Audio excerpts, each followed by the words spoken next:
This House sits in private. I don't need any help. The question is, this House sit in private. As many of that opinion say aye. The contrary, no. No! I think the noes have it, the noes have it. Right. Before I begin proceedings, I would like to...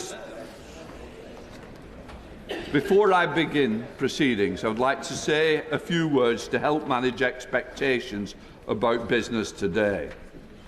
More than 160 members have indicated that they wish to speak in the first debate. It is not customary to impose a speech limit on private members' bills, but I hope speakers, after both the member in charge of the bill and the speaker after that, will restrict themselves to about 8 minutes in the first instance, and that includes taking interventions. The Chair will review the guidance as the debate progresses and may need to ask for shorter speeches to enable more members to contribute. I should make it clear that the Chair retains the right to impose a formal speech limit, but I would rather colleagues help each other. At about 2 p.m, I will call front benchers to make their comments, and then we will move to end the debate. I've got to manage the expectation. Not everyone will get in. I will try and get as many people as possible. So it's important that this debate, it is one of the most important debates this House has had. So it's about being considerate, respectful of each other, and let us listen to each other. This is for the time for the House to show itself at its best. The Clerk will now proceed to read the orders. Terminally ill adults, end-of-life bill, second reading. The reasoned amendment in the name of Dr Ben Spencer has not been selected. Kim Leadbeater will now move the second reading. I call Kim Leadbeater. Thank you, Mr. Speaker. And thank you to everyone who is attending this hugely significant debate today. It is a privilege to open the debate on the Terminally Ill Adults End-of-Life Bill, a piece of legislation which would give dying people, under very stringent criteria, choice, autonomy and dignity at the end of their lives. I welcome this debate on this hugely important issue, and I beg to move that the bill be read a second time. And let me say to colleagues across the House, particularly new colleagues, I know that this is not easy. It certainly hasn't been easy for me. But if any of us wanted an easy life, I'm afraid we're in the wrong place. It is our job to address complex issues and make difficult decisions. And I know for many people this is a very difficult decision. But our job is also to address the issues that matter to people. And after nearly a decade since this subject was debated on the floor of the House, many would say this debate is long overdue. For my part, I have tried incredibly hard to ensure that the tone of the debate has and continues to be robust, of course, but most importantly, respectful and compassionate. And I am pleased that for the most part that has been the case. I know I can be confident that that same tone of respect and compassion will be adopted by colleagues today, whatever views they may hold. This is particularly important as we have people in the gallery who have a very strong personal interest in this issue. People who hold a range of views, but some of whom have lost loved ones in very difficult and traumatic circumstances, and others who are themselves terminally ill. And I want to pay a huge and heartfelt tribute to those families and to every single person who has contacted me about this issue, and in many cases shared their own very personal stories of loss and death. I know from my own personal experience of grief that telling your story over and over again takes energy, courage and strength. And I'm incredibly grateful to you all. It is your voices and your stories which have inspired me. And Mr. Speaker, such stories are difficult to hear, but it is vital that they are heard as they are at the heart of this debate. And they show that the law is failing people. And where that is the case, we have a duty to do what is right to fix it. For those who are here today or watching at home, they are dealing with the very real consequences of the failings of the current system. I will start by recounting just a few of those stories. Warwick was married to his wife Anne for nearly 40 years. She had terminal peritoneal cancer, which meant she couldn't breathe properly. She spent 4 days gasping and choking, remaining awake throughout, despite being given the maximum dose of sedatives, and eventually died of suffocation. She had begged Warwick to end her life, but as he stood over her with a pillow, he could not do what she asked, as he didn't want that to be her final memory of him. Anne had excellent palliative care, but it simply could not ease her suffering. Tim fell in love at first sight when he met his wife Louise. He proposed after just 3 days. But Louise got cancer twice, and at the end, the morphine simply could not control her pain. In desperation, she managed to smash a small glass bottle and tried to take her own life, not realising that her toddler daughter had got into bed with her. Tim found her. He says, you get to a point where you stop praying for a miracle and start praying for mercy. Former police officer James waved his mum off as she embarked on her final trip to Dignitas. She had terminal vasculitis. James desperately wanted to accompany his mum and hold her hands during her final moments.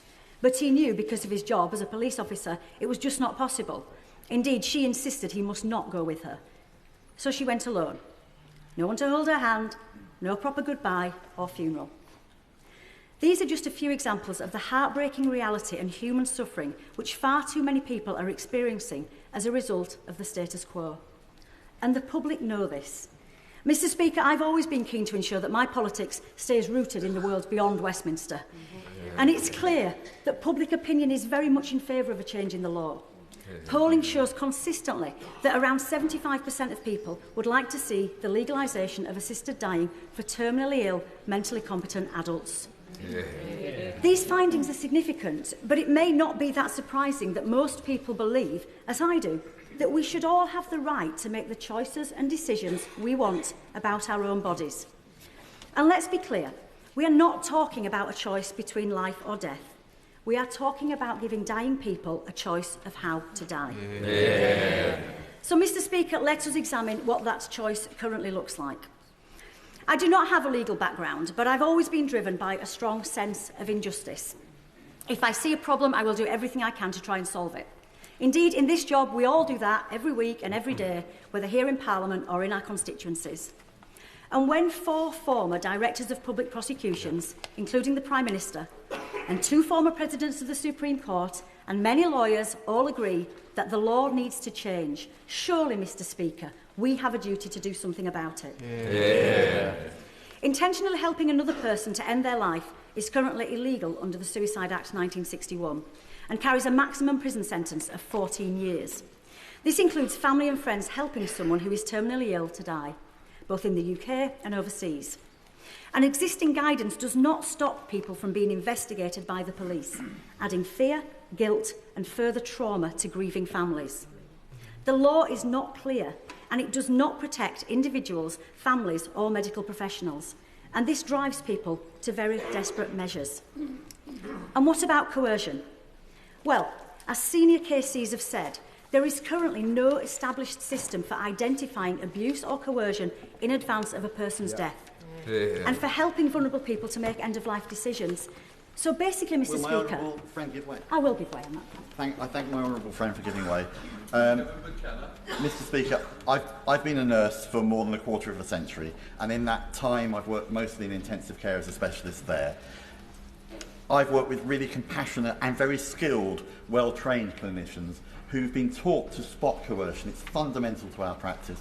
Will my honourable friend agree with me that it is wrong to suggest that clinicians cannot spot coercion in these cases? He makes a very important point, and I thank him for his intervention, and I thank him for his years of service as a nurse. I've spoken to many medical professionals about this issue, and they will say that this is part of their job. They are very skilled, working closely with patients, particularly dying patients, to assess their needs and have those very difficult and delicate conversations. Because at the moment, as the KCs say, we currently check for coercion in the cases where people have taken their own lives when someone is dead. This bill would make coercion a criminal offence with a sentence of up to 14 years. Surely by putting a legal framework around this really difficult situation, we will provide an extra level of safeguarding.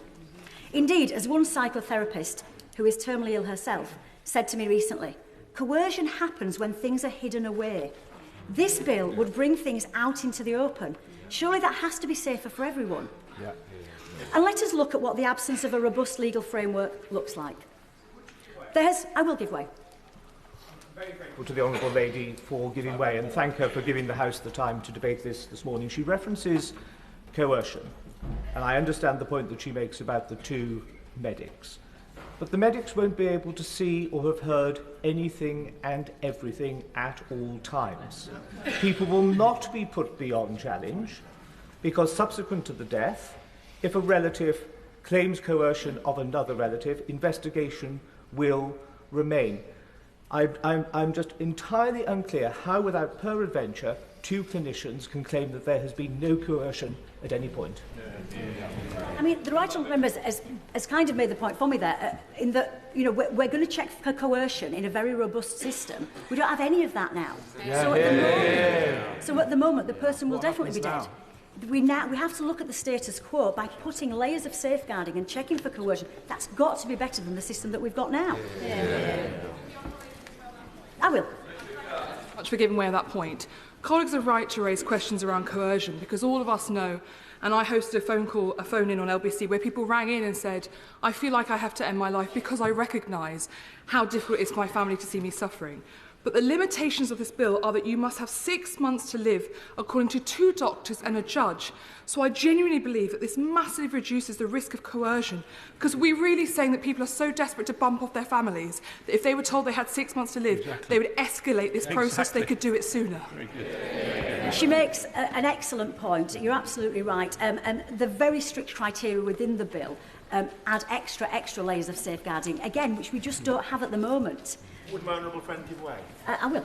I really appreciate my honourable friend giving way and have the deepest respect for my honourable friend. But one thing that really concerns me is societal or systemic coercion. Elderly people in our society pay thousands of pounds per month at the moment to be in care homes. What reassurances can my honourable friend give me that an elderly person in a care home who's been given 6 months to live, won't privately feel themselves, I'm a burden, I've been given 6 months to live. If I end my life now, I can save my family between £25,000 and £55,000. It really concerns me. Well, again, as I've said already, at the moment we have no idea whether that person would take action because we're not having those conversations. We're putting this out into the open, getting 2 medical professionals involved, getting a High Court judge involved. And actually, evidence from other jurisdictions shows very clearly that coercion tends to happen the other way. What tends to happen is families are saying to the person who might really feel that they want to take the choice of an assisted death, they try to stop them from doing it. I'll take one more intervention. For giving way. Isn't it the case that the conversations that the patients will have with the doctor will bring out exactly whether somebody has been coerced or whether actually somebody is suffering intolerably? This is, of course, the criteria. It's a suffering. It's not whether somebody worries about that they're a burden. I agree, absolutely, and those conversations that are just not taking place at the moment are very important. I'll make some progress, if I may, Mr. Speaker. There's quite rightly been a lot of discussion about palliative care in recent weeks, and I'm convinced that a significant amount of that discussion would not have taken place without the introduction of this bill. It's a long overdue conversation, and I'm very pleased to see it happening. I've met with the Association of Palliative Medicine, Hospice UK, Sue Ryder and Marie Curie, and last week I was delighted to attend the inaugural meeting of the All-Party Group for Hospices. I also attended the fantastic Kirkwood Hospice, which serves my constituency of Spen Valley. And I want to pay tribute to the dedicated staff and volunteers across the country who work in the palliative care sector, doing some of the most vital work in society. We must do more to support them, and I look forward to working with the government and colleagues across the House in this important endeavour. And that is why I've included in the bill a requirement for the Secretary of State to report to the House on the availability, quality and distribution of palliative care. And of course, assisted dying is not a substitute for palliative care. It is not an either-or.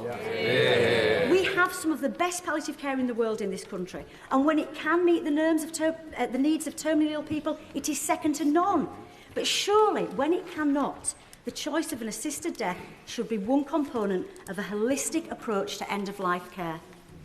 The comprehensive report from the Health and Social Care Select Committee, published earlier this year, found no indications of palliative care deteriorating in quality or provision where assisted dying was introduced.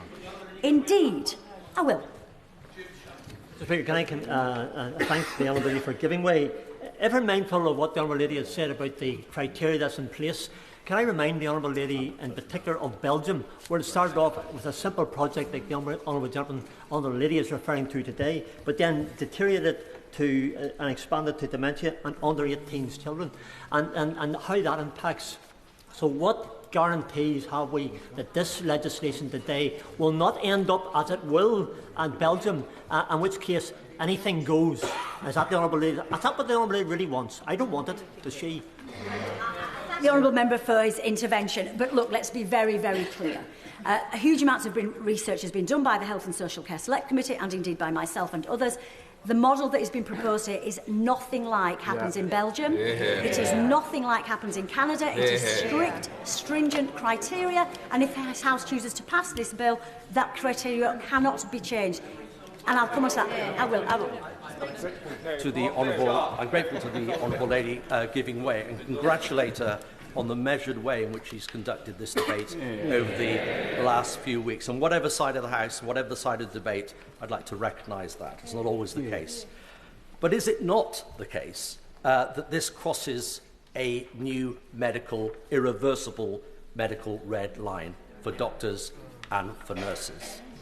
And is it not the case that in other bills that we've seen through in this House over the years, that the safeguards invariably over time become obsolete? So the safeguards in this bill, however well meant, should be seen as temporary safeguards, not immutable safeguards. Absolutely not. I mean, I respectfully disagree with the Honourable Gentleman. The countries where a bill of this nature has been implemented, the safeguards have been in place and the boundaries have never changed. I'll take one more and then I must make some progress. I thank the Honourable Lady for giving way, and I have a great deal of sympathy for the arguments that she's making. However, we have seen time and time again excessive judicial activism taking the words in this House and expanding their meaning into places we had not seen in the first place. So what reassurances can she give that the words in her bill will be respected by the judiciary and we won't find ourselves in a decade's time in a totally different place that this House did not intend? Very good. Gentleman for his intervention. The courts have repeatedly put this issue back to Parliament. This is not their domain. This is the legislation and it is not their domain. It is strict criteria. I must make some progress.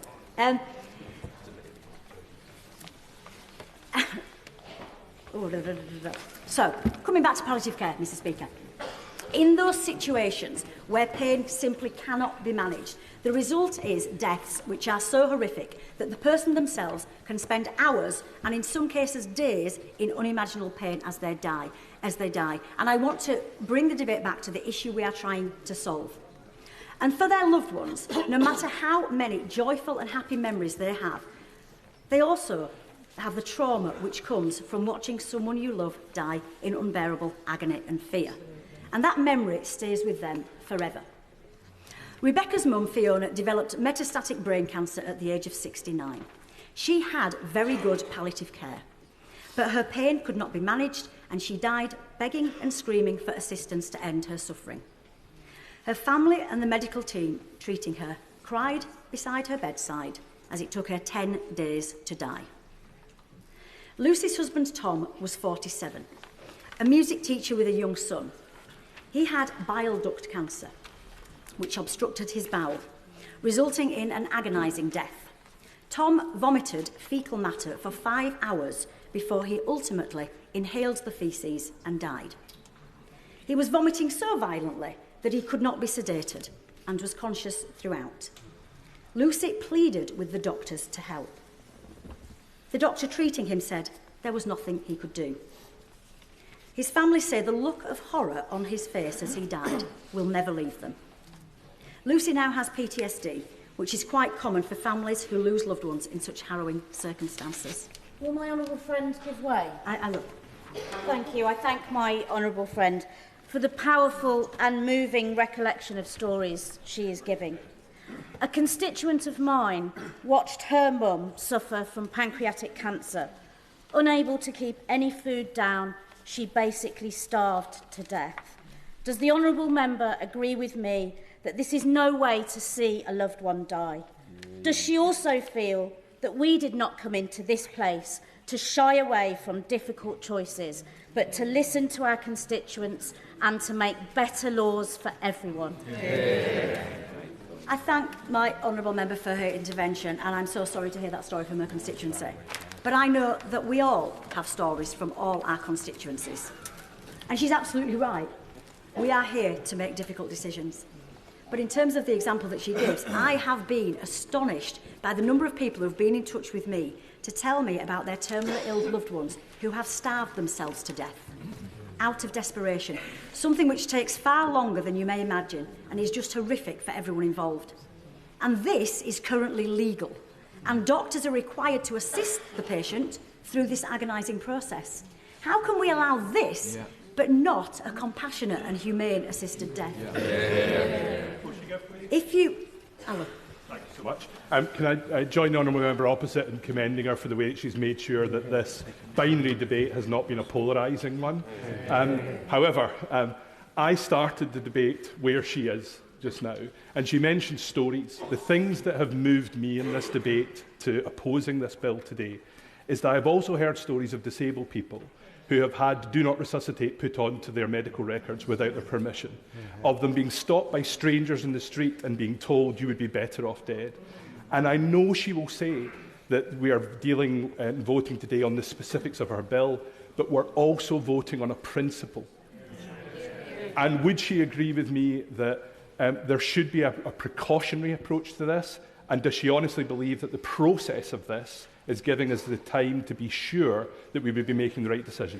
The honourable member for his intervention, and I will come on to some of those points further in my speech. But let's be very clear, the title of the bill is terminally ill adults. It is not disabled people, it is not elderly people, as someone else referenced. The criteria are very, very clear. And I come back to the status quo, which is the problem that we're trying to address. If you want to avoid the trauma of some of the harrowing circumstances I've described, you can have an assisted death, just not in this country. If you have £10,000 or £15,000, you can make the trip to Switzerland or elsewhere. But because of the current legal position, it is often a deeply distressing and very lonely experience, shrouded in secrecy, with people feeling like criminals as the fear of prosecution hangs over them. Ilana's husband Crispin had late-stage MND. He was paralysed, and Ilana is a wheelchair user herself. But at his request, she took him on what was a traumatic and difficult journey to Switzerland. She describes the intense stress and anxiety she felt due to the total secrecy of their plan. And we can only imagine what the journey home was like, on her own, with an empty seat beside her. And of course, Mr. Speaker, there are those terminally ill people who take matters into their own hands. Gareth's father, Norman, served in the Welsh Guards. He was a strong man, but his final 5 years were full of pain and discomfort. He had prostate cancer, which he lived with for 15 years. He was given good initial hormone therapy and chemo, but the cancer spread everywhere, and the pain could not be eased. And one day, when it all became too much, he went into his garden with the gun he owned and shot himself. Gareth's sister rushed to his house and found him. Gareth said his father just wanted the pain to stop. And there is Peter from Murfield in my own constituency. Peter stopped me in a car park a couple of weeks ago to tell me the harrowing story of his beloved wife, who was diagnosed with metastatic cancer aged 52. The treatment was ineffective and her symptoms were unbearable. She took an overdose of her medication and Peter found her and took her to hospital. She recovered and he brought her home. But the following day, she made another attempt to take her own life, in a way which is too awful to describe. Peter found her dead, and he spent the next 8 hours being questioned by the police. It's estimated that over 600 terminally ill people take their own lives every year. Often patients will store up medication. 33-year-old Josh from Huddersfield went to coach his local kids rugby team one Saturday and came back to tell his mum all about it. He found her dead. Lisa, who was terminally ill, had stored up her medication and taken her own life. And of course, there is our former colleague, Paul Blomfield, the previous MP for Sheffield Central, who has campaigned tirelessly on this issue since his dad, Harry, took his own life alone in his garage in 2014 after being diagnosed with inoperable lung cancer. And language matters. Harry was not suicidal. He loved life, but he had watched too many of his friends have lingering, degrading deaths, and he did not want that for himself. But like the others, he couldn't tell Paul and his family of his plan, as they would have been complicit and could face prosecution. And how many precious days and weeks did Harry miss out on as a result of having to take action while he was still physically able to do so? Hearing these stories is not easy, but it's important that we do. On that point, my right honourable friend. I will. Thank you. I thank my honourable friend for giving way. What I've really been struck by in recent weeks, listening to members across this House, is that there is a clear agreement that the current situation is neither sustainable nor dignified. Almost everyone in this House agrees that the status quo is unacceptable in terms of dignity, in terms of palliative care, and in terms of end of life. So seeing this, does my honourable friend agree that today's debate is about how we depart from this unacceptable situation that we currently face, and that today's vote is the first stage in an important discussion about how we improve the end of life for hundreds and hundreds of people across this country? I thank my honourable friend for his intervention, and I wholeheartedly agree. I'm setting out what we are dealing with now. This cannot be right, and surely we have a duty to do something about it. And I'm going to make some progress, if that's okay. And, Mr. Speaker, some of the most important voices in this debate are, of course, those of people who are currently living with a terminal illness. Having a terminal diagnosis is perhaps one of those situations where it's very hard, if not impossible, to know how you would feel. I have met many terminally ill people over recent weeks, and every one of them is in my thoughts today. Sophie, who is here today, was diagnosed with stage 4 secondary breast cancer, which has spread to her lungs, liver and pelvis. She is allergic to opioids, so she knows that her pain is very unlikely to be able to be managed. She has a 17-year-old daughter, and all she asks is to have the choice to say goodbye to her at a time of her choosing in circumstances she can have some control over, and for her daughter to be able to remember her as the vibrant, positive woman she is. Nathaniel, who also joins us today, has stage 4 incurable bowel cancer, which is now in his liver and brain. Like many of us, Nat says he doesn't know if he would choose an assisted death or not, but he simply cannot understand why anyone would want to deny him the choice. He says, I wish to live as fully as I can and for as long as possible, but when the time comes, Nat also wants the right to die with dignity and compassion. Another very emotional lady came up to me at a recent interfaith event I attended. She and her husband thanked me for putting the bill forward, and she said, Kim, I am a proud Christian, and I am guided by my faith, but I also have terminal cancer, and I want the right to choose a compassionate death.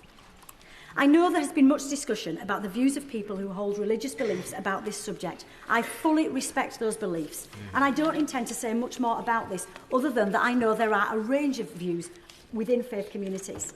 Indeed, some of the most powerful conversations I've had have been with people of faith, including in my own constituency.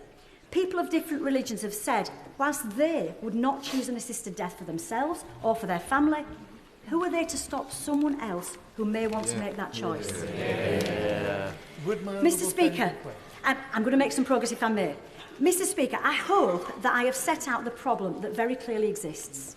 Now allow me to set out how this bill can address this problem, but most importantly do so safely and effectively. If this bill were to become law, it contains the most robust and strongest set of safeguards and protections in the world.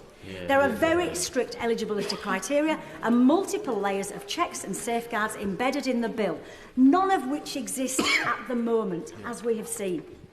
I made a very conscious decision to name the bill Terminally Ill Adults End of Life, rather than anything else. That title can never be changed, and it ensures it is only adults who are dying that would ever come within its scope. As such, this bill is not about people who are choosing between life and death. It is about giving dying people who have got 6 months or less to live autonomy about how they die and the choice to shorten their death. The bill does not apply to people with mental health conditions. It does not apply to the elderly. It does not apply to people with chronic health conditions, and it does not apply to disabled people. Unless, of course, they have a terminal illness, in which case they would and should be entitled to the same rights as anyone else. Yes, I will. I'm grateful to the honourable member for giving way. One group of people that are not often talked about are the learning disabled. Now, in clause 9(3)(b), it says that if an assessing doctor has any doubt as to the capacity of the person, that they may refer them for a further psychiatric assessment. Would the honourable member consider, if this bill is voted for today, would she engage in a debate about whether that language should be strengthened from may to must, and whether the training that is required and the experience of the assessor is strengthened as well? Excellent point, and she also highlights a community who we must consider in light of this bill. I would absolutely be open to that conversation at Bill Committee. I think it's a very, very valid point. There are different views within the disabled community. As Professor of Disability Research Sir Tom Shakespeare says, it's unacceptable that people with disabilities continue to face social stigma and inequalities. However, it would be a mistake to conclude that we should oppose legalising assisted dying for terminally ill people until those wider problems are fixed. It is paternalistic and wrong to imply that inequalities will be resolved by reducing choices. A clear, transparent legal framework for end-of-life choice is better for everyone. He is right. There is, of course, still work to do in the fight for equality for people with disabilities, but once again, it's not an either-or. I will campaign alongside many others in this place for those rights, but I will also campaign for the rights of terminally ill people, because their rights are as important as anybody else's. Would my honourable friend... I will. I'm very grateful to her, and I have huge respect for the way in which she's conducted this debate over the past few weeks. My concern is that she has focused today on the individual and the individual choice. But we are here to legislate for society as a whole. And in legislating, what we are saying if we pass this bill is that this is okay to take that choice. And there will be some people... Absolutely. There will be some people who are in that situation, with 6 months of their life to go, who actually will then feel, ought I to do this? Is this something that I now should do? And it brings into play a whole set of considerations which are about, is it better for my family? Is it financially better for my family? In ways that at the moment are out of scope. So I think rather than simply focusing on the individual suffering, which we all recognise is acute, we must actually broaden it out to the impact that the legislation will have on society as a whole.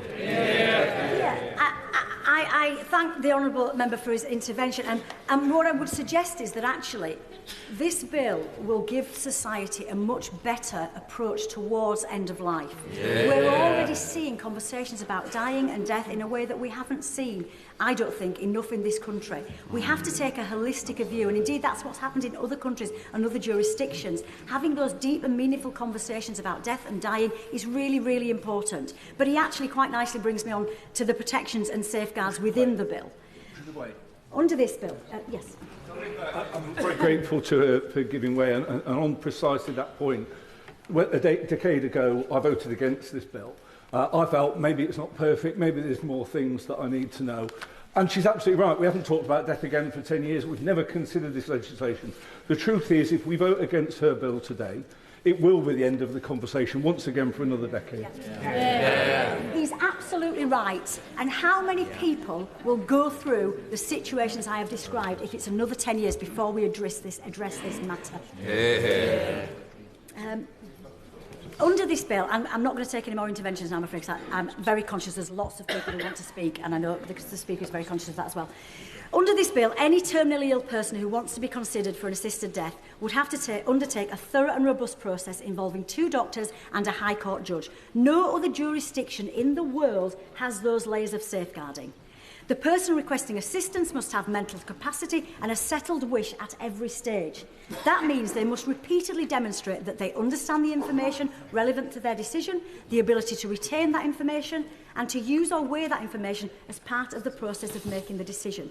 We know that capacity can fluctuate, which is why it is assessed at every step of the process. I'm sorry, I'm not going to take any more. I need to make some progress. The court must speak to one of the doctors and can hear from anybody else they deem necessary. If there is any evidence of coercion, the court will not approve. And if it emerges subsequently, the court order could be revoked. It's also important to know that the person can change their mind at any time with periods of reflection built in. Having consulted at the highest levels in the judiciary and the medical profession, I know they can and will fulfil these safeguarding responsibilities and have the expertise to do so. And let's be clear, Mr. Speaker, as my honourable friend said earlier, this is not brand new territory for doctors. Doctors working in partnership with other clinicians are already required to manage complexity in end-of-life decision-making. I follow the request of the BMA that doctors should be under no obligation whatsoever to participate. But if they do, they will receive appropriate training and support, and doctors should be able to use their professional judgment when and if a conversation takes place, taking their cue from the patient, as they do in many other issues. And I welcome this patient-centred approach. Many doctors feel the change in the law would safeguard clinicians and patients by making everything explicit. And, Mr. Speaker, when it comes to the detail of what assisted dying would look like, we have the benefit of drawing on the experience of 31 countries around the world, jurisdictions around the world. I could talk extensively about the international experience of assisted dying. The Health and Social Care Select Committee report did a brilliant job of this. And this bill has looked at best practice and also models which I, and I know many others, would not be comfortable with us having here in England and Wales. Reflecting on their experience, clinicians in Australia say, through deep and meaningful conversations between doctors, patients and their loved ones, we can dispel fear, reduce suffering, bring death and dying out of the shadows, and so allow patients and their families a better quality of life and a better quality of death. And as one Australian Member of Parliament said, we have brought behind closed doors practices into the open and given dying people meaningful, transparent choices. Crucially, none of the fears that were put forward as reasons not to change the law have been realised. The status quo was broken and assisted dying works. And evidence from around the world shows that the option of having an assisted death actually lifts the fear that terminally ill people have, and many never actually use it. But they are able to make the best of the time they have left due to the comfort and reassurance it provides. People talk about a slippery slope, but the Health and Social Care Select Committee found that not one jurisdiction which passed laws on the basis of terminal illness has expanded its scope. And none of the jurisdictions which have introduced... It's absolutely true. That is absolutely true. And as the courts, both here and in Europe, have made clear repeatedly, Parliament is sovereign. And this bill could not be made any broader through any judicial process. And, Mr. Speaker, speaking of process, with reference to the bill, having listened to what I know are genuine concerns of members about ensuring we get this legislation right, I want to commit to the House that if the bill passes second reading today, which I sincerely hope it does, I am minded to move a motion that gives the Bill Committee the power to take oral and written evidence in order to ensure that a thorough approach continues to be taken. That is not normal procedure for a private member's bill, but I think it is the right thing to do. I also want to reassure colleagues that the Bill Committee will meet over a number of weeks, meaning there is ample time for full consideration of the details of the bill, including amendments. And the committee will be representative of the views of the House and also the makeup of the House. Let me be clear, that will mean there will be representatives of different parties with a range of views on the committee. And as the Leader of the House said at the dispatch box just yesterday and has said several times, the government will, of course, work with me to ensure that the bill is workable and operable. This will quite rightly take time. And I've included in the bill a commencement period of up to 2 years. This is not going to happen overnight. But that time frame can be explored at committee stage, as it's more important to get this right than to do it quickly. So, Mr. Speaker, in conclusion, for the reasons I have set out, I am very clear that the law needs to change to give terminally ill people choice at the end of life and to protect their loved ones from fear of prosecution. And, Mr. Speaker, for those of us here today who are lucky enough not to have personal experience of this issue, sadly, we know that any one of us could end up in this heartbreaking situation. We are all living longer, which is brilliant. And I've campaigned inside and outside Parliament for a greater focus on prevention and early intervention in terms of illness and disease to keep us fit and healthy for as long as possible. But any one of us or our loved ones could be unfortunate or unlucky enough to receive a terminal diagnosis. And I struggle to see how it is fair or just to deny anyone the autonomy, dignity and personal choice that we might want to take control of our final weeks. And the right to choose does not take away the right not to choose. Yeah. Giving the choice of an assisted death to those who want it would, of course, not stop anyone who is terminally ill from choosing not to do so. Mr. Speaker, whatever happens today, I'm incredibly proud of the work my fantastic team and the many campaigners have done on this hugely significant, emotional and sensitive subject. But we need to be clear.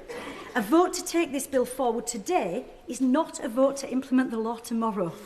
It is a vote to continue the debate. It is a vote to subject the bill to line-by-line scrutiny in Bill Committee, at report stage and at further reading. And then, of course, the bill will go to the Lords, for I have no doubt will be further robust debate and scrutiny. Mr. Speaker, this will be a thorough process, focused on one of the most significant issues of our time. An issue that people across the country clearly want us to address, none more so than the many families who are facing the brutal and cruel reality of the status quo. Today is the beginning, not the end of that process, but the debate can only continue if colleagues join me in the I lobby today, and I wholeheartedly encourage them to do so. I beg to move that this bill be submitted. The question is that the bill now be read a second time. Billy Kruger. Speaker, I think you indicated that I could speak for a little longer than 8 minutes. Thank you very much. I just don't want to have too much grumbling at the 8-minute moment. I'll take about 15 minutes with, and time for intervention. So may I start by paying tribute to the Honourable Lady for her very powerful speech, and indeed for the way that she's led this campaign with great respect and sensitivity, and to use the contested words, with great dignity. And she and I knew each other before we were MPs, when we both worked in the charity sector, and I like and admire her greatly, and I know that we have more in common than might appear today. And Mr. Speaker, we all have this in common in this House. We all share a deep concern about the experience of people dying or fearing death, fearing pain and suffering. And I wear heavily on my conscience the people whose lives will be prolonged beyond their wishes if I get my way and this bill is defeated today. I will not disregard those people or minimise their anxiety. And we will hear those voices in today's debate, and we've heard many of them already, spoken through honourable members in what I know will be very moving speeches. But, Mr. Speaker, if I voted for this bill, I would have on my conscience many more people whose voices we cannot hear. The people who would be vulnerable in consequence of the huge changes that this bill would induce in our society and in the NHS. And my view is that if we get our broken palliative care system right and our wonderful hospices properly funded, we can do so much more for all the people that we'll hear about today, using modern pain relief and therapies to help everybody die with a minimum of suffering when the time comes. But we won't be able to do that if we introduce this new option. Instead, we will expose many more people to harm.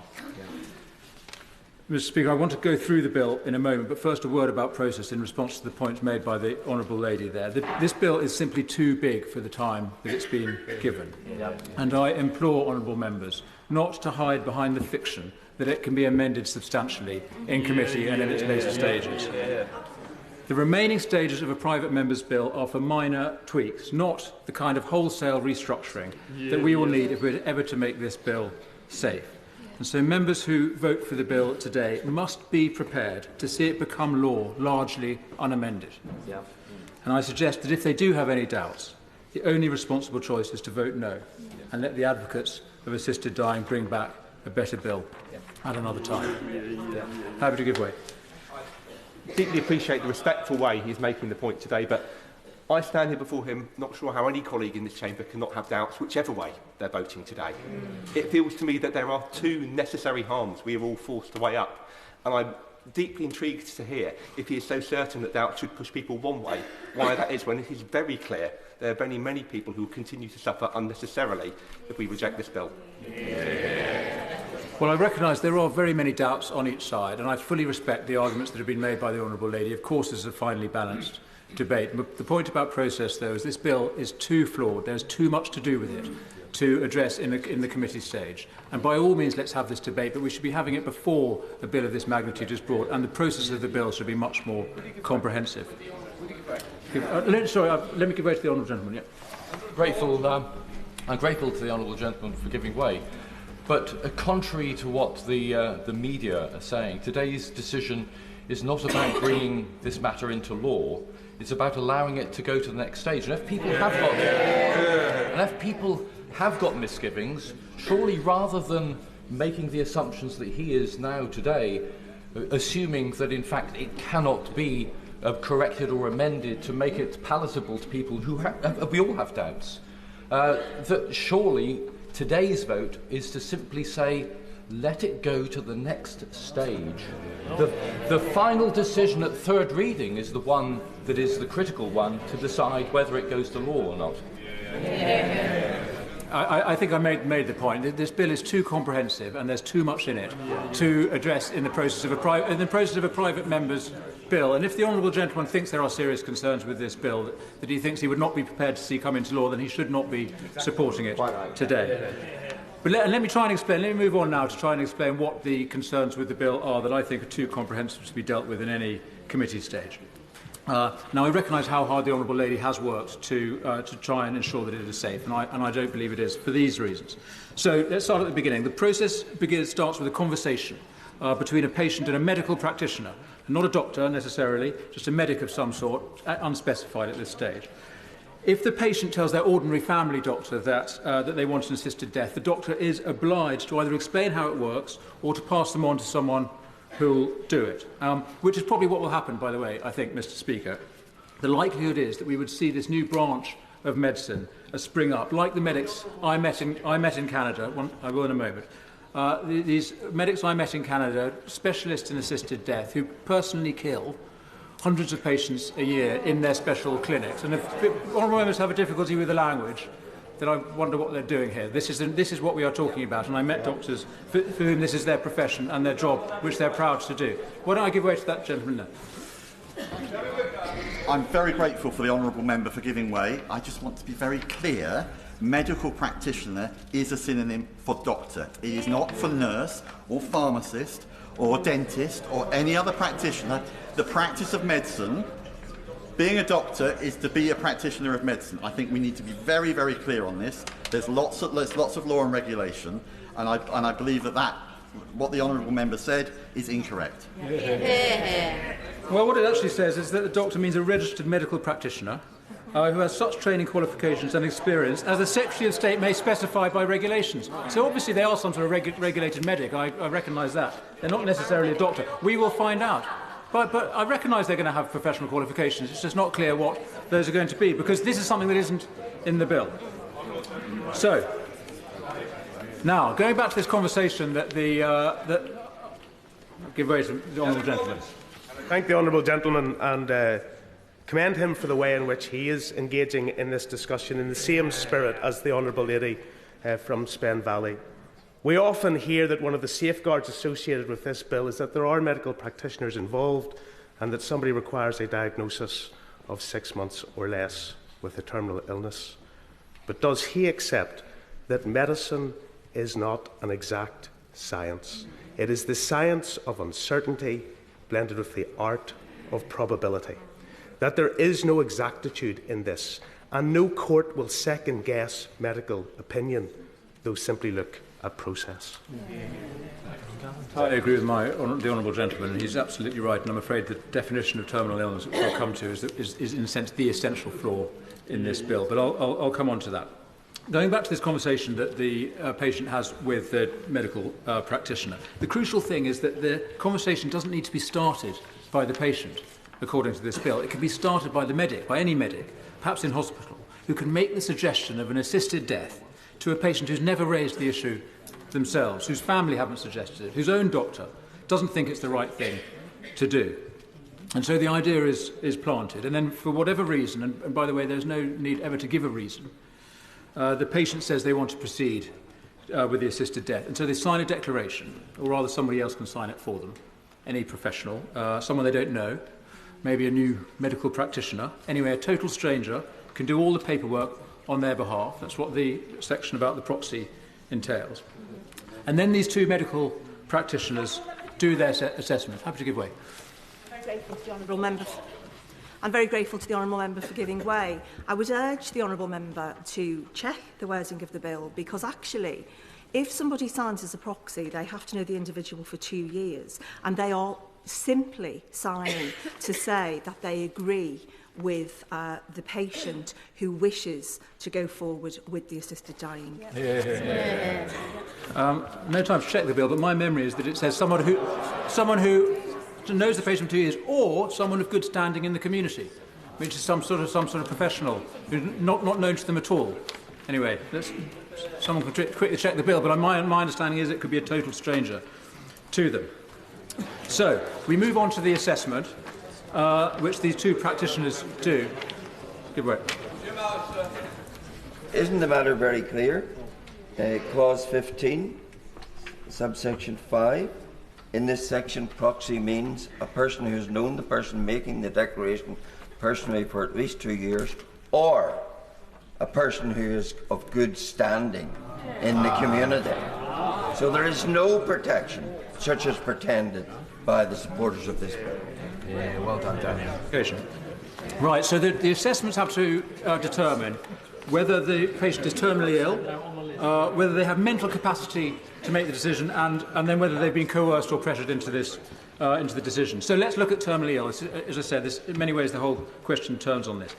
I'm afraid this is a term of great elasticity, almost to the point of meaninglessness.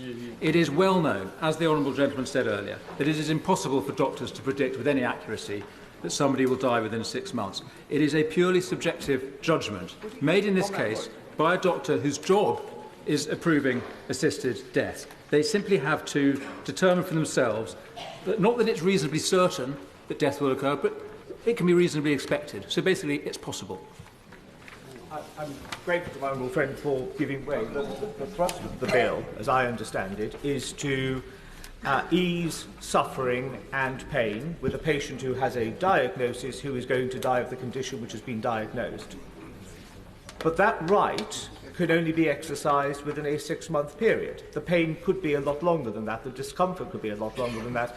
Has he heard, because I haven't, what is the importance of 6 months? Why not 8? Why not 10? Why not 12?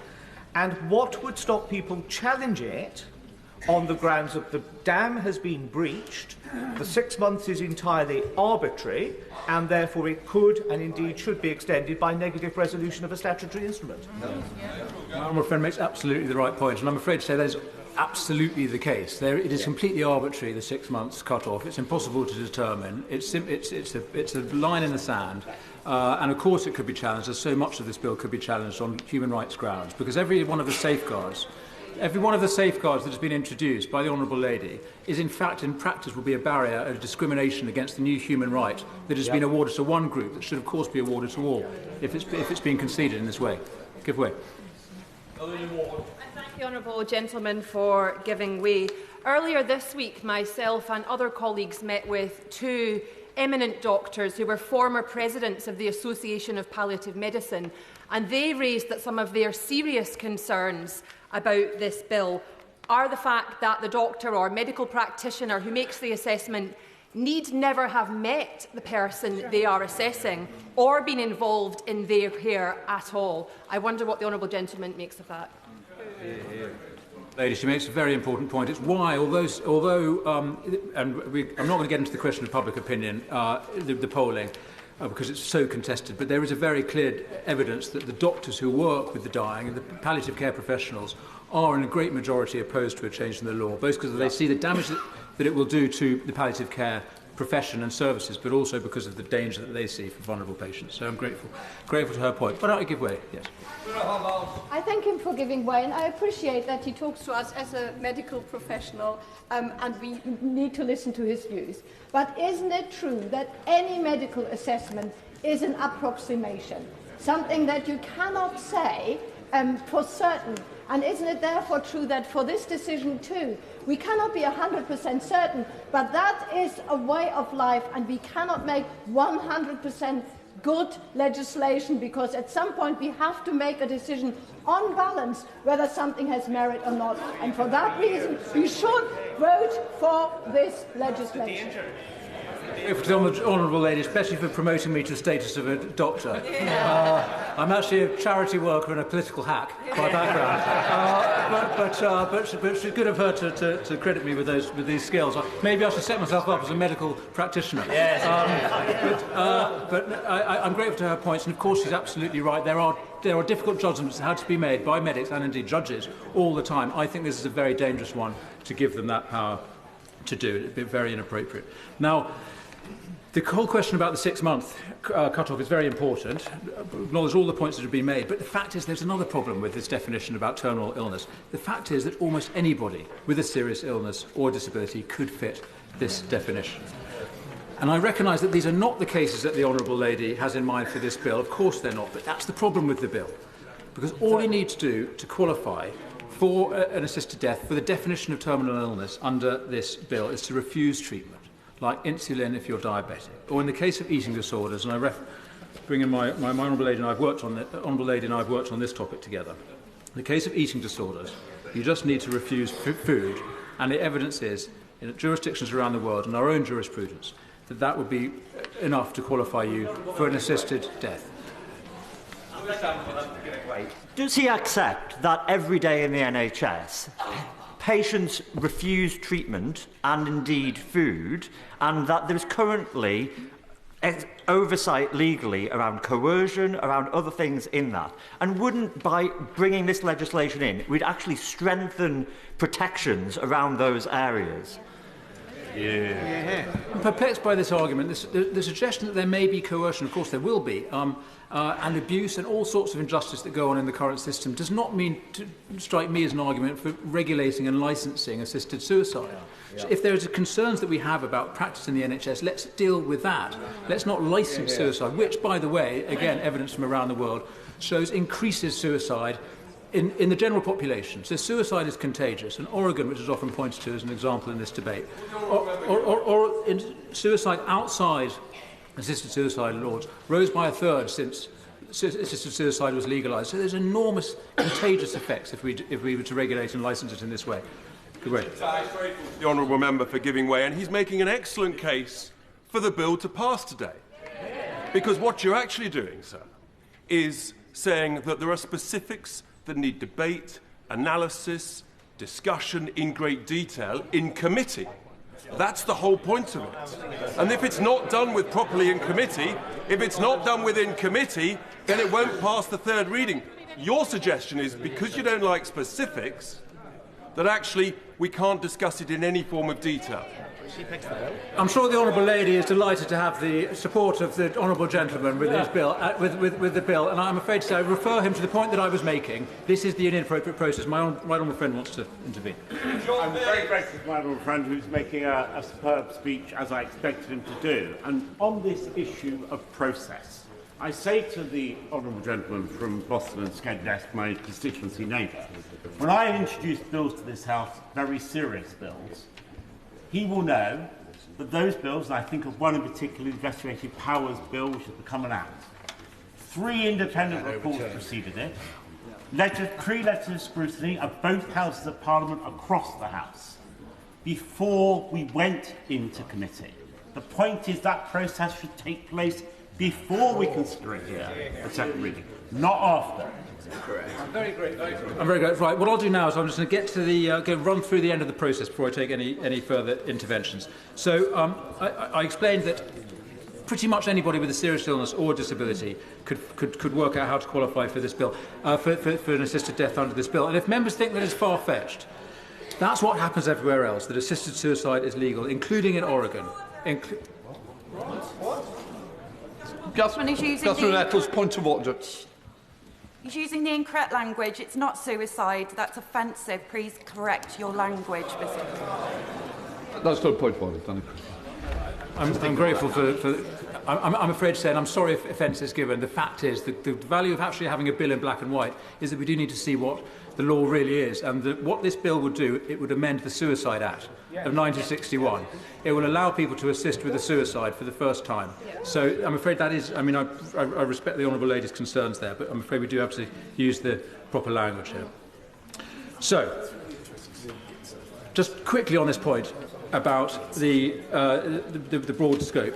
If you think that people with anorexia or other conditions that we would not regard as terminal couldn't happen here, consider the young people in the UK today who are given a diagnosis of terminal anorexia and put on a palliative care pathway, essentially assigned to death. And of course these are extreme cases, Mr. Speaker, but there are a lot. I'm not going to give way again. There are a lot of these cases, I'm afraid, and I mention them to show how wide open this bill is. Can I just say, Honourable, please keep a little calmer. You've intervened twice already. We have lots of other people in this House who also need to be heard. Danny Crew.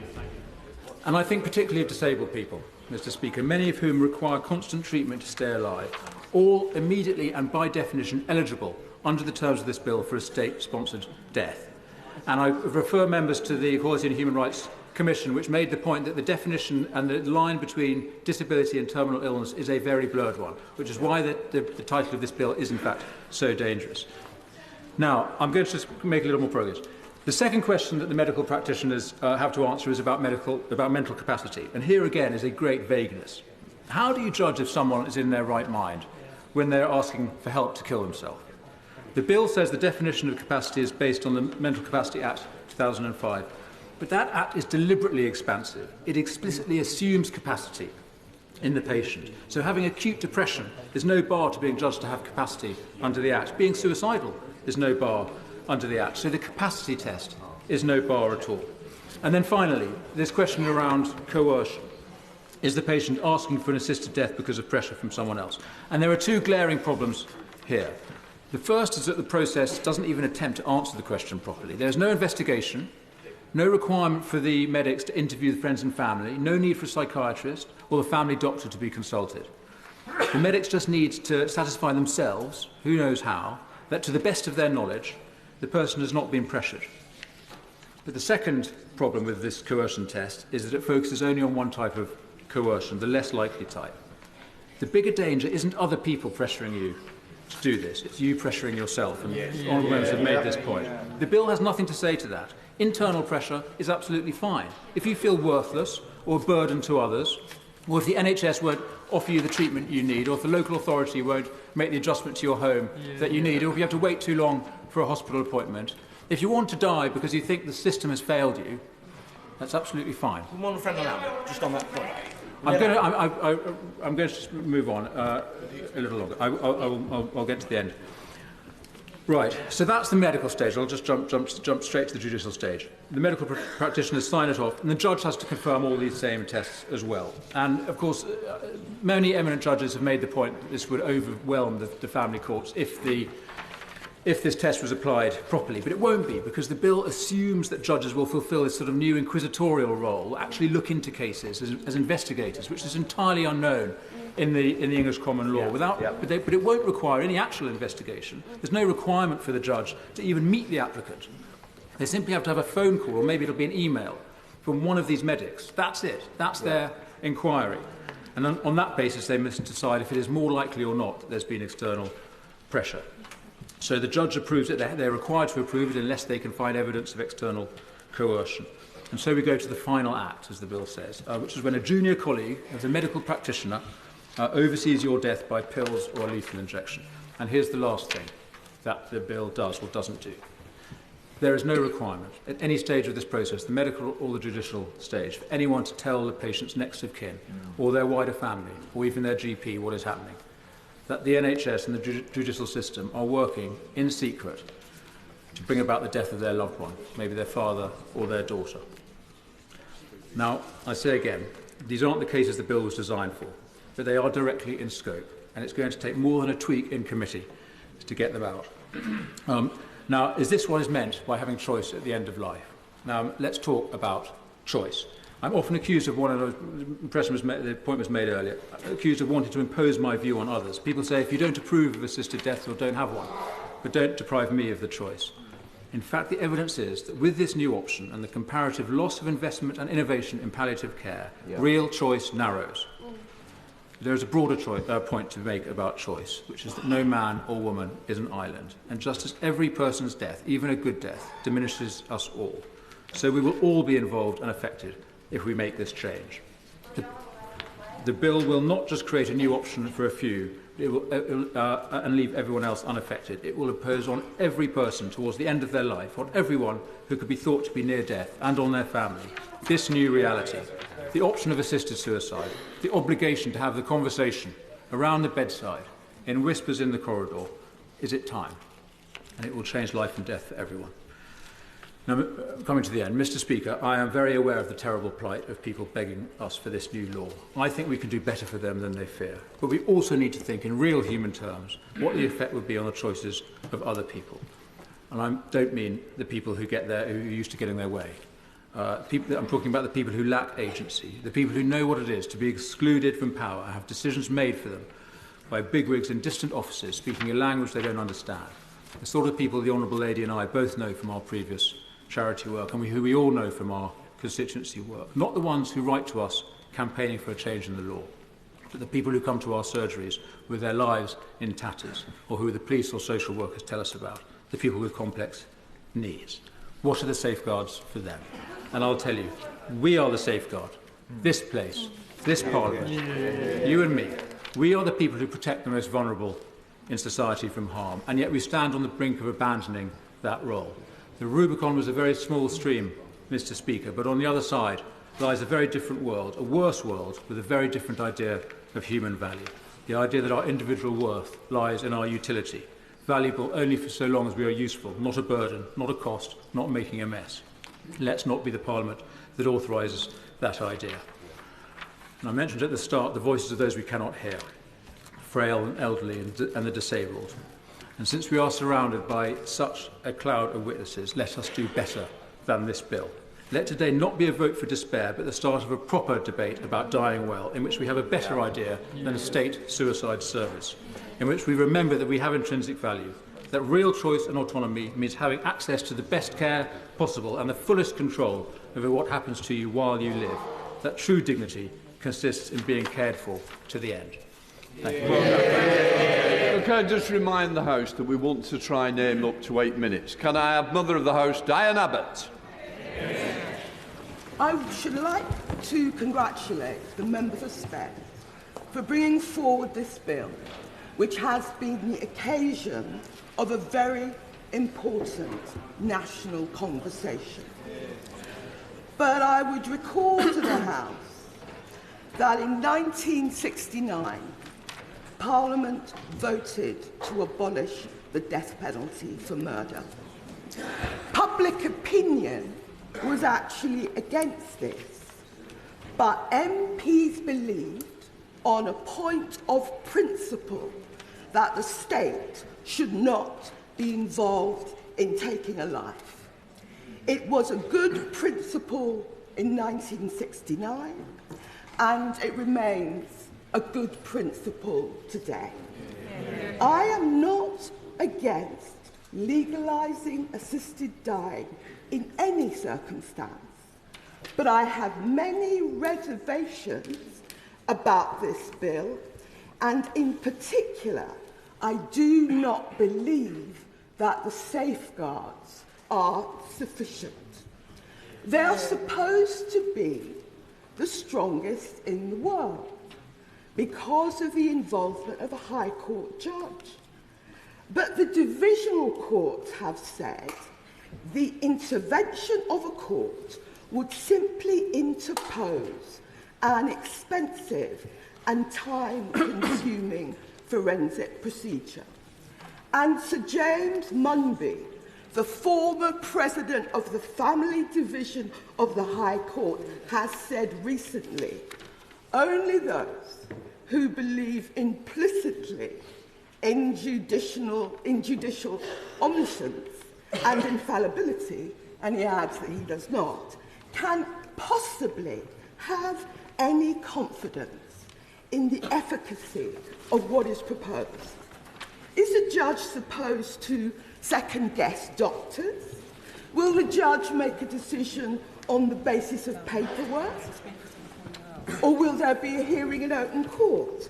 And where will be the capacity in the criminal justice system to deal with all this? So far from being a genuine safeguard, the involvement of a judge could just be a rubber stamp. Well, my learned friend Way. Yes.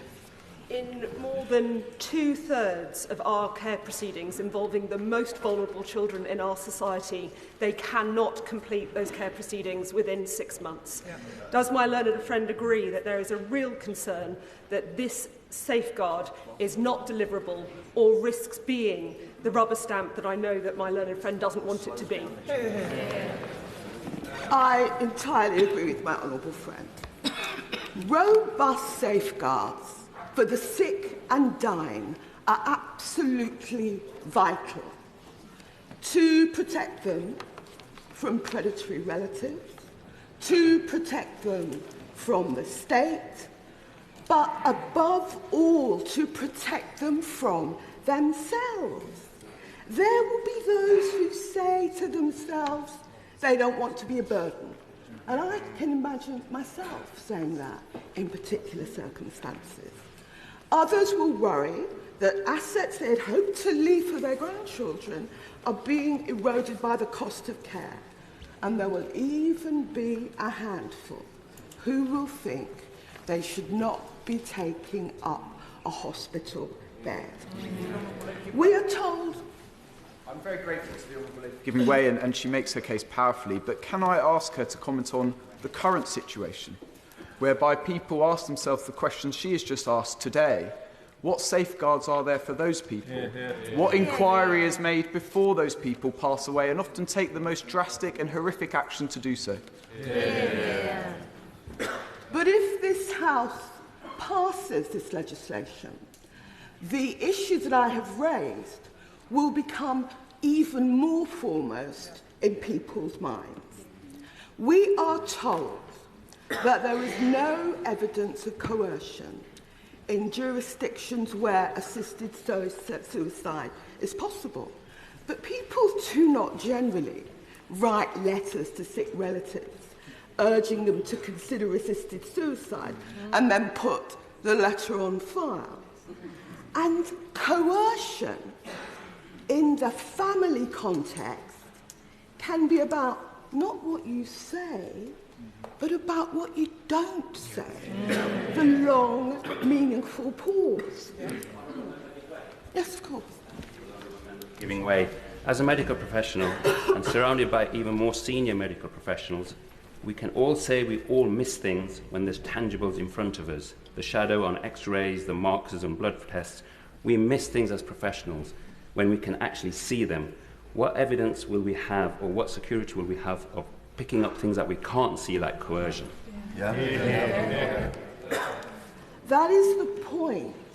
Coercion is something that you will have no material evidence of and that you cannot see. People keep saying that this bill can't be amended. Of course, any future government could bring in new clauses.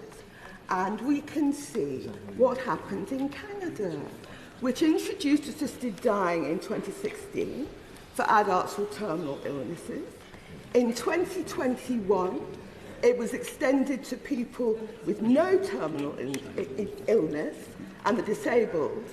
And in March 2027, anyone with a serious mental health problem will also be eligible.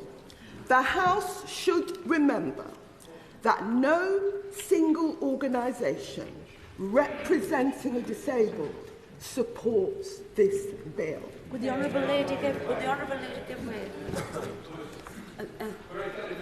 Thank you. On that point, my daughter Maria lived her life with severe disabilities and health conditions, and since her birth, we were told many times that she might have only 6 months to live. She lived for 27 years. Crucially, Maria was non-verbal. And I am filled with dread and fear for those other people like Maria who are non-verbal and don't have that capacity, and what might happen to others like Maria if they aren't loved and cared for and have somebody speaking out for them. I have heard so many stories like that. This arbitrary cut-off of 6 months, it doesn't necessarily meet with the reality of sick people. Right Honourable Lady for giving way, and I think the case of Maria and others is one that should give us all pause. But does the Right Honourable Lady agree with me? 2/3 of the Cabinet, apparently in principle, support this measure. We should reject it today, but we should as a House commit not to go another 10 years of ignoring this topic, but to come forward in a considered way and ensure that it is looked at properly, and we do everything possible to have a system which is more robust, more caring, and ensures good outcomes for people like Maria. I'll say that we must try and keep to the time limit. Dinah. I agree with the Honourable Gentleman, and as I said right at the beginning, I am not against assisted dying in any circumstances. If this bill passes, we will have the NHS as a fully funded 100% suicide service, but palliative care will only be funded at 30% at best. The former member for Dunfermline East, Gordon Brown, has said recently, we need to show we can do better at assisted living before deciding whether to legislate on ways to die. I represent very many vulnerable people in marginalised communities. I cannot vote for a bill where I have doubts about whether they will be protected. We can come back, we can have a commission, we can craft a better bill, but I will not be voting for this bill this morning. Andrew Mitchell. Up to 8 minutes. Thank you very much, Mr. Speaker. I want to make just 3 brief points. The first one, Mr. Speaker, is that I have completely changed my mind on this subject since I entered the House during the last century.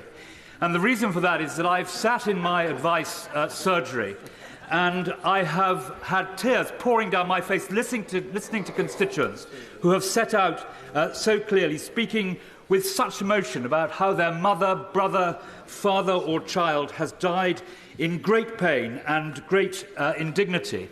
And I strongly support this bill. I want to congratulate the Honourable Lady for the excellent way in which she has presented it. But I believe that we should give our constituents, our fellow citizens, this choice. I want this choice for my constituents. I want it for those whom I love. And indeed, I want it perhaps one day, Mr. Speaker, for myself. The current law forces people... I'm not giving away, I'm afraid. The current law forces people to plan their deaths in secret. Their bodies are found by their loved ones. They often die in the most horrific circumstances. They have no chance to say goodbye to their loved ones. It is devastating for their families. And the former Health Secretary commissioned the Office of National Statistics to try and find out how many people who committed suicide every year were dying people, and the figure was between 300 and 650. The second point I want to make is this. In our democracy, it is we, the Commons, who must make this decision. It is only we, elected by our constituents, who have the legitimacy to do this. It is not the DPP, it is not the CPS, it is not the police, doctors, or even unelected members of the House of Lords. It is this House of Commons that must make this decision. And let us be clear, Mr. Speaker, that we, all of us, on both sides of this debate, strongly support the increase in the quality and extent of palliative care. For me, this debate is about extending choice. Choice in very narrow circumstances, as the Honourable Lady has so clearly set out. The choice not to be forced to end your life in pain and indignity, and in very narrow and heavily regulated circumstances, as this bill sets out. There is no element in this bill that talks about intolerable suffering. Many believe that this bill is too narrowly drawn. I stand by the Honourable Lady's drafting. We remember that in Oregon there has been no serious attempt to change or amend the law. I had the privilege of speaking to an NHS consultant last year on the day before she headed to Dignitas. And she said this, Madam Deputy Speaker. She said, "I love my country, but I object very strongly to my country forcing me to make this choice today that I have to travel unaccompanied to a foreign country to die." Madam Deputy Speaker, the status quo is cruel and dangerous. People caught up in these circumstances, they have no transparency, there's no regulation, there's no safeguards, there's no oversight. In this bill today, there are a whole series of safeguards which are not present at the moment. And the third and final point I want to make is this. Today, we decide on a principle. If this bill does not go through at second reading, that will be the end of the matter for many years. And we would do so in the knowledge, Madam Deputy Speaker, that Scotland, the Isle of Man, Jersey, many other countries are likely to bring in legislation like this. There are 300 million people in 30 jurisdictions who have secured this ability to choose. There will be numerous safeguards. There will not be a slippery slope unless this Parliament agrees to there being one. And if we agree to a second reading today, in my judgment, it is inconceivable that the government front bench will not ensure that we have the proper time to scrutinise this bill. This bill, Madam Deputy Speaker, goes with the grain of our constituents' views, something like 75% according to the most recent polling. There is an opportunity and a chance to consider in detail these matters, as the Honourable Lady has set out, ahead of the third reading. And as drafted, it seems to me to be a very modest and controlled proposal. And let us not forget this. Oregon shows us that less people take these steps once they know they've got this choice, this backup. Madam Deputy Speaker, I end by something I have never forgotten. Some years ago, speaking in a debate, listening in a debate to a young man who had recently lost his father. And he said this. He said that he had visited his father, he'd seen him in great pain and indignity. And he had seen him 3 days before he died. And in the end, he put a bag over his head and he used his dressing gown cord to hang himself. And he said this to all of us. He said, if you are ever in this position, let's hope that God will help you, because they certainly won't. This House today has the opportunity to ensure that they will. Yeah. Andy Slaughter. Madam Deputy Speaker, it's a pleasure to follow the excellent speech of the member for Sutton Coldfield. In preparation for today, I've had a number of discussions with my honourable friend, the member for Spen Valley, and I just wanted to put on record that the measured way that she's dealt with these proceedings has been excellent. I don't know if she's ever had moments of doubting whether this was the right thing to pick as a private member's bill, but she's been an absolute credit to this House in the way that she's dealt with these matters so far. I wound up for the opposition front bench in the last debate in the Chamber in 2015, but my interest in this goes back much further than that. And like all members of this House, I have had hundreds of emails from constituents on both sides of the argument here. Many are asking me to oppose the bill today who come from people of faith, and I wholly and entirely respect what they say. But they are the first people also to say that this is an individual decision for every individual member in the House today. Because I've been at the bottom of the list for so many years, being called, I have great sympathy for those who find themselves there today, and so I'll try and keep my remarks to one narrow point, which is the legal context of the bill. There is, I think, a false dichotomy that the law, as it stands, is fit for purpose, and that we go into the unknown with the bill that's before us. And that we should somehow keep the safety of the status quo. I think that could not be more wrong. There are no safeguards in the current law. The only sanction against coercion is ex post facto. We are leaving it to individual DPPs, Directors of Public Prosecutions, to make decisions in individual cases after the event. And they take that job extremely seriously. Anyone who's heard Sir Max Hill, the last DPP, speak on the subject, and they have, at the instigation of the courts, set out, and I think we know there was an excellent Director of Public Prosecutions who set out the guidelines on this case. They have done everything that they can, but it is not their responsibility. It's our responsibility. And the courts, up to and including the Supreme Court, have made that clear.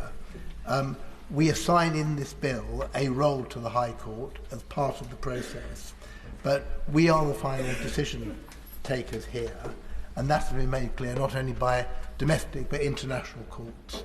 And the European Court of Human Rights has said in every case that such matters have come before it that the margin of appreciation should be should be put into effect, and therefore they should not interfere with what the law as we decide it. So we cannot dodge our responsibilities here. I know we don't want to do that, but we have a duty to put into place the best law that we can, and that is not the law as it stands. There are three choices for people who want to end their own lives. They can go to Dignitas alone if they can afford to do that. They can attempt and perhaps succeed in suicide. They risk failing. If they succeed, they will have a lonely death. They may, as others have pointed out, simply have to resort to refusing treatment or refusing food. Or, third option, they can embroil their relatives at the risk of those relatives becoming, or indeed friends becoming, being investigated or prosecuted. And they also risked ending their lives too soon. On the question of safeguards, I do not follow the view of opponents of the bill, because sometimes they seem to say that they are too complex, too expensive, that there are not enough resources there. If we want to resource this bill, we can resource this bill in that way. And I do not think those are the strongest arguments. But at other times we took. I really don't want to because of the time. I'm sorry. So I think this is a. I think. Should I? Yeah. I'll give way well. Madam Deputy Speaker, I thank the honourable gentleman for giving way. He talks a little about the safeguards, and I just invite him and the House to reflect on the COVID pandemic. And when a lot of safeguards around a lot of things were relaxed. And I worry that if we were to see another pandemic on the scale of what we saw in 2020, where the people might feel that they were doing something patriotic by getting out of the way, by freeing up a bed for a younger person, and I just invite him to reflect on that. I'll say that's with permission of the House. In practice, a terminally ill person will need to formally consider their decision at least 8 times under the provisions in this bill. This is a starting point. I think a number of members have already made this point. Already, I believe that this bill has had more scrutiny than most public bills that we consider, but we have up to 9 months before us to consider that further. Madam Deputy Speaker, all the practical and all the legal considerations here, I think, point towards this bill. It may well be amended to change the safeguards, to change the way that it operates, but we have the opportunity to do that. But at the end, that's not the decision for me. The decision for me is about 2 things. It's about human dignity and it's about agency. And I would like to think that even at the end of life, no, especially at the end of life, when someone may be at their obviously have their faculties, but maybe at their weakest ebb, that they can still exercise that agency, they can still make those decisions for themselves. They can have the longest life they can, and they can end that life in the way that is most beneficial to them, their loved ones and their family. That is simply not happening, and by voting against this bill today, you ignore those facts. One of them. Kit Malthouse. Deputy Speaker, when I was a child, my parents shielded me from death, and centuries of art and literature and religion taught me that death was something noble or even slightly romantic. When I became an adult, I learned pretty quickly that that was not the case. For far too many, it is anything but, certainly not noble. The deathbed for far too many is a place of misery, torture and degradation, a rain of blood and vomit and tears. I see no compassion and beauty in that, only profound human suffering. And in 10 years of campaigning on this issue, I've spent many, many hours with dying and bereaved people that have time and time again reinforced me of that view. Now, I'm co-sponsor of the bill, and I'm chair of the All-Party Group for Choice, co-chair of the All-Party Group for Choice at the end of life. And I could give a speech that was going to promote the bill, but my honourable friend, and I do call her a friend, the member for Spen Valley, has done that remarkably well.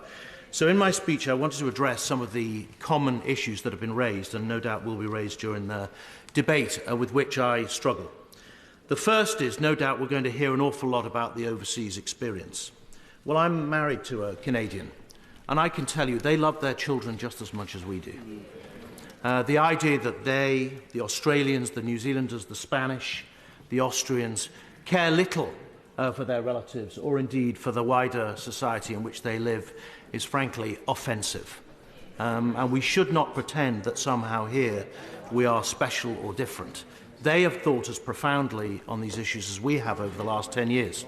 And we can learn from them and design a system for our own sensibilities and culture as they have done too. They all have different laws on abortion, some of which we would not pass in this House.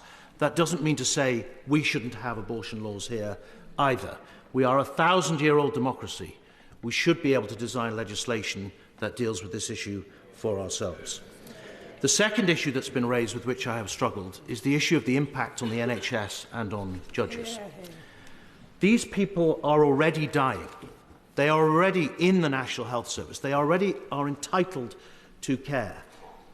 And even if you think there is an impact, are you seriously telling me that my death, my agony, is too much for the NHS to have time for?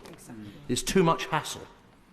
Or even the claim that it would overload the judges, that I should drown in my own fecal vomit because it's too much hassle for the judges to deal with. We send things to the NHS and the judges from this House all the time. Is anyone suggesting that we shouldn't be creating new offensive spiking because the judges are overworked, which has come through this week? Of course not. They will cope as they have done with all sorts of things that we've sent from this House over the years, and we should not countenance the idea that some logistical problem is going to get in the way of giving us a good death to our fellow citizens. And then I wanted to address the notion, or address directly those people who are considering voting no, and to make sure that they are clear in their own mind that a vote against this bill today is not a passive act. There are two states of being on offer today, and I have to break some news to you. Whatever happens to the bill today, people with terminal illness will still take their lives.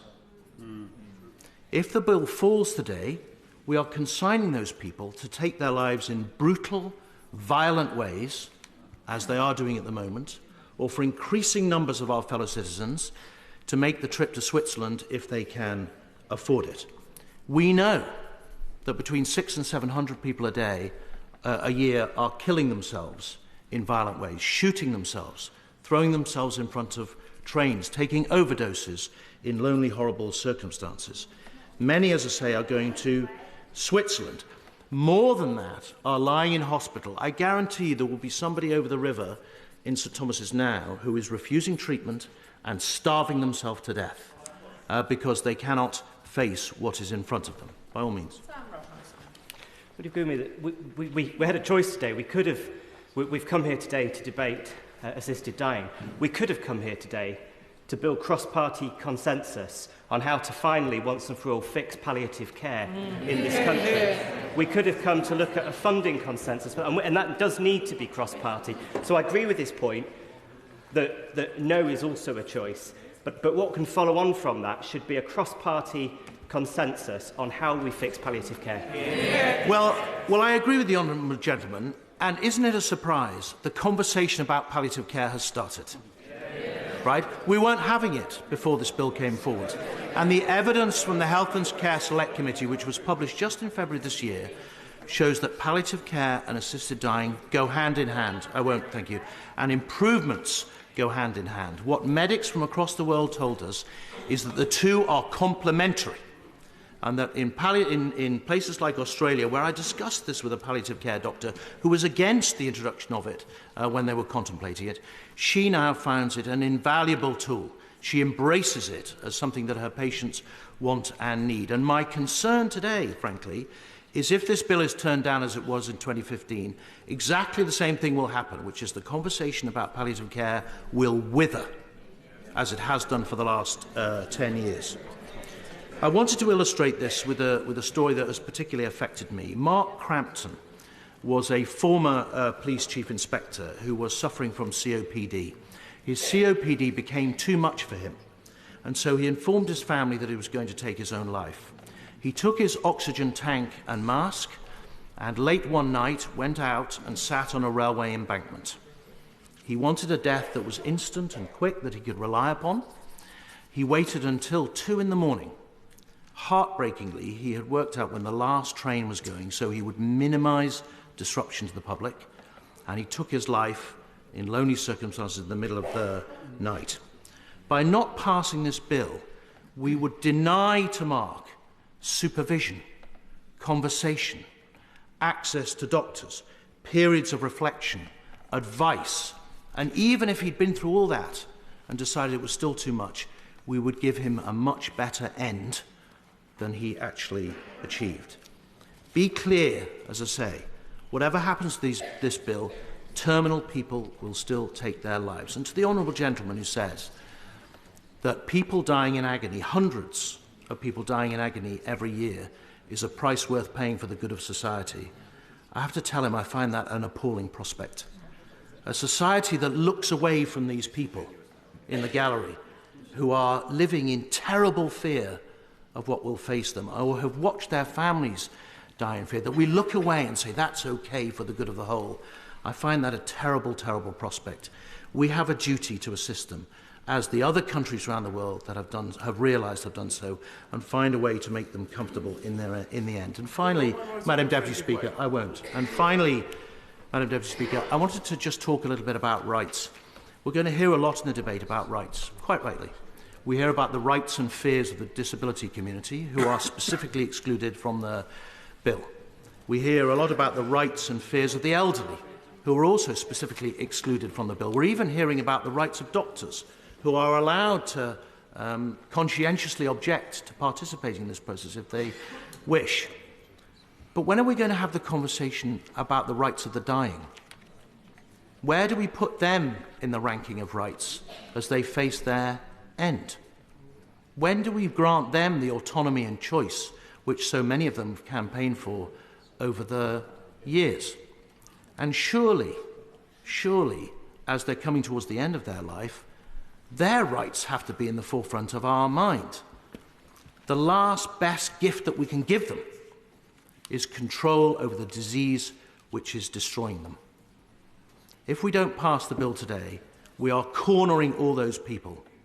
We are trapping them with the law against their disease and consigning them to an end of torture and degradation which they do not wish to go through. As I said before, we are a 1,000-year-old democracy. It's not beyond us to design legislation that gives them what they want and protects those who we feel need to be protected.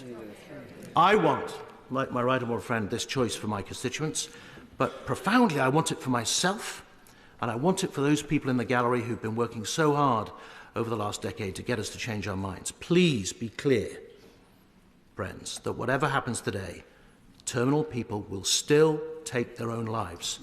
All we are deciding today is how. With a reminder that there is no formal time limit, but if we wish to get members in, and as many as possible in, please could members constrain themselves to about 8 minutes. Rachel Maskell. Deputy Speaker, this is hard. With compassion, we search for ways to best alleviate pain and suffering and ensure those we love die in peace. Initiated by this bill, focus has rapidly turned to caring for the dying, optimising every moment of life, life that we want to hold on to, yet breaks us, knowing that at some point we have to let go. This, the mission of Dame Cicely Saunders, founder of the hospice movement. Thankfully, most die in peace, but tragically, not all. Funding for palliative care has regressed against rising demand in an ageing society with growing comorbidities. Hospices are paring back services. Research by the Anscombe Bioethics Centre in Oxford highlights how jurisdictions with assisted dying fall down the rankings on palliative care, while promised funding never materialises.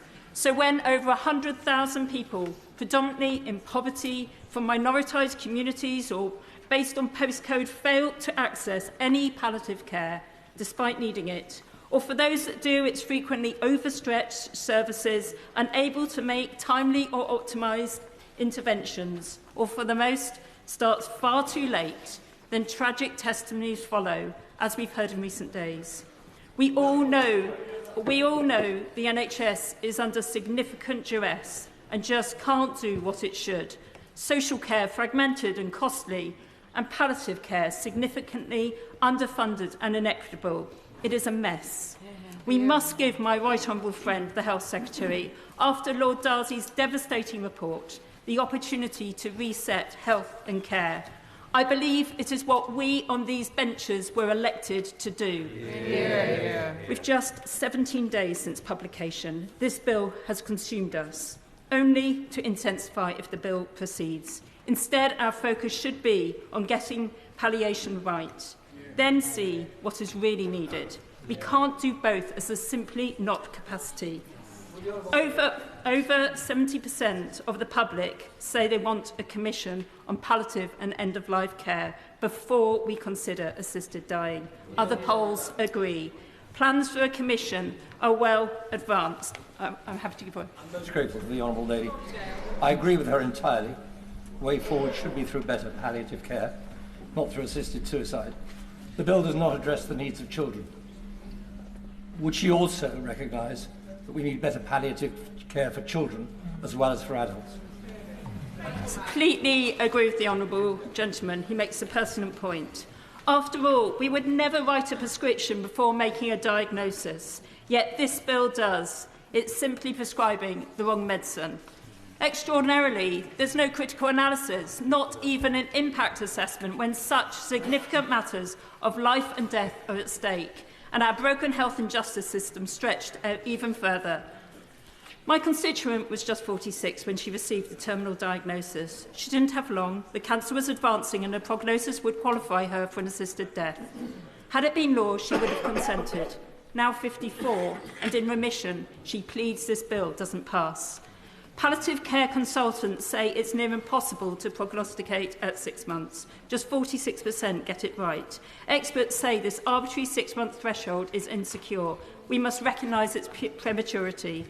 Clause 2.2 describes if treatment only relieves symptoms but does not cure, then you qualify for an assisted death if within criteria. We understand someone declining chemotherapy, but this extends to any condition where a cocktail of drugs is sustaining life. You may only be 18. It doesn't need a change in the law. It's written in this bill. My greatest concern, coercion. We live in a coercive society. The UK spends 40 billion on advertising. Ever more powerful algorithms drive us to content online, while we recognise coercion in relationships or elder abuse. In dying, where there is malign intent, this bill fails to safeguard. Often years after coercion do people recognise it, yet within a month you could be dead.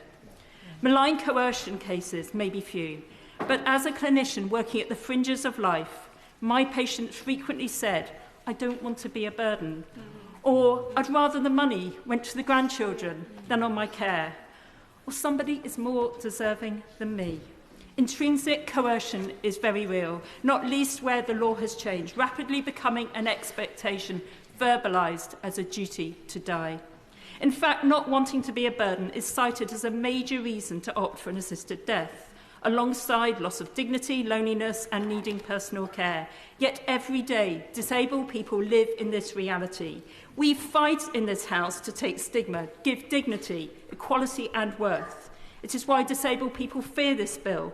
It devalues them in a society where they fight to live. Understand why Disability Rights UK opposes, why Liberty opposes. To push back against this bill is the cause of the progressive, the libertarian, not just the domain of the conservative. In this bill, a doctor may raise an assisted death with their patient, clause 4.2. With the trust we place in doctors, not least when vulnerable, this is so significantly coercive. Suppose unconscious bias, well known in healthcare. And before you question that assertion, let me cite the industrial application of the Liverpool Care Pathway. And then 5.5 years after its ban, the COVID Do Not Actively Resuscitate letters. Evidence shows disabled and ethnic minority people experience bias in healthcare. If you stand for equality, you'll recognise the safeguarding failures in this bill, while not wanting to encourage suicidal ideation. In jurisdictions where there is assisted suicide, rates rise 6% higher. Then process. 2 separate doctors, possibly unknown to the patient, ask a set of questions. Capacity can take days to establish in the courts, but only needs a consultation. The same to assess coercion and prognosis. The doctors are proponents of assisted dying. Risk increases in closed environments. At least the Isle of Man is considering a parole board style approach. This bill doesn't. The documentation of the decision fails in its rigour, not even seeking the evidence for decision. It is passed to a judge. Sir James Mundy, former Family Division President, describes, I quote, a scheme which does not provide for an open and transparent process, on the contrary, permits a secret process which can give us no confidence that it will enable the court to identify and prevent possible abuses. In decrying how the bill changes the role of the judge to one of certifying compliance, he states the Leadbeater Bill falls lamentably short of providing adequate safeguards, describing the suspension of any appeal as an extraordinary omission, not least if the patient's concerned relative or physician cannot take their case. This is backed by Thomas Teague, QC, former Chief Coroner, who says the safeguards will not hold. They amount to nothing more than arbitrary restrictions with no rational foundation. Lord Sumption, former Supreme Court judge, highlights that once the law facilitates assisted suicide, it could be deemed discriminatory to deny others, disabled people, the same rights. Barristers say they'll take cases. They expect the law to change. Then, I'm going to press on. Then much relies upon regulations using the negative procedure, some the affirmative. Even if not prepared within 2 years, clause 42.3 says this Act will be fully implemented. The bill changes the role of the Chief Medical Officer without any analysis, as with doctors. During the 14-month Health Select Committee inquiry, we heard how the clinician-patient relationship changed with assisted suicide. Record keeping and data collection is inadequate, as we found in Oregon. The clause 18.9 highlights the procedure may fail. The bill is silent on how to manage, but should be explicit. And we must acknowledge it's not always peaceful. When we learnt in Oregon, some have seizures or vomit as the body rejects the toxic medication. The bill falls woefully short on safeguarding patients too flawed to amend. It's the wrong and rushed answer to a complex problem. Today, we must be beyond reasonable doubt of error if voting for this bill. Remember, the vote is not on the principle of assisted dying or choice, but the principles detained within the clauses of this bill. Public polling overwhelmingly says, if in any doubt, then the public expect their MP to vote against the bill today. We can focus on optimising palliative and end-of-life medicine, to then bring consensus and discern what further steps need taking. For death, as with life, is too precious to get this wrong. The Chair of the Health Select Committee, Layla Moran. Deputy Speaker. I'd like to start by congratulating the member for Spen Valley for bringing this bill and to commend her for the tone that she has set in shepherding this debate, and indeed members across the House for sincerely held views for the way that I think we have done this so far, and I hope it will continue. Most things we do in this place have some bearing on life and death, but it's rare we discuss these concepts in their most visceral and direct forms. And as a nation, we don't talk about death very nearly enough, especially while we're well. But it happens to us all. And so I welcome the chance to enable better conversations, not just in this place together, but also in people's own minds for themselves. No matter how anyone votes today, I hope we can all agree that this debate is a profound and proud moment for our democracy. And to that end, I want to be upfront. I will be voting for this bill today because I want this conversation to continue. Now, to those who are arguing the moral grounds and the point that we are crossing a Rubicon, I sincerely respect their view. These are moral judgments. There will be members who will be making the moral case today, and I want to hear them. But to those MPs who might be minded to vote for it on principle but are worried about the details, about how we might change a word here or the role of clinicians or MPs or whatever it may be, may I urge them to reconsider the question they're asking themselves today. This is the second reading. The media is asking all of us, are you for or against this bill? I would urge you to think of this question differently.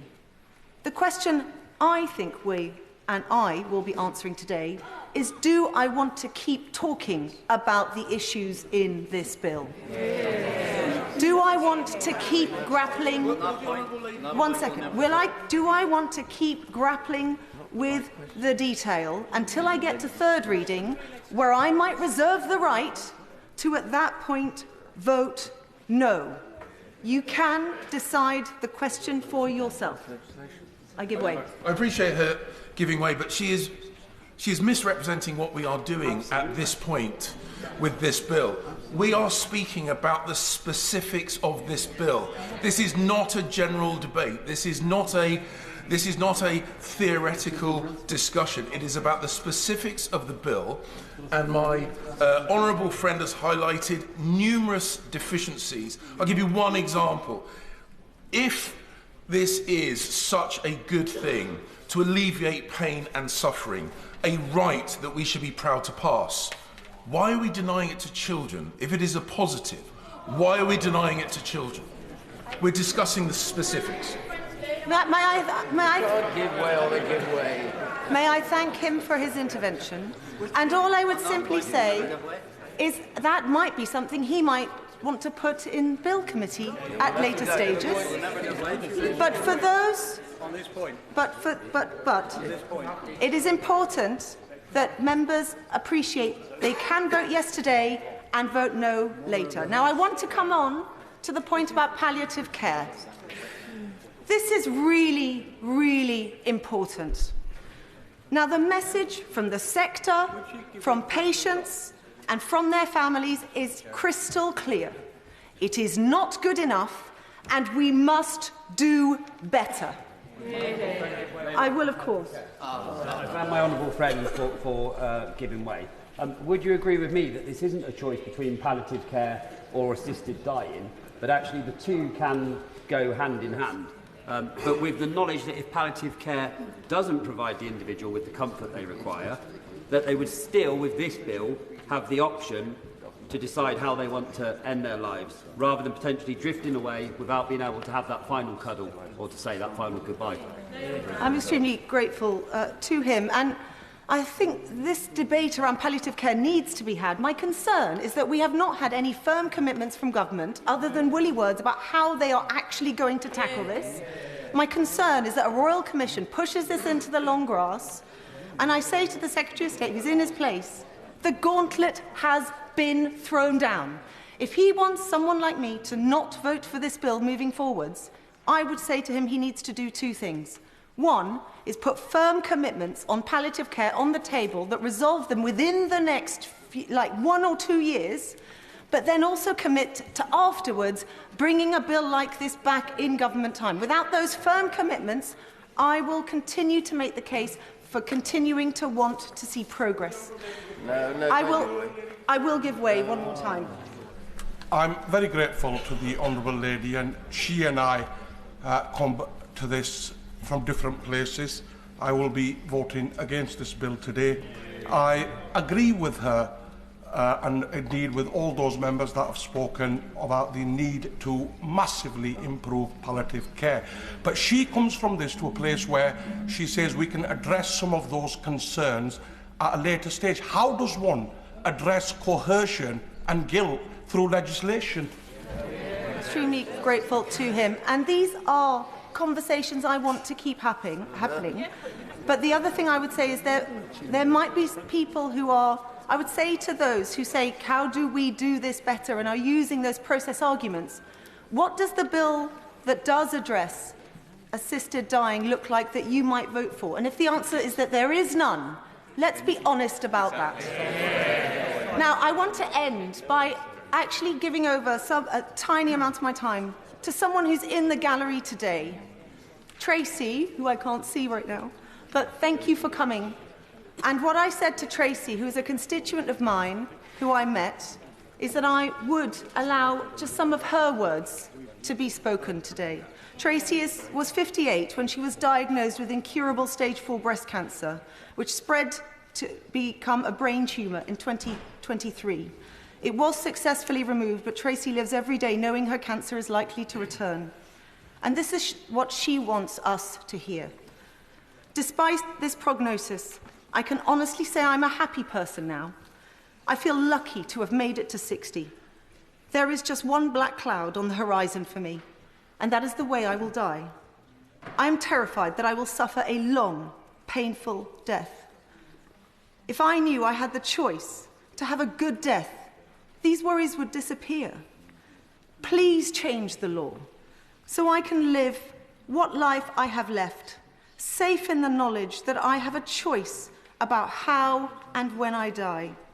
If you do this, I will be able to live even more happily, knowing that I do not need to worry about the prospect of a cruel and painful death. So I will simply end by saying there are sincerely held views today. Let this be the Parliament where we ensure, regardless of how we vote today, that we give people a good death. Yeah. Tonya Antoniazzi. I have led 2 Westminster Hall debates for the Petitions Committee on this subject of assisted dying. I have grappled with this. I still do, and when my honourable friend, the member for Spen Valley, was speaking earlier, I had a packet of tissues and I made swift work of them. It really is so difficult for so many of us, with personal experience and also with our own thoughts. It is our privilege, it is genuinely our privilege to be able to say that this is what we want or what we don't want, because we may not be facing that right now in our lives. But when you are, and I will be voting for the bill today, when you are, you think about it deeply. And I think about this all the time. I really need to maybe get a bit of a life, but it really, really is something that bothers me. The way in which this debate has been held is a real, it's a real honour, and it's an honour for all of us in this chamber to be able to do it today, whatever our views are. But I have to say that it's just not easy, and I want everybody out there to know it's not easy. It's really, really difficult, and it's difficult for those on opposing sides. But I'm going to get to the bill because, as it's been pointed out, that is what we are here to talk about, and not get overly emotional. But I want to talk about the bill, and I want to talk about how it impacts in Wales. And these are things that I hope that we will be able to amend the bill to take consideration of, and I hope that we can look at this in detail in the Lords. I believe this bill should pass today, because we need to discuss this and we need to know how it's going to work. And as it's currently drafted, I think we are going to have to look to Welsh Government and to see if there needs to be a legislative consent motion, because it doesn't seem to engage with the Sewell Convention in a substantive way. And some of the issues that have been raised with me are that the bill places multiple duties on the Secretary of State in England around code of practices and providing assistance with the NHS. And the Welsh Government needs to be happy with the Secretary of State in England in deciding how services are provided within the Welsh NHS. And there will need to be an amendment, which I suspect will then engage with the Sewell Convention. The need for subordinate legislation to enact this bill is really complicated, and we need to see how this will be passed here in this place. And so there are issues around the code of practice, because some of them have devolved.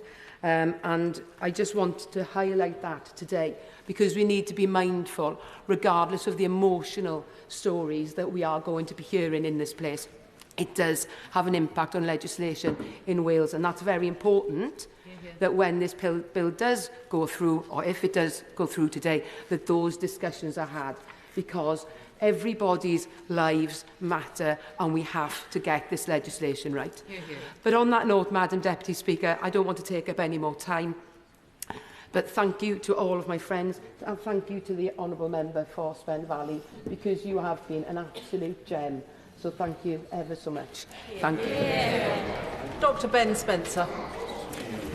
Thank you, Madam Deputy Speaker. Prior to my election to Parliament, as a consultant psychiatrist with a PhD in decision-making capacity, under Section 9(3)(b) of this bill, I would have met both criteria to be a medical expert assessor.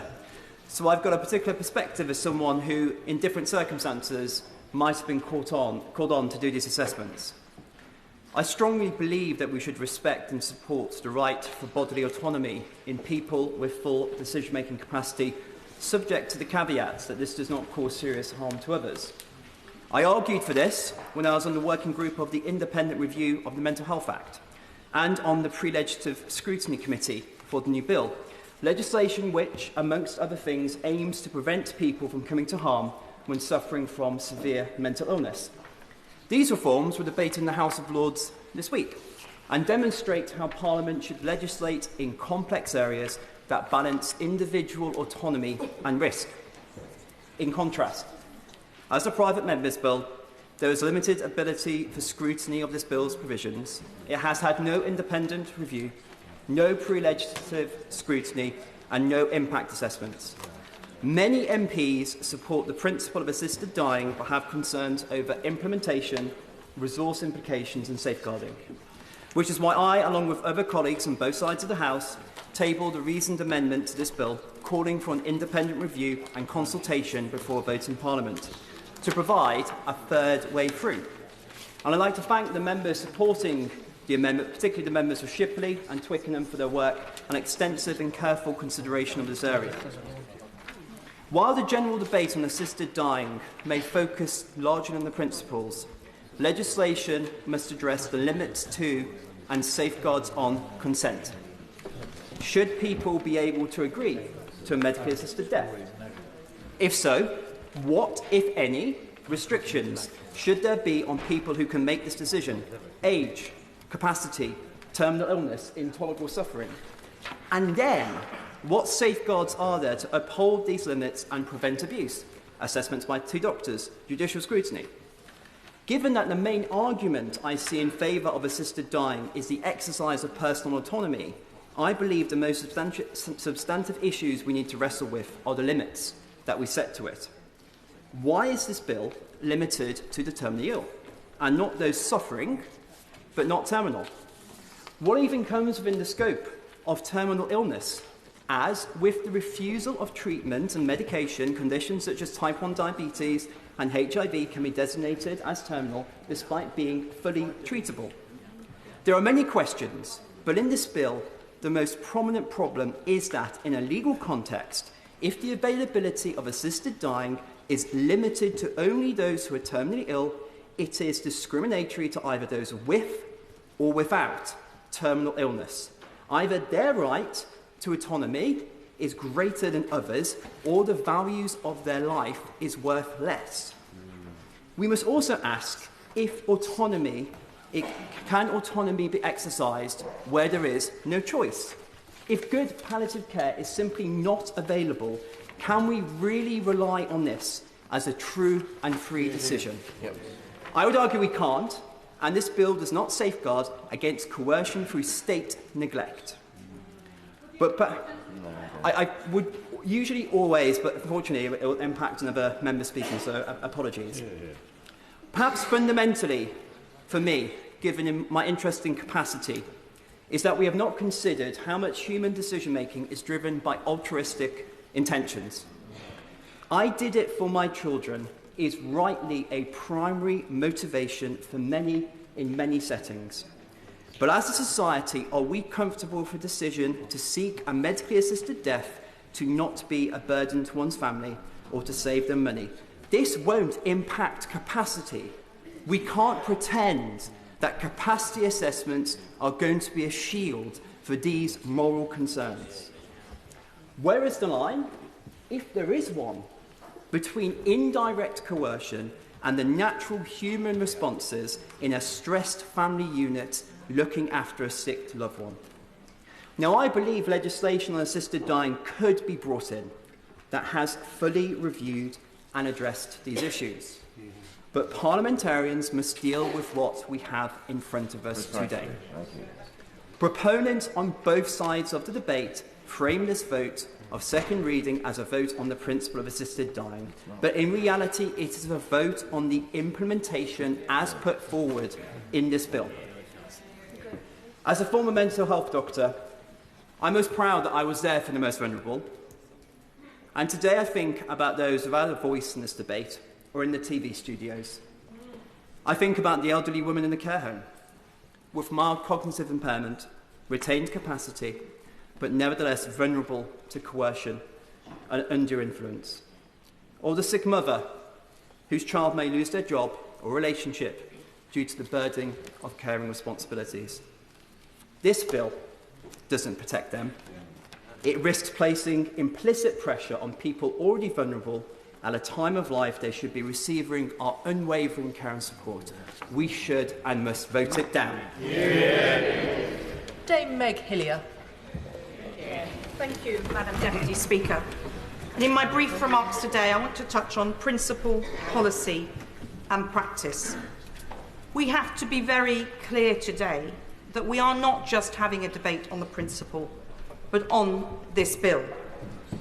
But the principle at stake is that we do cross a Rubicon, whereby somebody who is ill, who is terminally ill by the definition of this bill, is assisted by the state to die. This is a fundamental change in the relationship between the state and the citizen, and the patient and their doctor. If we have a scintilla of doubt about allowing the state that power, we should vote against this today. I, like many of us, most of us, came into politics partly to stand up for the vulnerable. And we've heard heartbreaking stories today about those vulnerable at the point of death. We've also heard, and I concur completely with my right honourable friend, the member for Hackney North and Stoke Newington, about those who are vulnerable for other reasons, who could be coerced or persuaded down this route. I've had the privilege of being around the hospice movement for nearly 50 years, when my father established one of the first National Health Service hospices in this country. And I saw what he did as a doctor in a world where death was not talked about, where surgeons would say, "We'd whip this bit out, you're going to be fine." And he would be one of the first to have to tell them, "It's actually, you're going to die." And the work that he did on the back of giants like Dame Cicely Saunders is something we should be proud of. We were the first country in the world to recognise palliative care as a separate profession. And some of the tragedies we've heard about today are because of a failure in that system. And a failure in palliative care and support is not a reason to continue. And I have a personal experience Many of our members of this House will remember when my daughter was very ill a few years ago. And I had not intended to speak about this today, but she was admitted to hospital with acute pancreatitis as a teenager. So this bill would not have covered her at that point. But I did not know for for 5 days, in fact many months, whether she would live or die. And those first 5 days she did not sleep and she did not eat and she was crying out in pain. But I saw what good medicine can do, that palliated that pain, that got her to a place where, although for 2.5 months she was unable to eat, she was saved, and the key thing was she was not in pain. Well, she was in pain, but it was managed. Our best friends were the pain nurses and the anaesthetists. So I have seen directly, and I have other examples of another family member, which I haven't got time to go into today.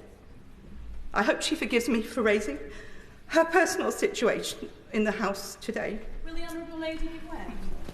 Thank the Honourable Lady.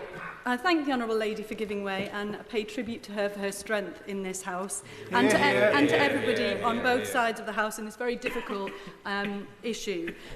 Does the Honourable Lady agree with me that we already have assisted dying in this country?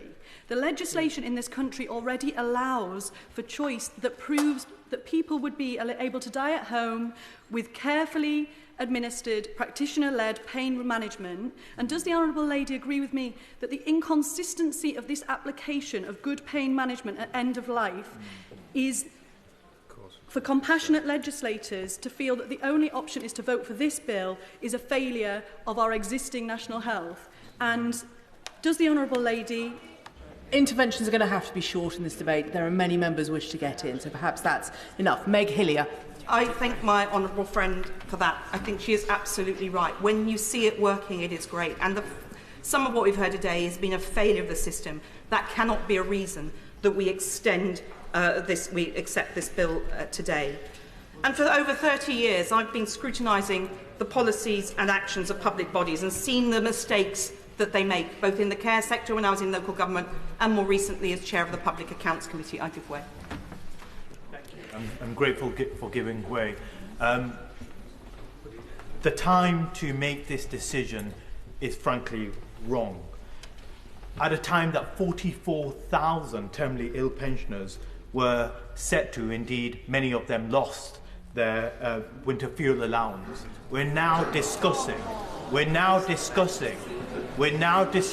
whether we will put forward a bill to, frankly, a state-sanctioned bill. The taboo that many of us are reluctant to talk about are... Meg Hillier. I thank the honourable gentleman. What I do agree with him on is the time is not right now. We have not had the proper discussion about palliative care. Some of us have been trying to talk about this for many years, and we need to make sure that this debate does not stop today. But this bill must stop today. It is not developed to deliver that palliative care resource that we need. And I do want to touch on the policy, but I just want to pick up on my final point before I took the intervention, that we've seen many systems of failure, whether it was contaminated blood, many whistleblowing in the NHS repeatedly showing failure in the system, and there's great trust for those supporting the bill that these safeguards will deliver. And I won't go into the details as others have already done that, I'm sure many more will. But we made coercive control in this House illegal in 2015. And yet this bill, although it talks about the safeguards, I fear that it will not pick up coercive control. We ruled it as illegal, and we thought that was a moment of progress in this House. And because of the time, Madam Deputy Speaker, I'll move on to some of the practical challenges of delivering this. My constituents are struggling to see doctors face to face. To see the same doctor twice feels like a miracle in modern Britain today. And my right honourable friend, the Health Secretary, is trying to sort this out, but it's going to take a long time. We need to make sure that we sort out our buckling health service, support palliative care, and make sure, yes, that we discuss what a good death is. A good death that Cicely Saunders triumphed and campaigned to make sure we had one of the best hospice movements in the world to deliver. If you have any doubt in your mind about this bill impacting on people who do not have the capacity, who aren't the people in the TV and radio studios talking about it, those in my constituency who have poor English, or the woman who came to see me only a month ago, with terrible pain from a gallbladder, a simple day operation, but she didn't understand what the doctor had told her. She wasn't sure, she wasn't going to have it out because she didn't know what it meant to be without a gallbladder. If somebody who is English, in her 60s, able to speak, a bright woman, but unable to challenge and have that conversation with the doctor, just think what this could mean if this bill passed today for many more vulnerable people. Madam Deputy Speaker, I thank the House for its indulgence. Sir Edward Lee. I pay tribute to the Honourable Lady, and I want to follow her in talking about palliative care. And I want to start by reading an email that was sent by a personal friend and a constituent to me only yesterday. I apologise for adding to your thousands of emails you'll be receiving. I just wanted to tell you why I oppose the Right to Die bill. I know you are aware of the experience I had when my husband was dying.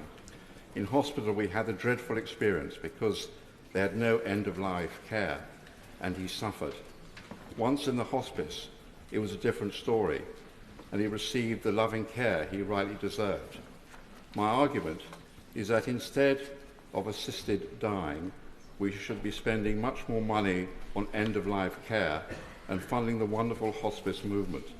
Thank you for reading this.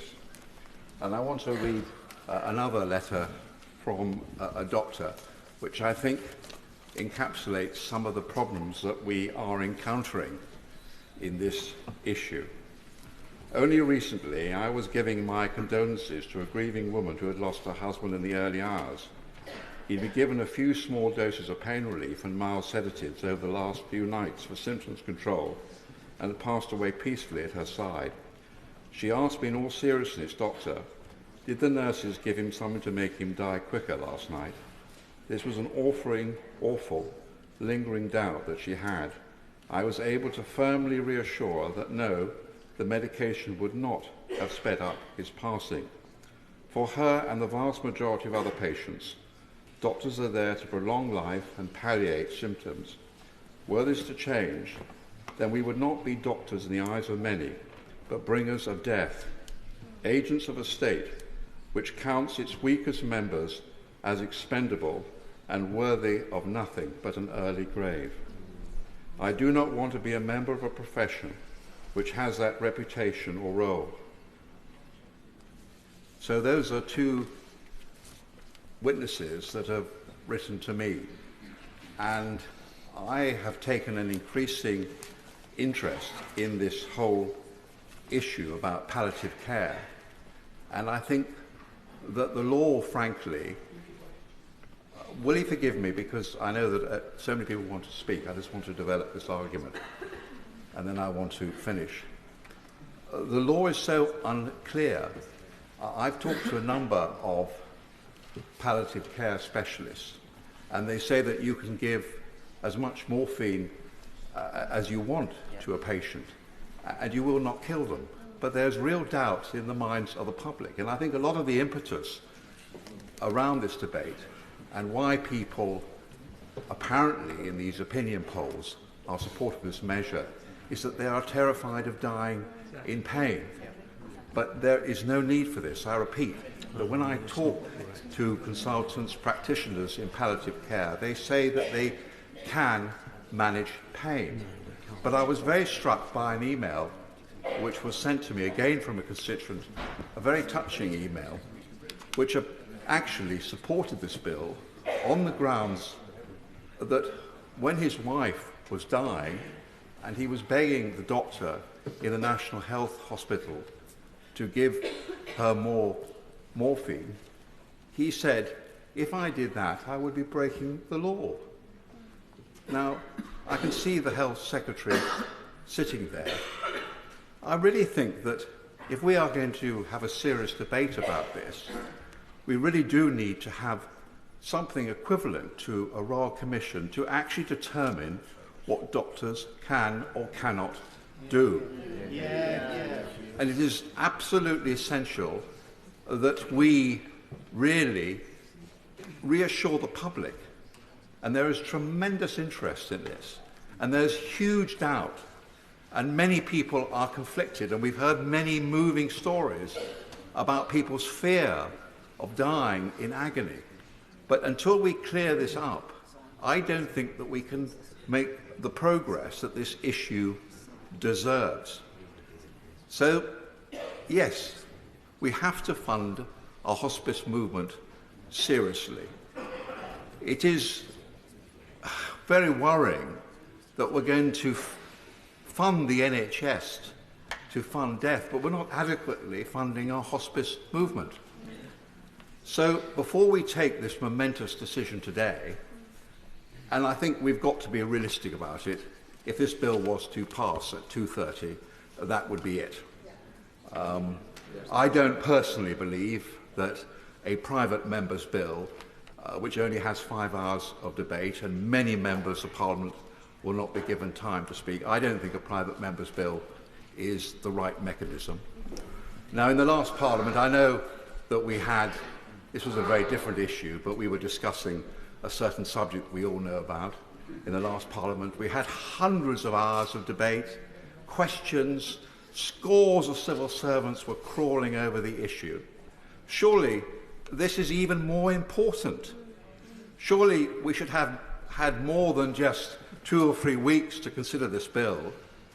We should actually be looking at the detail. The devil is in the detail in terms of possible coercion and the facilities available to the hospice movement, the issues that I talked about, the law which is unclear about how you can or cannot relieve pain. Can we just not pause a moment? And really, those are the practical points I want to make. This is so important. The future of so many vulnerable people are at stake. And I really was very struck by the comment which was made earlier from those benches, that we can't consider this just in terms of individual hard cases, but in terms of society as a whole. What sort of society are we? Are we a society that loves our NHS, that loves life, that loves caring, that loves the hospice movement? Or are we a society which believes that there is despair? So I will be voting for hope at 2:30, and I will be voting against this bill. Dr. Peter Prinsley. Thank you, Madam Deputy Speaker. I asked the ENT nurse I've worked with for 20 years about assisted dying. She said it's an essential change, no doubt in her mind. Like me, she's seen the unbearable distress that some head and neck cancer cause. And she knows of the very difficult deaths of some of our patients, despite excellent palliative care. This is the experience which has changed my mind. When I was a young doctor, I thought it unconscionable, but now I'm an old doctor, and I feel sure it's the right change. I have seen uncontrollable pain, choking, and I'm sorry to say, the frightful sight of a man bleeding to death whilst conscious as a cancer has eaten away at the carotid artery. This is called a carotid blowout. I know the terrifying loss of dignity and control in the last days of life. I'm speaking here of people who are dying, not people living well who have chronic or terminal diseases. We're talking here of people at the end of their lives, wishing to choose the time and place to die. This is not some slippery slope. We are shortening death, not life, for our patients. This is not life or death. This is death or death. Coercion and manipulation have been spoken about and are no doubt feared. But I think the danger of no change to the law is a greater fear for those who are dying and wish to have choice. The very real fear of loss of dignity and control are at the heart of it. Do not underestimate this. There are strict safeguards in this tightly written bill, and I fervently hope there will be the opportunity to refine these as the bill progresses. Will you give way on that point? Sure. I thank my honourable friend for giving way. Assisted dying is already occurring in unregulated ways, with up to 650 terminally ill people taking their own lives each year, often in traumatic circumstances, causing additional pain for their loved ones. This bill promotes freedom of choice at the end of life in a controlled and regulated manner. Does my honourable friend agree that legal assisted dying would provide essential safeguards where there currently are none? I thank my honourable friend for that really timely intervention. Some may say we do not have the resources to introduce this change, and many may say we must invest in palliative care, which of course we must. But I see assisted dying as complementary, not alternative to palliative care. Sure. Thank you so much to my honourable friend for making way. And he spoke earlier about coercion very briefly and the very well-held fears that many of us have in this House about the risk of coercion, particularly to vulnerable people. I wonder what my honourable friend makes of the fact that in Washington State, where the relevant law is restricted to terminally ill people like this law, last year, 59% of those who went through with an assisted death did so because they feared being a burden to, I quote, family, friends or caregivers. And in Oregon, the figure was 43% last year. Well, I thank my honourable friend for that intervention, and I respect her report of the statistics, about which I have no further information. Mr. Speaker, colleagues know the gravity of the law we are discussing and might feel the moral weight of such a change is simply too great to bear. They may fear that our wisdom is insufficient, but I urge us to be brave today and allow this bill to progress in the new Parliament. Finally, a prison chaplain told me only this week of a gentle old man he met in prison, serving life for agreeing against every instinct in a last act of love to suffocate his wife, who was dying in uncontrollable agony. We are a compassionate people, and we can do much better than this. Thank you. Colleagues will realise we only have a few hours to go. Without absolute speaking limits, if colleagues could keep their contributions to shy of 5 minutes, I'll do my best to get as many people in as possible. I call Tim Farron. Thank you, Madam Deputy Speaker. The motives of those proposing this bill are grounded in compassion. And in the heat of this debate, I want to seriously acknowledge this, particularly in the person of the Honourable Member for Spen Valley, who has conducted herself with great dignity throughout this. Neither side has a monopoly on compassion. I personally will always be affected by watching my mum suffer at her death at the age I am now. So let us not think badly of one another's motives. Let us instead be courteous and let us be curious. My opposition to this bill is grounded in compassion. To legalise assisted dying is to create the space for coercion. That will undoubtedly see people die who would not otherwise have chosen to do so. There are no safeguards in this bill that will prevent this. Indeed, to be fair, I better not. To be fair, none would be possible, even if we weren't going through this hasty process. First, there is the risk of self-coercion. Many of us will have had older relatives who've uttered words similar to, "I am a burden to you, you'd be better off without me." So we know, don't we, all of us, reasonably, instinctively, that people will make it as making a sovereign choice, but it will be a choice born out of coercion. Unless there is a clause in this bill that I've missed to employ mind readers, then of course no amount of doctors, safeguards or bureaucratic mechanisms will prevent those who self-coerce from opting to die simply because they assume that no matter what their loved ones say, everyone will be better off if they were dead. To add to the stats that we just heard from the Honourable Member just a moment ago, in Canada we know that more than 1 in 3 people opting for assisted dying gave the reason for choosing to die that they felt they were a burden on others. Honestly, I don't see we need any other discussion to push us into the no lobby than that clear evidence from where it's legal elsewhere. Secondly, there is coercive control, also being touched upon. In this Parliament, in the last Parliament I should say, we passed groundbreaking and long overdue legislation on domestic violence.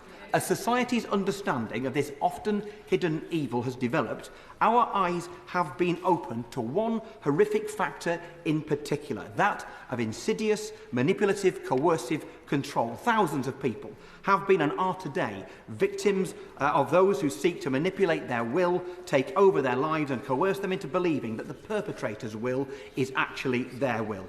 We know, all of us, through our constituency casework of people who have been victims. One common theme is that victims often did not realise that they were being controlled until long, long afterwards. It can take years for the penny to drop. I do not need to spell it out then, do I, that those coerced into choosing assisted dying, for them, that penny will never drop. They will no longer be with us. And third, people will choose assisted dying because of their pain when they wouldn't do if their pain was properly managed. Here is where the evidence from other countries becomes truly disturbing. In fact, terrifying. The countries in Europe without assisted dying increased palliative care investment in the last decade by more than 3 times more than those who had legalised it. In the United States, those states without assisted dying saw an increase in the size of their palliative care teams that was also 3 times greater than the increase in those US states that had legalised it. This is clearly no accident, no coincidence. Indeed, the group that has contacted me most vociferously against this bill have been palliative care doctors. I'm happy to give way. I thank the honourable member for giving way, and we're having this discussion today, and I have to pay tribute to the honourable lady for the way in which she's conducted this, but we're having this discussion in a sense that almost implies that palliative care right across the UK is of the same excellent standard everywhere, and I have to inform the House that it is not, and it is of deep regret that that is the case. I also want to say that I feel that I cannot stand by this today because there are many vulnerable, marginalised people that will be impacted by this. I want to support life, I want to affirm life, and I also want to do that with dignity. I do thank my honourable friend for her very important and powerful intervention.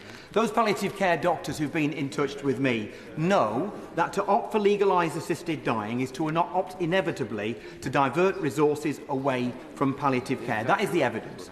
I spoke to one of those palliative care doctors this week. She works in a hospice. She said the only patients I care for are those who are dying. All of us know what's coming. Assisted dying means a shift of focus away from helping people to live in dignity and comfort towards simply helping people to die. And then, Madam Deputy Speaker, it becomes a self-fulfilling prophecy, because let's not kid ourselves, palliative care is a postcode lottery in this country, especially for the poor, especially for the old. If the motivation of those who choose assisted dying is to end their pain, you can be certain, and I mean absolutely certain, that those NHS trusts with the weakest palliative care offer will be those with the highest incidence of people choosing to die. In other words, it was not really their choice at all. An observation made to me by one senior oncologist just last week was that there are fewer, more stressful situations in a person's life than to be given a terminal diagnosis. I remember being with my mum as she was given hers. To be told you are going to die.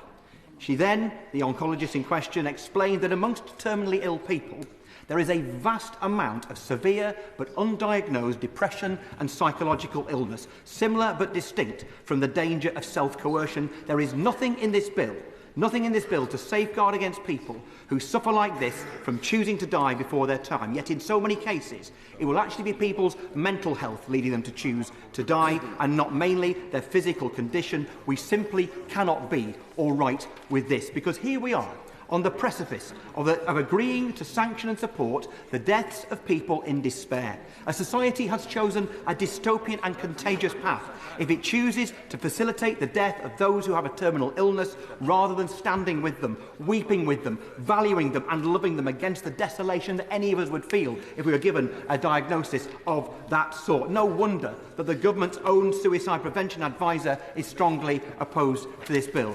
So finally, while I totally respect many of my colleagues in our corner of the House, my fellow Liberals, will take a different view, I am opposed to this bill because I am a Liberal.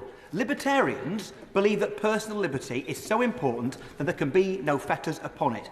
but I'm a liberal, not a libertarian. I believe that freedom is essential, that the rights of the individual underpin a decent society, but that my rights must be held in check if they nullify your rights. Since we know, and we really do know, that to legalise assisted dying is to permit people to die who will self-coerce, to permit people to die as a consequence of manipulative coercive control, to permit people to die outrageously, not because of a real sovereign choice, but because of a heartbreaking Hobson's choice due to inadequate palliative care, then I have no right to impose that ultimate and most appalling constraint on the freedom of the most vulnerable people in our society. So I urge all of us to stand in defence of those most vulnerable people, to defiantly defend their liberty, to make a renewed commitment to world-class palliative care and to human dignity, and to reject this bill. Please, to consideration to colleagues shy of 5 minutes, please. Marie Tidwell. Thank you, Madam Deputy Speaker. Today's decision has been one of the hardest that I've had to make. In my career in disability law and policy, I chose not to focus on debates about whether disabled people should be born or whether we should die. Instead, I focused on enabling disabled people to live better, more fulfilling lives. Today, I find myself voting in a way that I thought I never would. I will be voting in favour of moving the bill to the next stage of the legislative process. That has been a difficult journey for me.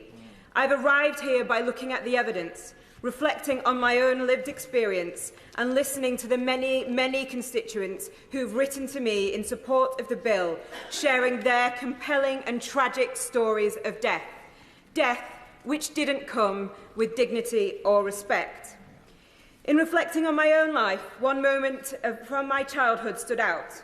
When I was 6 years old, I had major surgery on my hips.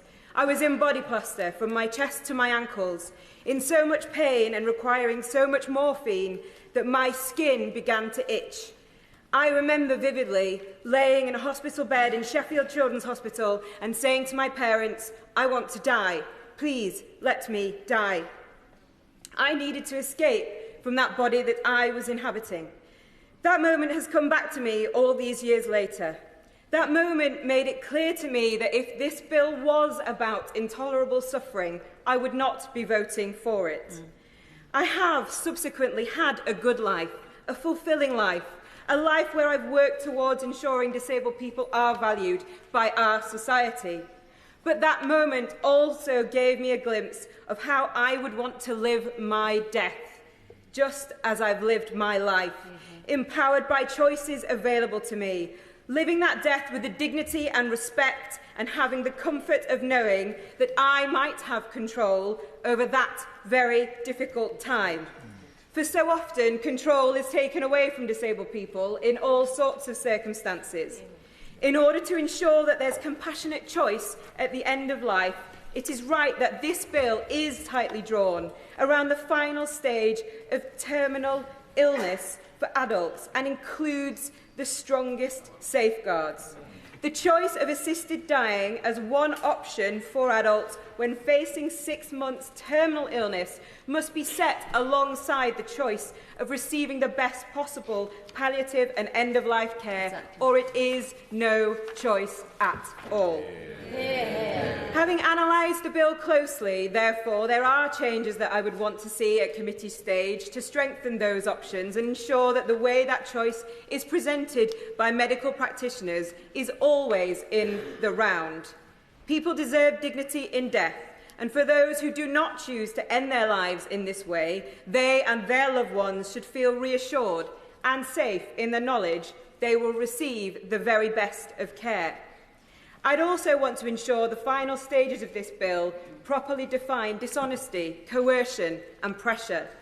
I think it's necessary to embed mandatory language in the bill around the need for a code of practice on palliative care, as well as improving the regulations on training for medical practitioners.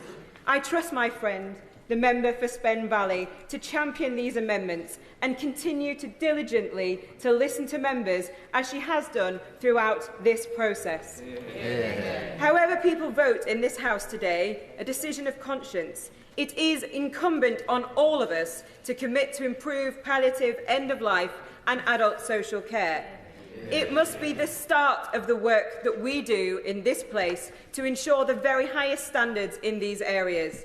That will be a very great legacy indeed, giving people the dignity they need in that moment of death. For many of us across the chamber, considering these issues has been extremely hard and upsetting. We've had to go to the very depths of ourselves to understand what choice we would make today.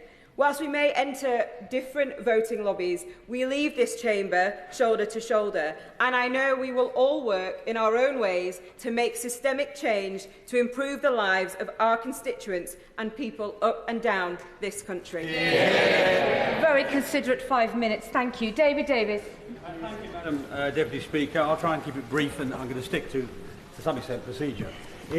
It must be one of the most painful decisions for most of the members of this House, the one that we're taking today. It certainly is for me. And I'm somebody who's changed their position. I'm a believer in the sanctity of life, but I'm also an antagonist to torture and misery at the end of life. And so, accordingly, I'm intending to vote for second reading. And I say to those who've made procedural comments in this, second reading is a point of principle, not a point of conclusion. And I'll come back to that in a second. And I've done that because since the scandal of Dr. Shipman and the murders that he carried out, the behaviour of the health service has changed, and I have witnessed, with constituents in particular, any number of people who have died slowly and in agony beyond the reach of palliative care. And the Honourable Gentleman for Bury St Edmunds, I think, exemplified that brilliantly. But beyond the reach of palliative care. So no matter how well we do this, we cannot fix that problem. Secondly, and I'm going to disagree with my right honourable friend for Hampshire North West, in saying to him, it's not insulting to the other people who've tried this already to critique what they have done. We have the example of a very wide range of outcomes to people who have other countries that have tried this. And if I thought the outcome, and if I think at third reading that the outcome we are heading towards is Belgium, I'll vote against. If I think it's Canada, I'll probably vote against. If it's Australia, I'll vote in favour. And that's what the next stage of this process is about. Now, this bill has got, and I'll say to both the sponsors, that it's got a number of areas they know that I think they have to put right. About a dozen, in truth.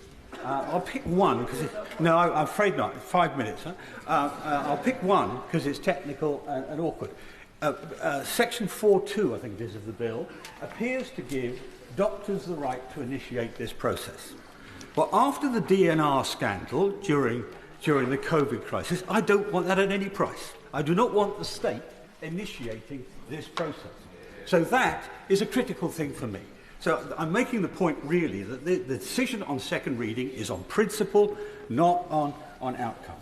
Now, the Honourable Lady has said she's going to work very hard to make committee work, and I'm sure she will, and she may succeed. But I want to say this to the government.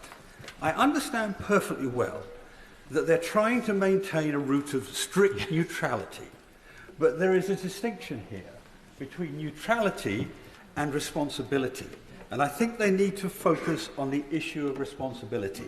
This bill is more important than most of the bills in your manifesto. And I'm not trying to be rude. It's more people in the dog and duck, or there's the Honourable Member Clacton here. He got mobbed over breakfast, people talking about this. More people care about this than they care about most other things we're doing. So it deserves 4 days in report stage, in government time, over the course of several weeks. We don't need a Royal Commission. This House can do this, but it needs to be given the option to do it. So I say to the government, the path of responsibility is give us the time to get this right. And if we get it right, it'll be one of the things we can be proudest of in the coming years until we eventually leave this place. So, I reiterate, I want this bill to succeed. It's more important than most bills we handle. It can't be dealt with in 5 hours and a few hours in committee, so I'm going to vote for it today, but I want the government to help me be able to vote for a good bill at the end of this. Please face the speaker so we can pick it up on the microphone. Anna Dixon. Deputy Speaker, and I am honoured to have been called in this debate. It's been particularly moving to hear contributions from across the House.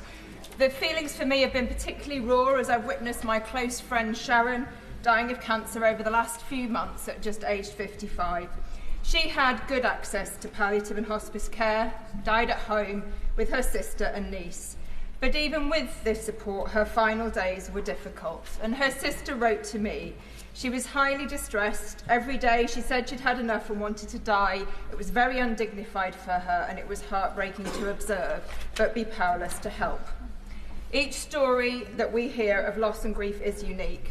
As legislators, we must consider everyone who will be affected both directly and indirectly by a change in the law.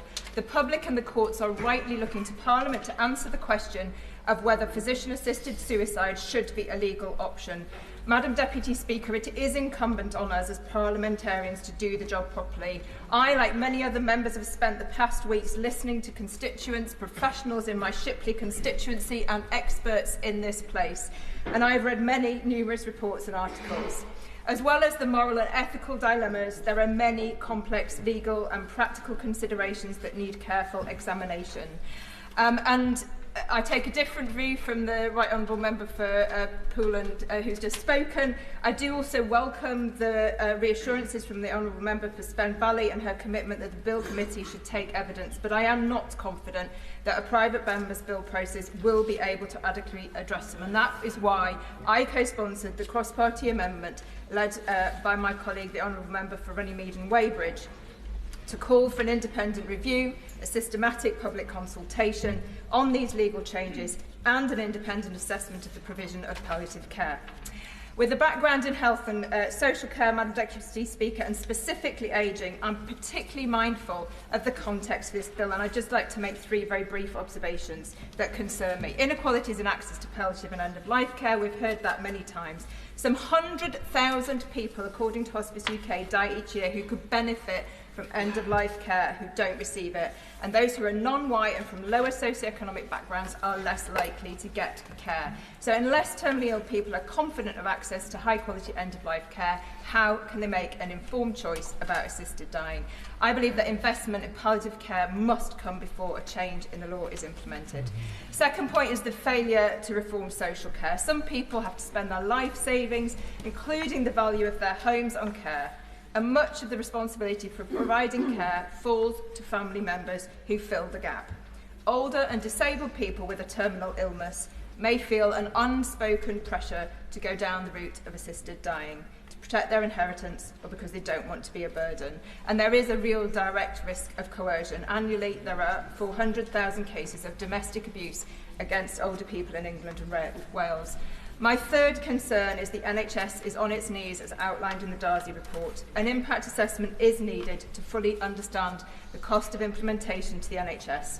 Do we have the doctors? What additional training is required? What is the opportunity cost of the necessary but lengthy process of establishing consent, capacity and absence of coercion?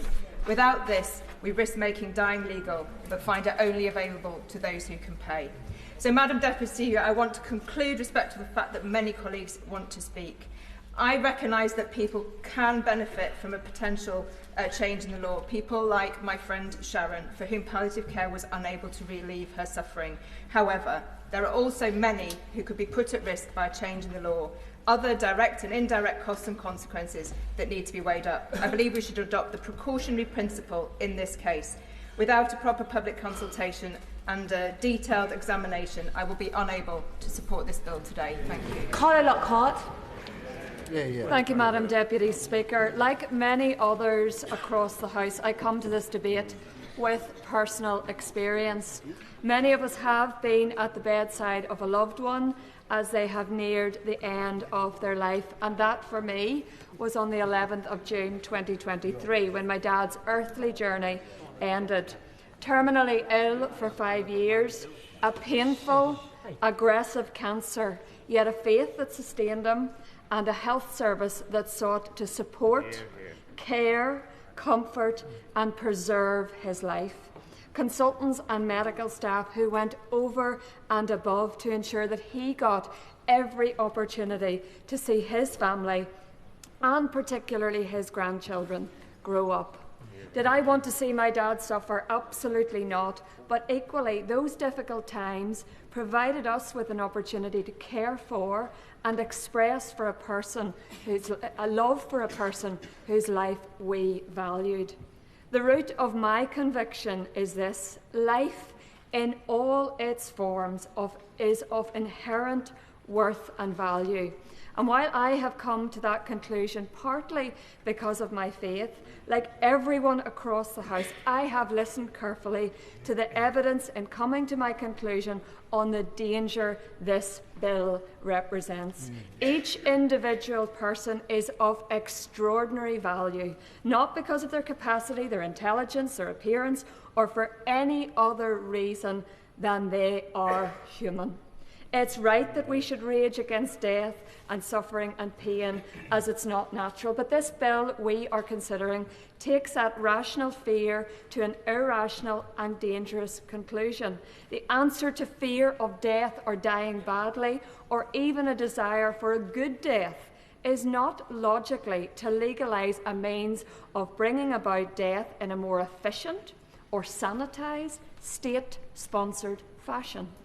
Madam Deputy Speaker, we are having the wrong debate today. What we should be debating is how, as a society, we can improve an individual's end-of-life experience through improved investment in end-of-life and palliative care and the very best medical or hospice facilities. I strongly support efforts to this end towards improving how we provide for those who are suffering in their final months of life, rather than seeking to end their life more quickly than is necessary, as this bill aims to do. Tragically, at the moment, 1 in 4 people do not have access to the care they need at end of life. Many are unable to see their GP and get the pain medication they need as they face their last few months. A broken system, one which the government has pledged to fix, and surely it should be a priority rather than introducing a state service that ends life. We need to debate how to properly fund the healthcare system we have, but this bill halts this and will divert much needed funding for better palliative care into ending life and not preserving it. Madam Deputy Speaker, in summing up, the bill before us undermines the foundation upon which our NHS is built to preserve and to protect life. It's not about individual pain, it's about a societal change that ends and devalues life. It puts the lives of marginalised and vulnerable people across our communities at risk with wholly inadequate safeguards against coercion. It will, as has been the case in every country where such legislation has been introduced, see the rapid expansion of eligibility of criteria. It can't protect against the unreliability of a terminal diagnosis. It doesn't guarantee a good death when you look at the complications associated with the drugs used in places such as Oregon. Death is final. Madam Deputy Speaker, today I have stood up for what is right, told the truth and warned of the dangers of this rushed and ill-thought-out bill. I would urge the same honesty from those who support it. This is not the answer to end-of-life care, and that's why I and my DUP colleagues will be voting against this bill today. Hopkins. I'm very glad to have the opportunity to speak in this hugely significant debate today and to support my honourable friend, the member for Spen Valley, as a co-sponsor of this bill in support of choice at the end of life. I've spoken many times about assisted dying and the desperate need for reform to the law since I came into this place 5 years ago, and I believe this bill today is a landmark opportunity to change the status quo once and for all, so that mentally competent, terminally ill adults have the right to choose a peaceful, safe and compassionate death. We hold a responsibility in this place to legislate for all people across the United Kingdom, for society, and the overwhelming opinion of the public is clear.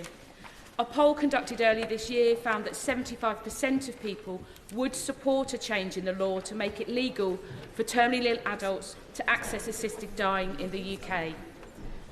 The current blanket ban on assisted dying forces terminally ill people to suffer against their will as they near the end of their life, while loved ones watch on helplessly. Some choose to avoid this fate to seek assisted death abroad, but that comes at a substantial cost of around £15,000 to travel to Switzerland for that purpose, which highlights the systemic inequality where only those with the financial means have access to a choice over the timing and manner of their death. I will continue, I'm afraid. As a humanist, I believe we have but one life and that we should live it well and make it meaningful. I believe that individuals should have autonomy in life and similarly at the end of life. I also believe that every person should have agency and the right to die with dignity and a safe and painless death on their own terms, subject, of course, to strong safeguards. And I believe the bill has stringent safeguards. Yeah. And whilst my humanist beliefs have contributed to my view, personal experience when young sparked my initial questions around the manner in which our life ends. My grandfather, Harold Hopkins, was an optical physicist and is remembered as one of the most innovative scientists of modern times. Many of his inventions are in daily use throughout the world, including zoom lenses, coherent fibre optics and rod lens endoscopes, which revolutionised modern keyhole surgery. But unfortunately, he was immune to the grip of cruel terminal illness, and my grandfather sadly suffered greatly in the final weeks of his life while battling prostate and secondary cancers. Rendered blind during his final days, which was a cruel irony for a man who did so much to advance optics. But actually, it was the haunted look on my father's face when he arrived home, having spent the final few days with Harold in terrible pain and suffering before he finally died, that had a lasting impression on me. And that surely, in a modern society, if we are able to live a good life, we must be able to have a good death. Yeah. But my grandfather is one of many who has faced this fate, and I have had many constituents write to me and other families who have spoken to me, many here today, who share their own stories, watching their loved ones die in unnecessary pain and indignity. And while many have raised concerns around the need for better funded and supported palliative care services in our country, I reiterate the point made that this bill does not represent an either-or proposal. Yeah. So as my honourable friend, the member for Spen Valley, has said over the last few weeks, this legislation at its core is not about ending life, but about shortening death. This is fundamentally an issue of dignity, compassion and humanity, and I would encourage all members across the House to use their power as an elected representative today to alleviate the needless pain of thousands of individuals and their families and ensure we take the first step towards providing choice at the end of life by legalising assisted dying. Thank you, Madam Deputy Speaker. To discuss matters of life and death is to recognise the gravity of one's role as a Member of Parliament. The bill before us seeks to shorten the suffering of the terminally ill, those with just 6 months to live, no one else. For too many, death is not a singular moment, but an excruciating journey of terror and agony as your body turns on you. But arguments that we must wait for palliative care to improve in our country are a logical fallacy. This bill does not prevent us improving our palliative care system, and contrary to what has been said today in this chamber, in evidence to the Health and Social Select Committee inquiry, Hospice UK said it would be totally inappropriate for us to suggest or even imply that hospice and palliative care services can somehow address pain in all circumstances. Imagine a situation where you have cancer that day by day is breaking every individual vertebrae on your body, one by one. There is nothing that can take away the pain, and that is the situation in which my mother lost her life. Her last words, "But I cannot go on like this." And thankfully for her, there were only a few more days of pain. But for others, there are months, and before they get to that 6 months, they will have suffered from years of excruciating agony that palliative care cannot resolve. But yes, we must improve it, and I will fight for those. Arguments that this is the beginning of a slippery slope is not reflected in the majority of legislators, such as Australia and across multiple states in the USA, where they have not been expanded. The Health and Select Committee again told us that where terminal illness was the basis, not suffering as per this bill, the law has not changed. Now, as a Conservative, individual freedom, choice and personal responsibility shape my decision-making until those freedoms cause harm to others. I do not see the role of legislation as being to impose moral convictions. It is our job to protect choice. Now, for those whose religious beliefs drive their arguments today, I will always defend your right to practice your faith and protect your own life choices. But supporting the choice of others does not diminish the principle of compassion. It recognises respect for individual autonomy. But to deny choice to others, especially those with only 6 months to live, where their personal choice does you no harm, is wrong. Now, turning to those concerned about the state mandating powers to decide who can and cannot live, judges already exercise this power. They end lives in far more complicated cases, such as those of children on life support. And on arguments around procedure, we all have to be honest with ourselves. This bill and this legislation has been read far more vociferously than most bills that go through this House. Most bills over the last 20 years have come to Parliament with far less than 14 days to consider. The Police, Crime and Sentencing Bill, 6 days to consider 59 pages. Legal Migrants Bill, 6 days to consider far more pages. We have had sight for it for longer than any other bills, and the idea that a private member's bill is not appropriate is also wrong. Social reform comes through private members' bills. The abolition of the death penalty, the legalisation of abortion, the decriminalisation of homosexuality, all things I hope this House would unite on. This is the start of a process of debate, and it would be a tragedy if it was defeated today. And trust me when I say that I learnt early in my career that when you hear promises that things will come later, this is a promise that no action will come at all. The High Court made clear to my constituent Phil Newby, who has motor neuron disease, when he went to the High Court, that we must make this decision. For us to shy away from it, from those considering to abstain because it is so difficult, and I recognise it is difficult, we must not do so. So I ask colleagues to vote for this bill, to allow a long legislative process to proceed, and together to commit to shortening the suffering of those who are terminally ill in our society, because they deserve that choice. Let's Hamilton. Thank you, Madam Deputy Speaker.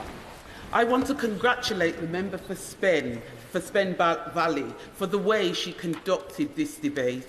I worked in the NHS as a district nurse for 25 years, working with many, many terminally ill people. I saw the whole range of human emotions in that time, from the joy to grief, everything you can imagine. I am also a mum, a daughter, a sister, a wife, and a grandmother. I know how crushing it can be when someone you love is terribly ill, and how helpless this can make families feel. It is completely understandable that some would want to feel like they are regaining some control over their circumstances by pursuing an assisted death. But Madam Deputy Speaker, this bill is not the answer. I simply do not trust that this bill can be implemented ethically and or safely. There are too many blind spots, and it is being rushed through too quickly and too little scrutiny. It will place enormous pressure on disabled, elderly and poor people to opt for ending their lives, so not to be a burden on their loved ones. The bill would also not do anything concrete to uplift the hospice and palliative care sectors. All we have had is promises. According to the bill, the Secretary of State must ensure that assisted suicide is available. There is no accompanying duty to provide palliative or hospice care to everyone that needs it, leaving these essential services heavily dependent on donations and charity. This, Madam Deputy Speaker, is simply unacceptable. The exercise of either coercion or pressure prohibited by the bill is difficult, perhaps even impossible to detect. Families and personal circumstances are complicated. It would take an enormous amount of resources to make this system robust enough to entrust the lives of our loved ones too. The bill allows doctors to propose assisted dying to patients. Some of the worst Canadian abuses have originated this way. For example, a 51-year-old Canadian cancer patient was notoriously offered death instead of surgery. Even though our proposed system has its differences, this is still a risk I am not willing to take. The current law presents us with a clear boundary that can never be crossed. It avoids all slippery slopes with no room for error. Legislation of assisted suicide would replace this with an arbitrary boundary that is rife for misunderstanding, error, and at worst, abuse. And remember, this is all happening in the context of an NHS run into the ground by 14 years of Tory austerity, and the government simply hasn't had the time to rectify yet. It is not a fair choice because of this. Madam Deputy Speaker, I will therefore be voting against this bill and will continue to push for improvements to palliative and hospice care. This is the only way to ensure that no one is left behind from any community. Thank you, Madam Deputy Speaker. Thank you, Madam Deputy Speaker. I've only known one person well that committed suicide, my former professor. He was, I learned after he died, haunted by imagined demons for most of his life, and in the late part of his life, hounded by heartless humans. But I'm sure that if assisted suicide had been available to him, he would have died much earlier. After those demons first visited him, he had a loving wife and 3 daughters. He had moments of joy, though most of his life was punctuated by pain. I'm just as sure, because I knew him well, if a vote today, he'd be voting against this bill. For all our lives are a mix of sorrow and joy, Madam Deputy Speaker. And I'm not going to amplify the arguments about process, although I think it is immensely naive to assume this bill can be changed substantially in committee. As a Shadow Minister and Minister for 19 years, I oversaw many bills in committee, and I know what committees do.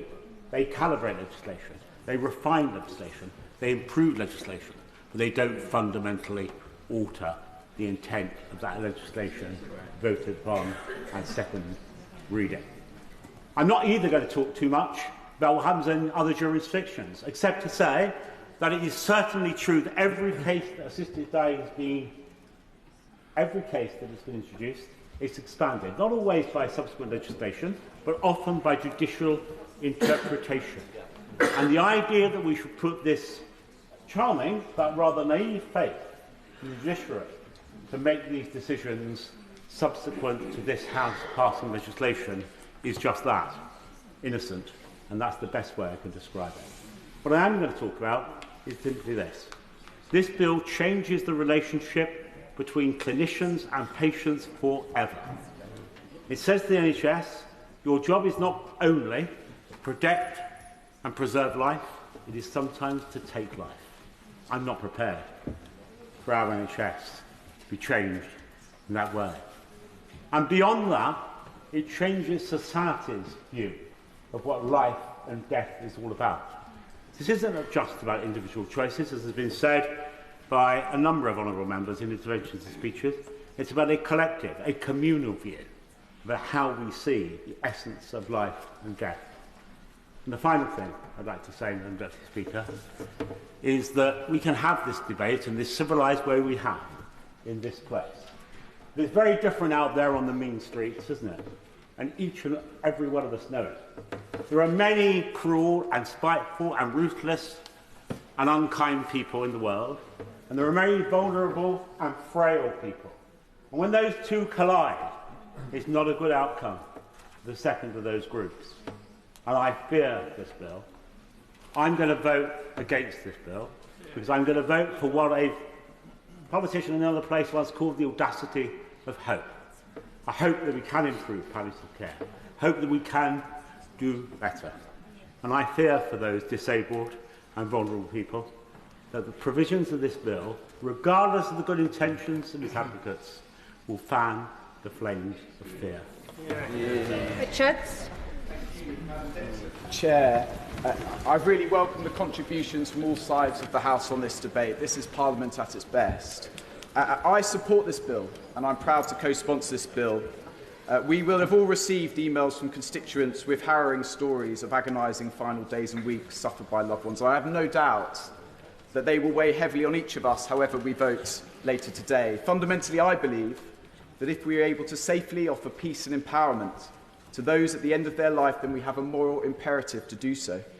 But, Madam Deputy Speaker, we are lawmakers, and I also fundamentally support this change because our current legal framework is simply not fit for purpose. Our criminal law is a mess. 4 former Director of Public Prosecutions have told us that they need change. This is pretty unprecedented. When 4 former Director of Public Prosecutions, the people who make the decisions, the sole people who make the decisions as to the prosecutions in this case, are urging Parliament to take action. In 2014, the Supreme Court, in the judgment in Nicholson, urged Parliament to take action because the law was not working in this area. And the law is chaotic because as to how it relates to this argument around coercion. If we vote this legislation down, if it falls today, do not think that vulnerable people at the end of their lives will not be subject to coercion this weekend and over the coming weeks. The police will investigate. A coroner will undertake an inquest into the circumstances of any suicide at the end of life. A prosecution may begin. But all these authorities, all these processes would have happened after the individual had died. This bill shifts the emphasis on such an inquiry to before the event, more logical, more rational, more humane. And let me quickly deal with the procedural arguments, because a private member's bill, as has been mentioned by my right honourable friend for Rutland and Stamford, was sufficient to reform our abortion laws, abolish the death penalty, to change our divorce regime. And in 2015, when this issue was last before the House, it was good enough then. I've read every single word of that debate. There was not a single word of opposition to this being the mechanism for such change. Since then, since 2015, we've had further select committee reports, more evidence from around the world as other jurisdictions move in this direction.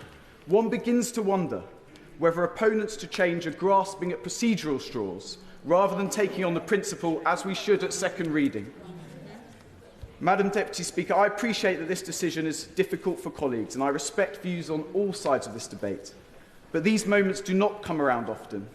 I urge colleagues, seize the moment, shape the world around us and provide for compassion. Sir Julian Lewis.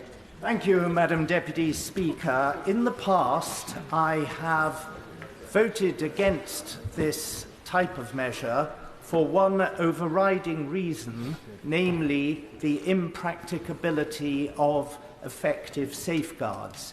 Even if I have always felt practical safeguards could be erected against external coercion, there was no prospect whatsoever of having effective safeguards against internal pressures on someone to request assisted dying or even euthanasia.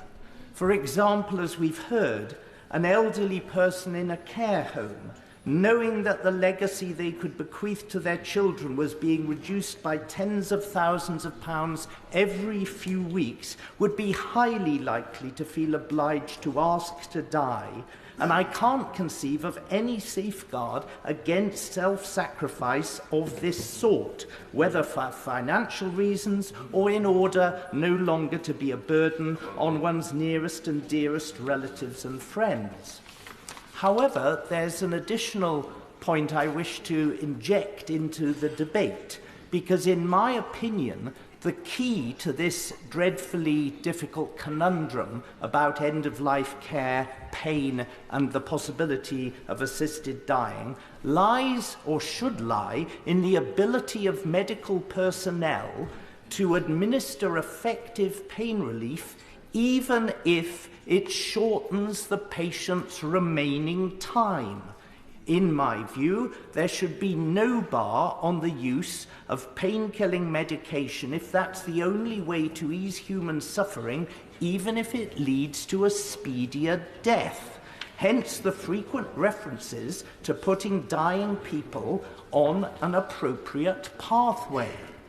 It was therefore most alarming to me to read a very important paragraph in a letter sent to me in favour of changing the law and voting for this bill by my constituent, the distinguished broadcaster Dame Esther Ransom, in which she explained that doctors no longer feel able to follow this humane course of action since the atrocious Harold Shipman case, which was briefly alluded to by my right honourable friend Fagul and Pocklington. Now, if there has been such a change in regulations as Dame Esther believes, I think it's imperative that it should be reversed, and this is something positive which could come out of the imminent debate. Another thing that has been touched on more than once is the uncertainty and the postcode lottery surrounding effective palliative care. Dame Esther's view is that there are some people who have some conditions for whom palliative care never can be effective. Other people express the view that there is always a way in which pain-killing medication can be used in order to prevent suffering, but I suspect the answer to this riddle lies in the fact that that pain-killing care in some cases might lead to a shortening of life. Therefore, I conclude that there are three issues that should be in our minds. Can safeguards be effective? My answer to that, I'm sorry to say, is still no. Can pain be alleviated sufficiently by palliative care? I think the balance of the argument is in favour of saying probably yes, but it's too uneven across the country and would certainly need the sort of investment that would be necessary to set up a system that would work for assisted dying. But above all, have doctors the freedom to administer pain relief which may shorten life? We need to know the answer to that last question, because if since Shipman they've been prevented from taking such merciful measures, then that is a classic case of hard cases making bad law. Doctors need to be able humanely to ease people on their last journey, and the country needs to know where the medical profession stands on that central matter to this debate. Salto. Madam Deputy Speaker, after spending almost a decade working to protect women and children from harm, my focus with any piece of legislation is the potential it creates for abuse and coercion. And whilst I would have once been supportive of the principle of assisted dying and might wish this option for myself, I have increasingly found myself unable to reconcile my desire to safeguard the most vulnerable with putting that principle into practice. I am concerned that if this bill passes, we will see people coerced, either by an abuser or by societal expectations, into ending their own lives. We don't want to think about it, but abuse surrounds us. 2.3 million victims of domestic abuse in the last year.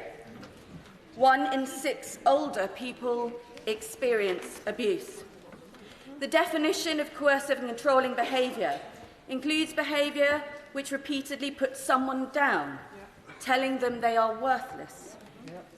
Victims describe this as a drip-drip effect, and it goes unnoticed, not just because we don't want to think about it, because it's hard for professionals to identify it without proper training and a lack of specialist support. There is no mandatory training for judges on coercive and controlling behaviour, nor is there effective training for medical professionals. 50% of healthcare professionals in a 2019 survey said they did not feel they had received adequate training to identify a victim of domestic abuse. And it's also hard for victims themselves to realise that they are being coerced until they have got free. We know that older people, and especially those who are disabled, are particularly susceptible to abuse by a family member and less likely to be able to escape their abusers. And those who are coerced are often isolated from friends and family. So if you are not required to tell friends or family if you're opting for assisted dying, who will raise the alarm? How would you report your concerns? Will judges be able to investigate the police records of those around the person who is requesting the assisted dying, family or carers? I will always remember a conversation I had with a hospital-based independent domestic violence advisor who was called to the bed of a lady in her 80s in her last days living with cancer. The lady disclosed the facts to the IDFA that she had been abused by her partner of 50 years and said, "Thank you. I've never told anyone before, but now I am finally free to die, and I'm grateful for this release."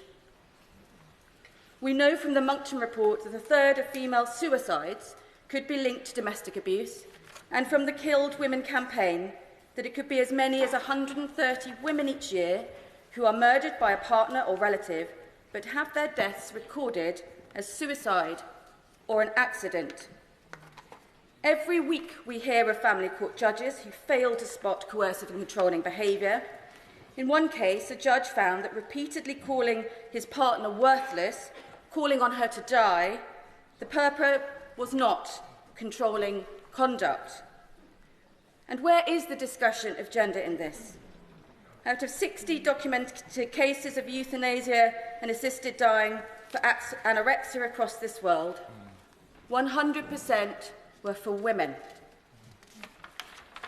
I have come to the view that no bill, however drafted, could adequately sift those with a genuine desire to end their own life from those doing it for all the wrong reasons. And for this reason, I'm voting against. Sean Berry. Madam Deputy Speaker, and to everyone who's spoken so far, it's been a really respectful debate. And I don't think any of us here haven't shed tears at the messages that people have sent in to us from our constituencies this week. I've received so many profoundly moving letters, postcards, emails, messages into my office on this issue from my constituents in Brighton Pavilion. And the amount of people who've told me about their own personal experience of their loved ones facing really hard choices at the end of their lives, it is very moving. This is a big decision for us. Well-informed public opinion shows that a very large majority of people want the option to choose assisted dying in the circumstances envisaged by this bill. And this level of public support reflects that the law as it stands too often forces people to endure horrific deaths. And I've heard so many stories from constituents of the trauma and pain they have witnessed in loved ones. Too many people are affected by the current law in truly painful ways, and too many of those who are able now seek unregulated, distressing and unsafe alternatives. Because there are no legal options here. Someone who wishes to end their life at the point when they reach unbearable suffering from a terminal illness may act too soon. They may take their own lives and do so before they reach a point where they require assistance, and in secret, leaving a legacy of shock and confusion instead of peacefully planning an ending to their final few months. Some of the testimony I've seen from family members and partners who face the consequences of these secret decisions are truly heartbreaking, because the current legal situation also makes it a prosecutable offence for anyone to advise or assist someone in this horrible situation in any way at all, putting at risk anyone who even knows. Several people have also raised concerns about coercion with me, and I've listened very hard, and I aim to make a vote today that will better protect people. The member for Rother Valley made very, very well the point that this bill will be a clear improvement in terms of safeguards against potential coercion for terminally ill people compared with the current law. We should all listen to that. Now, like the Honourable Member for Gower, I do have one constructive point to make that I think we should be discussing at the next stages of this bill, which I hope we will vote for, and this is on the time limit, because other jurisdictions do already allow for other time limits, or for terminally ill people with no time limits, or for a separate time limit for a number of well-known specific neurological diseases in which I cannot for time, I'm sorry, in which the period of terrible suffering can be much longer than 6 months. We must look at that at the next stage. And like many MPs, I and my colleagues have received many concerns about the availability of palliative care. And I hope we are seeing the start of a much more open conversation about what practical problems people face at the end of their lives, something we are generally not comfortable talking about now in this country, and provision which we don't currently provide for people in anything like an adequate way. We must do better, and like other countries, make sure we see improvements in palliative care at the same time as making this change. Because while we don't have to choose between this bill and better palliative care, we do have to give dying people the right to choose which ending is right for them. So please, please, vote for this bill today. Lizzie Collins. Speaker, and I want to thank the House and colleagues across it for the care and consideration that they've given to this debate. If the bill passes second reading today, there will be further lengthy scrutiny. Today, I want to address something that I think is a bit of a misconception about this bill. And that misconception is the idea that for patients taking a decision to die and for doctors assessing capacity, coercion and consent is somehow new. We've heard the term Rubicon. There seems to be an idea that this is a completely new sort of decision and that this is something unusual and outlying in medical practice. I'd like to challenge that, because actually patients, doctors and indeed High Court judges are already making life and death decisions every day. And as the member for Bury St Edmunds said, in this case we're actually talking about death or death decisions. But let's take the example of withdrawal of treatment. One of my close family members, who actually would not be covered by the eligibility criteria within this bill, starved herself to death through withdrawal of treatment. She'd been unwell for many decades with a condition that would have eventually killed her, at one point becoming unable to swallow.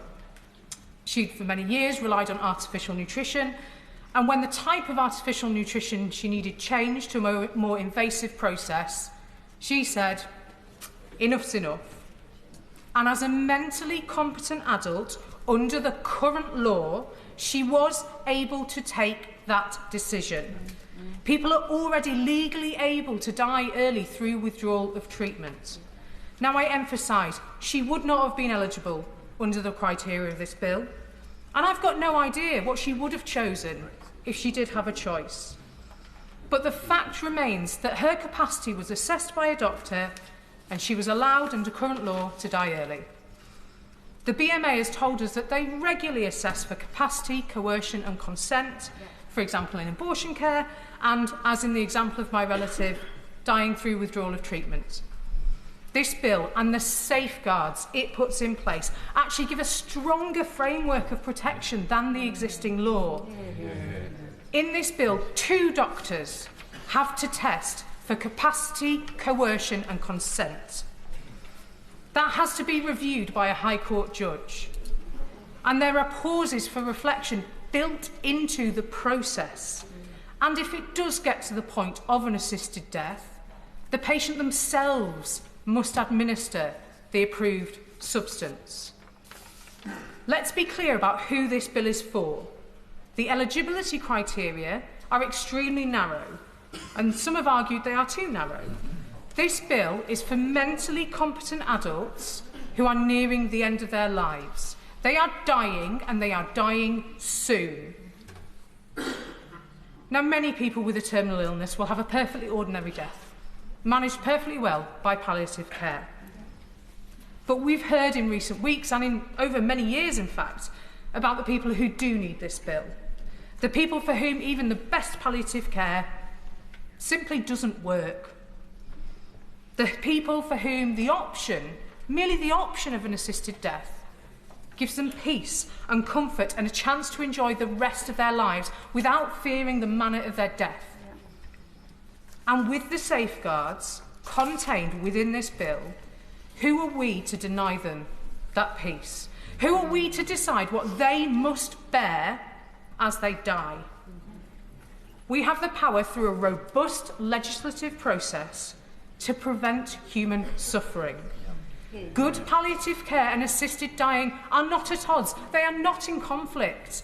They both aim for the same thing, a good death, surrounded by people you love, with minimal pain and without fear.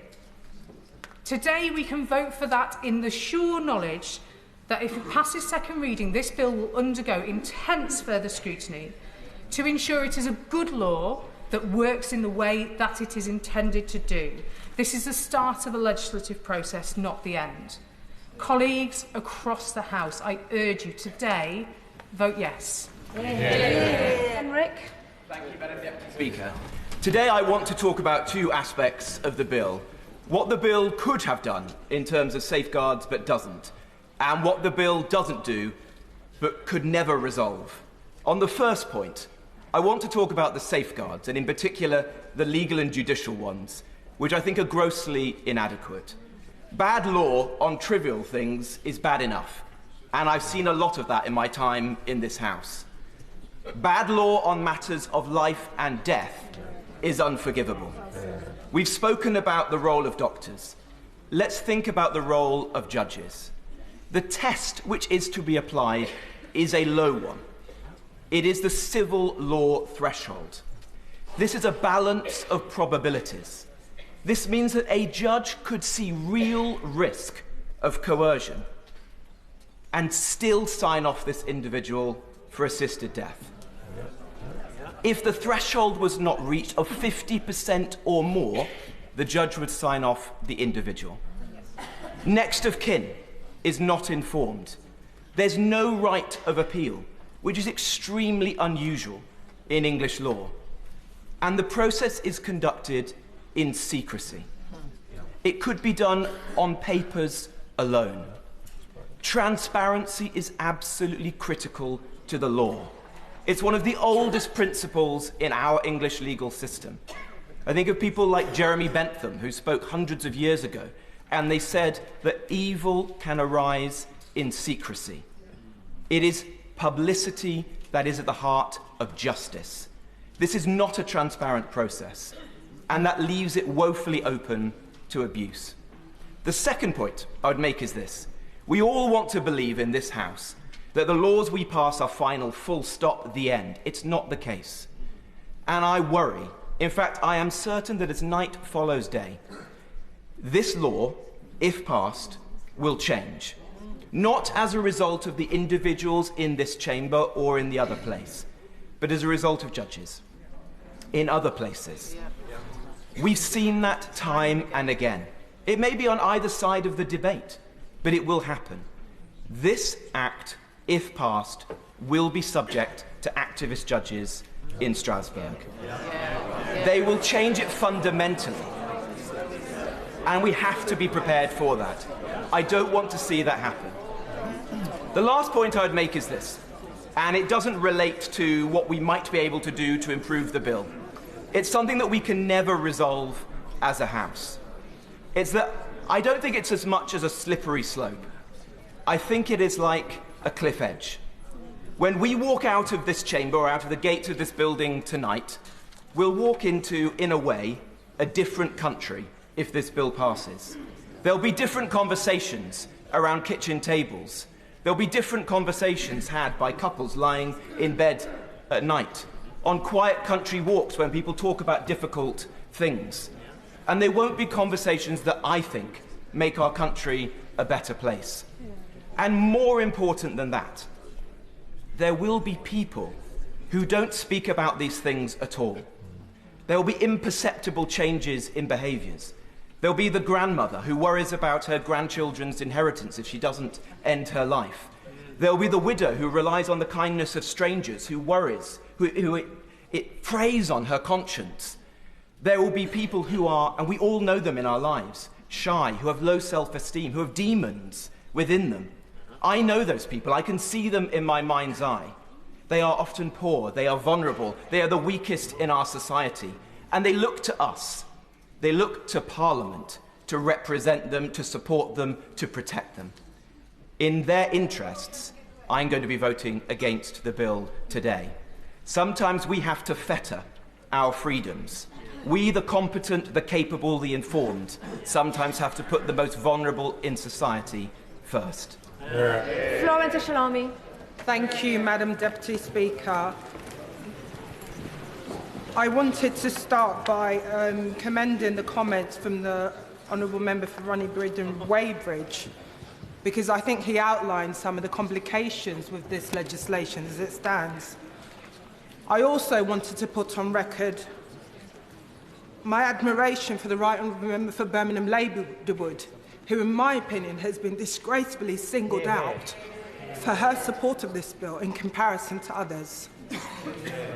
The bill before us today is potentially the most consequential piece of legislation that's been considered during my time in this House.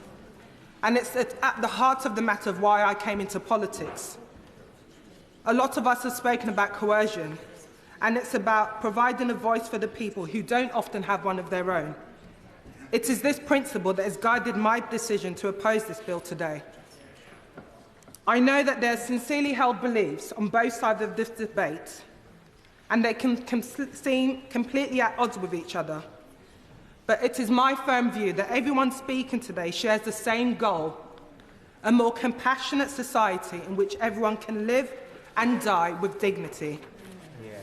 But, Madam Deputy Speaker, true compassion should have equality at its heart. It is for this reason I cannot support the proposals as it stands.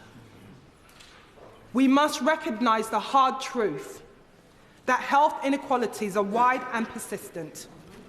We know that black and minority ethnic disabled people have far worse health outcomes than the national average. I've seen this firsthand, caring for my mother, who suffered with sickle cell anemia. As a teenager, I would be by her side when she was in excruciating pain, explaining to a doctor who would not believe her when she told him she needed life-saving medication. And sadly, this is still the reality today. I'm reminded of the death of Evan Smith on the 25th of April at North Middlesex Hospital. Evan suffered from sickle cell too.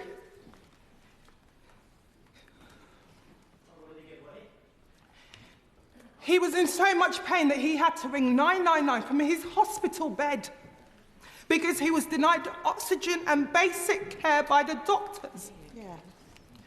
Put simply, Madam Deputy Speaker, we should be helping people to live comfortable, pain-free lives on their own terms before we think about making it easier for them to die. Colleagues will be aware of Section 15 of the proposed bill, which outlines the provision for sign-in by proxy.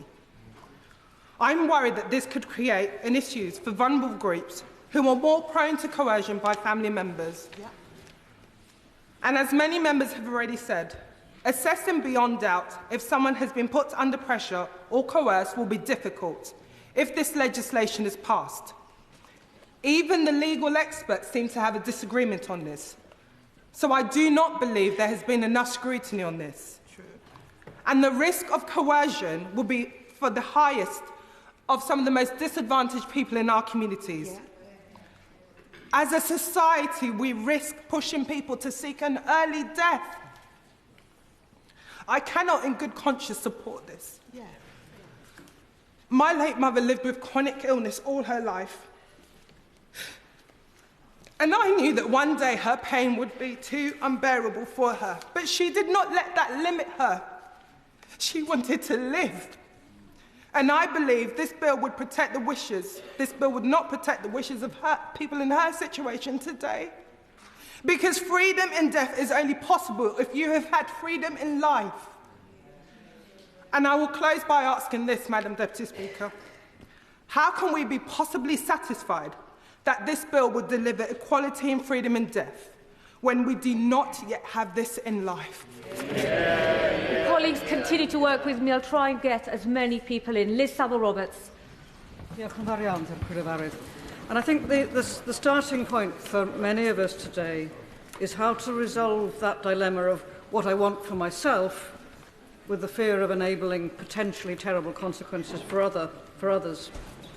There's a rational fear of the reality of coercion and what drives decisions within families, what individuals feel is best for their family.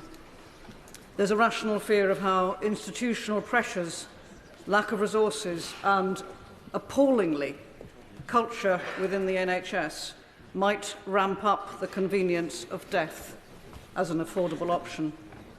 This isn't a new fear, and the Honourable Member for York Central mentioned this. Baroness Neuberger's review into the Liverpool care pathway said that in order that everyone dying in the acute sector can do so with dignity, the present situation has to change. That was in 2013. We know in the aftermath of COVID how little has changed. Death as an institutional convenience has never been and never will be right. It is our duty to demand good palliative care, to address the institutional barriers, the resource barriers to good palliative care. But this is not a licence to sidestep today's moral question.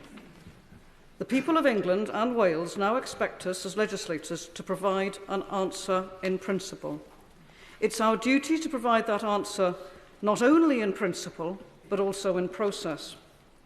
With this in mind, I will support this bill at second reading if there is a guarantee of sufficient scrutiny to stitch together a complete garment out of what is presently threads and patches that could indeed, as we heard, be rent asunder in court.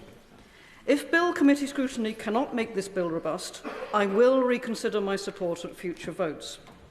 And surely this House can ensure that there is both cross-party and small party representation on the Bill Committee rather than conventional party proportionality, which of course we are today on a free vote. The implications for Wales, where health is of course devolved, cry out for proper consideration, and I support the Honourable Member for Gowers in her concerns about the Sewell Convention and the need for a legislative consent motion in the Senedd. It's equally true, of course, not just in Wales, but for remote and deprived communities where ill and dying people already suffer disproportionately inadequate health services. And to close, I want to pay credit to Iola Dorkin of Morpeth-Nevin, who I have known for over 30 years, who is presently dying of motor neurone disease. She wears a brace that her husband has adapted to make more comfortable. Today, she is on respite in a hospice in Holyhead. That is 50 miles away from her home. That is the reality of people's lives as these things stand. We need a change in the law. Dr. Simon Offer. Thank you, Madam Deputy Speaker. I am one of those medical practitioners, sometimes known as a doctor, and I've been a GP for 30 years, and about every year I have 4 or 5 cases of palliative and terminal care that I look after. So I have got quite a lot of experience in this, and I'd just like to make some very quick observations of what I've noticed. First thing is, a lot of patients who are dying of cancer ask you whether you can curtail their life and finish their life a little bit early. That's a very common thing they ask. I've had 2 patients go to Dignitas on their own without family members because the family members were fearful that they would be arrested on their return. And we've been discussing this giving a double dose of morphine, and I think a lot of doctors, almost all doctors in terminal care, have probably done this, double the dose of morphine, knowing it might, curtail the patient's life. That's a big fudge. That puts me in a very vulnerable position, particularly since we need to resolve that. Can I also say in this debate, I think we're getting a little bit confused between palliative care and assisted dying. Now, a lot of people who receive excellent palliative care still request assisted dying. They're not mutually exclusive. And I totally support what everyone's saying about really developing palliative care. It's really important. But that does not go instead of assisted dying. The things go together. Assisted dying is one of our tools in palliative care, as I see it, as we go into the future. A couple of things about coercion. So coercion is this sort of thing I will need to, or people like me will need to assess. Now, if someone says they feel a burden, that immediately is not a good reason to me to approve an assisted dying. And doctors are trained in this. They're trained in assessing capacity, as the right honourable gentleman said, but we're also trained in trying to find out the reasons why someone wants to end their life. And so I think it's judging doctors harshly to say that they will not spot coercion. I think the slippery slope, actually, interestingly, the only change in Australia was that they found the judiciary review actually didn't add much to the process. But otherwise, doesn't seem to be a slippery slope as long as the legislation is carefully done. There was yes, certainly. I thank the honourable member for giving way, and he opened by referring to himself as a doctor and medical practitioner. Perhaps he could help with the difficulty I have with a bill I would dearly like to support, and that is the provisions in it that allow the Secretary of State to bring forward regulations so that the independent doctor can be an alternative medical practitioner according to those regulations. And there's also a section in it which makes the court look an optional process. So I do worry that there aren't the protections in here for two doctors. Perhaps he could help with that. I do think it's the right thing for this bill to have two doctors and a judiciary review, because this is new legislation, and we must be sure it's safe. It's incredibly important, these safeguards, certainly. So I'll finish simply by saying that as a doctor all my life, I've been trying to empower patients to make their own decisions over their health care. And this is a great opportunity to do that. I had one patient who had a terminal diagnosis that hung himself. The family were devastated. It was a horrible way to die. And I felt we'd failed as a medical profession. Let's not fail as a government and a judiciary and Houses of Parliament. So please support this bill. Dr. Luke Evans. Madam Deputy Speaker, members, how do you want to die? How do you picture your own death? It's a question we rarely ask ourselves, but one that every one of us will face. And for me, I hope it's with peace, surrounded by loved ones, free from pain, content with a life well lived. That's the gold standard. And good palliative care strives to make that ideal a reality. And let me state unequivocally, we need to support palliative care. But today's debate is not about whether or not we support palliative care. It's about what happens when we can't provide a solution. What happens when palliative care doesn't work or can't work? The truth is, members, palliative care has limits, and there are limits to palliative care. Consider the cases that keep doctors and surgeons awake at night.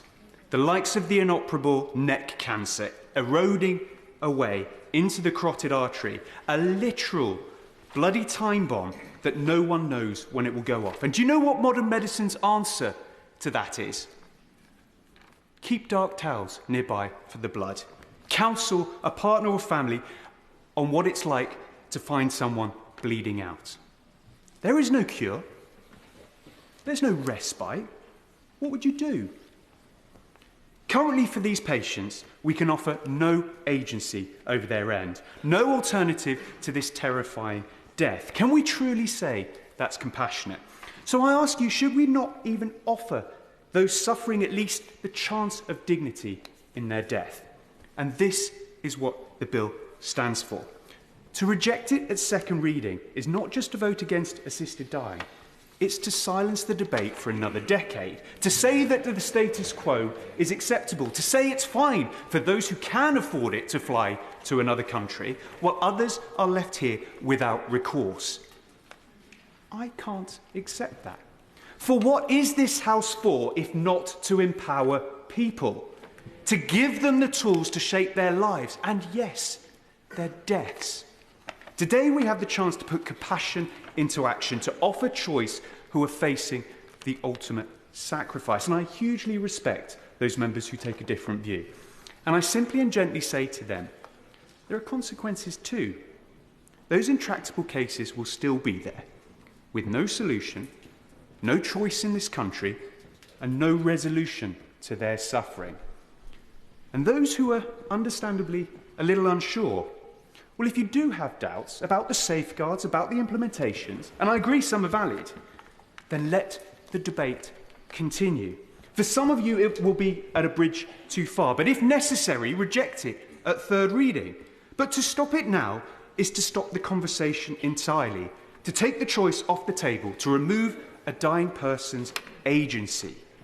So when all is considered, I ask again, how do you want to die? James Frith. Thank you, Madam Deputy Speaker. This bill asks us to make a profound and irreversible decision to the principles of our health service and end-of-life care. With end-of-life care funded too often on a shoestring for many, this bill takes our focus to ending life, not improving living, as life draws to a close with terminal illness. I believe it poses significant risks.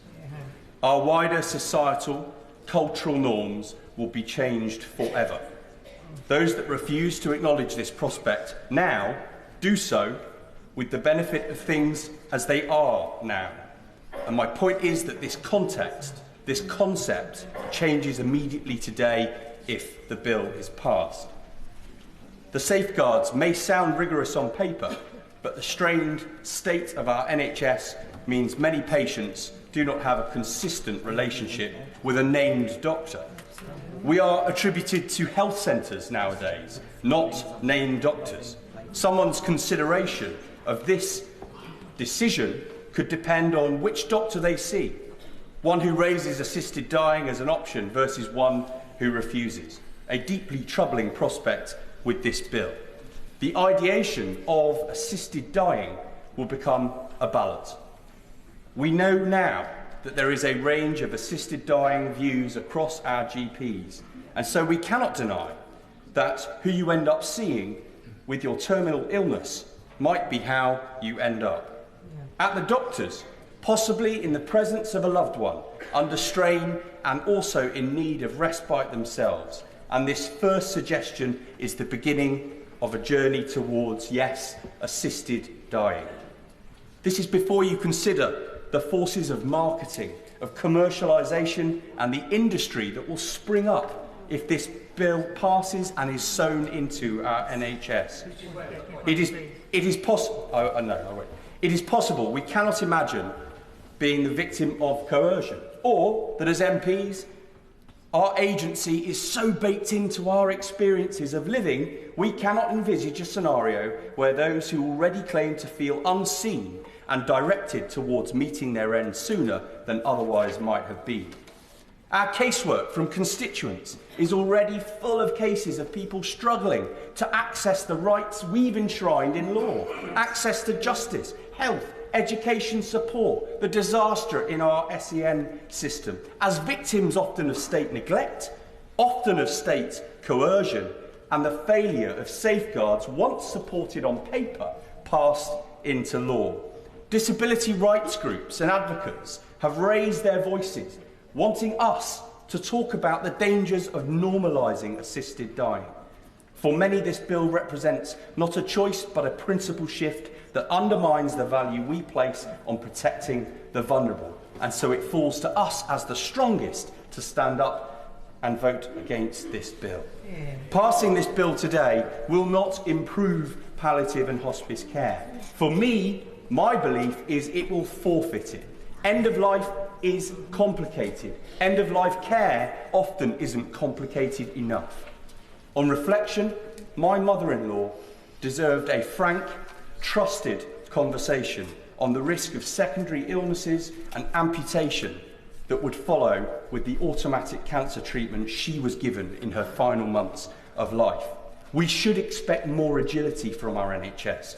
And whilst dying is the ultimate binary experience, end-of-life care should be more sophisticated, more personalised. Shortening these expectations with a system that endorses assisted dying will forfeit this too. Finally, Madam Deputy Speaker, as legislators, our responsibility is to protect the most vulnerable and consider all eventualities. We disagree on slippery slope arguments, but if this bill passes, it will be a moment of no return, and why I am not prepared to support this bill. Neil Shastrihurst. Thank you very much, Madam Deputy Speaker. And it is a privilege to speak in this debate today. And I think the way in which the House has conducted itself on both sides of the argument is a credit to this place. I stand here as not only a medical practitioner, having worked as a surgeon for about a decade, but also as a healthcare barrister. So I've looked at this debate from both sides of the argument. And I have been deeply moved by some of the stories I have heard by patients who are facing a terminal illness. I'm also instructed by my own experiences, my personal experiences of my relatives, but also those patients who I failed. I failed because I did not give them the good death that they deserve, despite the very best efforts of palliative care. And it's true that we can improve the palliative care offering in this country, but it is not a binary choice. It is not a choice of palliative care or assisted dying. It is a choice of having the option of how you want to have autonomy over your body at the end of your life. I understand the concerns in this House. I do, I genuinely do. But this is not the point to cancel the debate. This is the point to engage in the debate. This is the point that we move it forwards, that people could contribute to that in the committee stage and say how this can be improved, and we can work together to make a societal change, to improve our society and to support those that want that ultimate choice in those last days. Thank you very much, Madam Deputy. Paula Barker. Thank you, Madam Deputy Speaker. I am honoured to rise and lend my support to this bill, and I am proud to support my honourable friend, the member for Spenvalley, as one of the co-sponsors of this bill. In my city of Liverpool, data shows that 74% of people are in favour of assisted dying. I have been privileged to correspond and meet so many of my constituents who have shared their views and personal stories with me, spanning both sides of this important debate, and I thank them all. As we've heard today, there are strongly held beliefs on both sides of this House, and I absolutely respect those with differing views to myself, and I hope that they respect my own views, even if we disagree. Long before I entered this place, I have been an advocate of assisted dying, with the appropriate safeguards to alleviate unnecessary suffering. My own mum cared for my dad during his cruel battle with cancer. Sadly, not even the best palliative care could provide him with a good death. And I do believe, Madam Deputy Speaker, that there is such a thing as a good death. At its core, this bill is sensible, safe and compassionate. But above all else, it places human dignity at its heart. In respect of palliative care, this bill isn't an either-or. I, along with many other campaigners for assisted dying, fully support improving palliative care, and it has been proven that end-of-life care has improved in several countries because of assisted dying reform. And I hope if the bill passes that the UK will also belong to that list. Palliative experts, including those opposed to law change, admit that some people's suffering is beyond the reach of even the best palliative care. I also don't believe if this bill finally becomes law, it will create a slippery slope.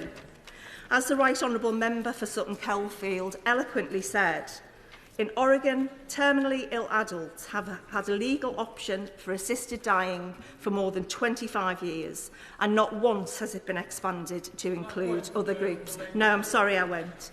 Every year, around 650 terminally ill people take their own lives. Countless others are who are more affluent make the choice of the long, arduous journey to Switzerland, all without any protections in place.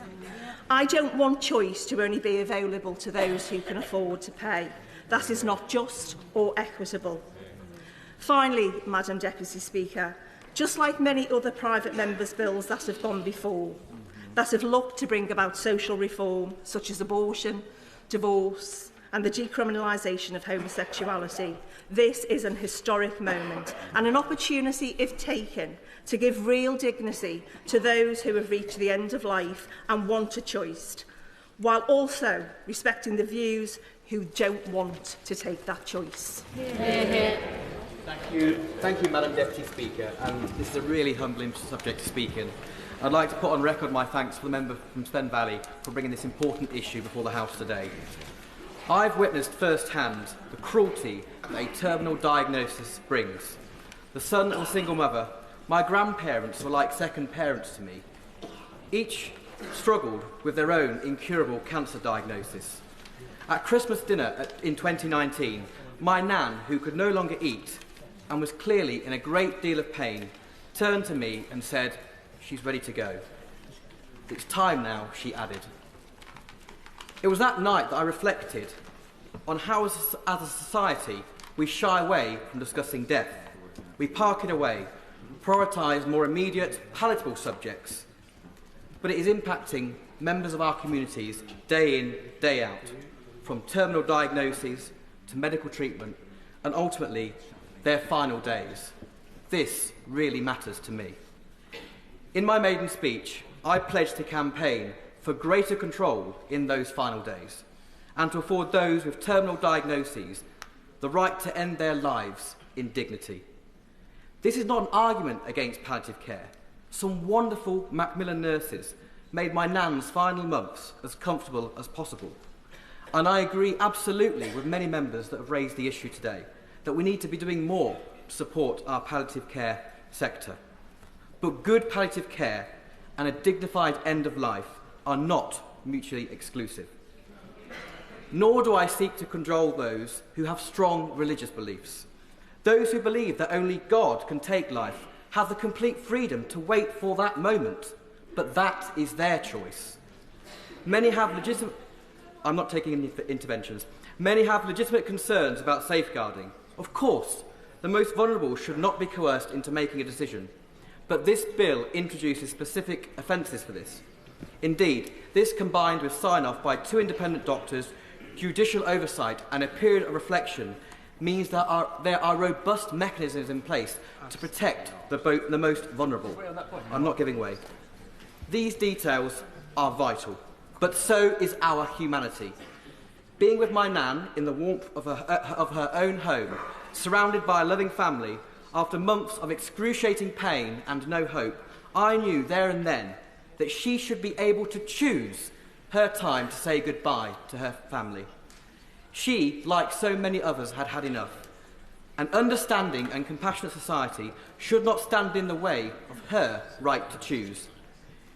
You can see the profound impact this has had on me and my belief in the importance of end-of-life care and choice, and it has enabled me to understand a crucial distinction that is at the heart of this emotive debate.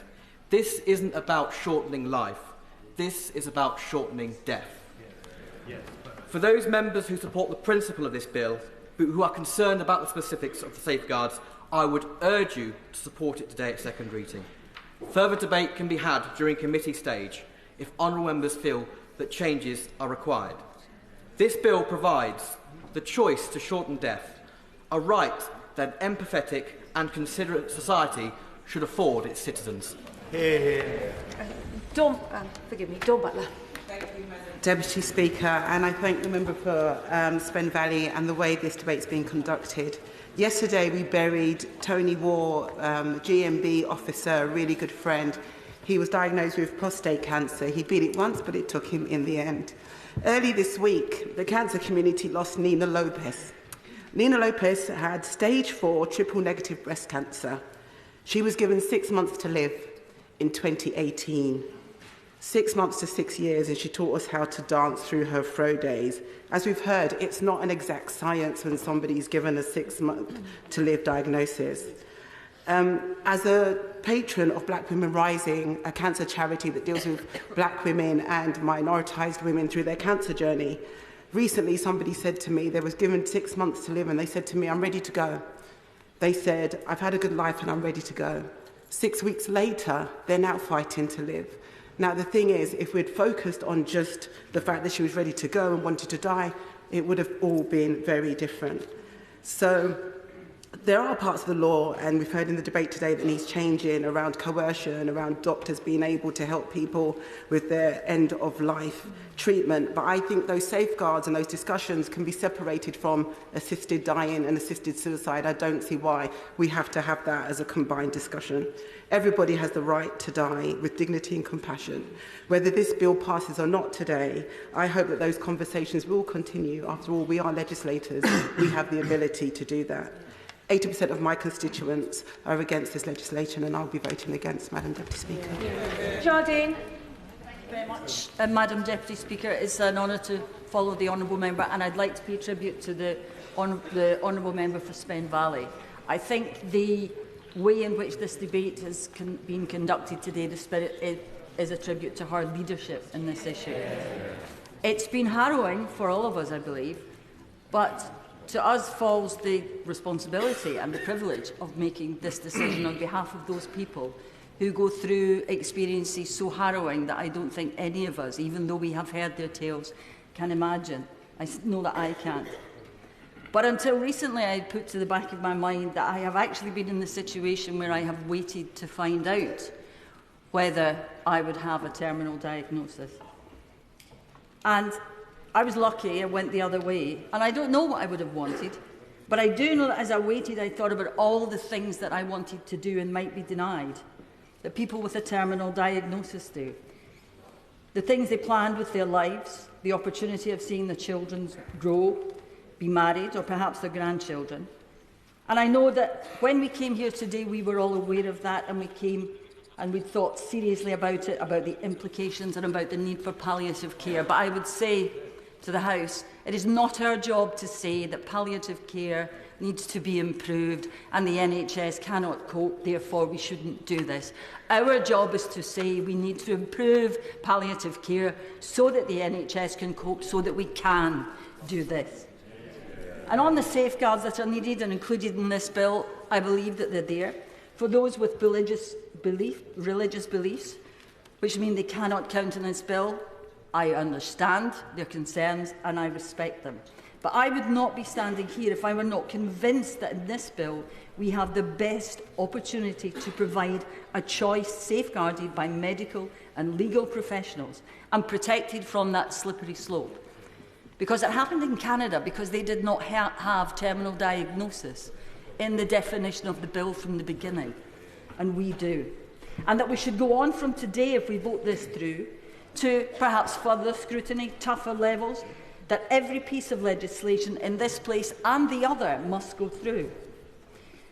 I respect everyone's concerns and belief in this today, but I would also ask them to respect, and ask all of you to respect, those who have already been denied so much in their lives, those things that I said that they might want, that they might be denied. Because we have a choice today. We can lead a national conversation which examines the issue before all of us, dissect this bill line by line and check its effectiveness. Or we can vote to close it down today. And then the country, the families who are suffering, they will be denied the light that they want to see thrown on this issue, the voice that they want their loved ones or perhaps themselves to have. Madam Deputy Speaker, we have, many of us, watched loved ones die difficult deaths. And we have, over the past few weeks, months and years in politics, heard harrowing tales and spoken to families who've had no choice but to watch their loved ones pass in the most harrowing of circumstances, or make an expensive, for many, a prohibitively expensive trip to Dignitas alone. I can't help about those things that they have been denied by the cruelest of fates. And I would say, surely, we cannot deny them choice. at the end of life. Fuchs. Deputy Speaker, I want to start by thanking my honourable friend for Spen Valley for the incredibly sensitive and thoughtful way she's conducting the passage of this bill, consulting widely with terminally ill people and their families, medical staff, lawyers and faith leaders, and those on both sides of the debate. For me, I have two very personal stories about why I support a change in the law. Last year, my dad's health took a turn very much for the worse. He had sepsis, kidney failure and heart disease, and he'd lived with Addison's disease for almost 50 years. He was given the dreaded news that he only had a few months left to live. His last few weeks I would not have wished upon anyone. He was in agony and suffering, his breathing was difficult, and he was in such pain. I struggled to see him suffer so much. But the nurses, doctors, carers, and my incredible stepmum were all without fault, and his palliative care was excellent, thankfully. He was able to die at home with me, my sister and my stepmum by his side. But seeing him suffer so terribly convinced me we had to have a change in the law so that people who are terminally ill have a choice. My second story is from Australia, where my brother lives. My wonderful sister-in-law, Kelly, sadly died of liver cancer that developed into bone cancer. She had a fractured left arm, fractured pelvis, fractured sacrum, cancer in her spine. At 54, Kelly was far too young to die. Her cancer was particularly painful and unforgiving. As she lived in Victoria, she was able to register for assisted dying. For her, that was incredibly comforting. To know that if she needed to, and only if, she could stop the suffering. She didn't need it in the end, but she did have the option. And in her darkest days and her fearful days, that brought her and my brother incredible peace of mind. I've heard similar stories of suffering in the hundreds of emails sent to me by constituents over the course of the last few months. People want and deserve access to both the best palliative care as well as a choice if they are terminally ill.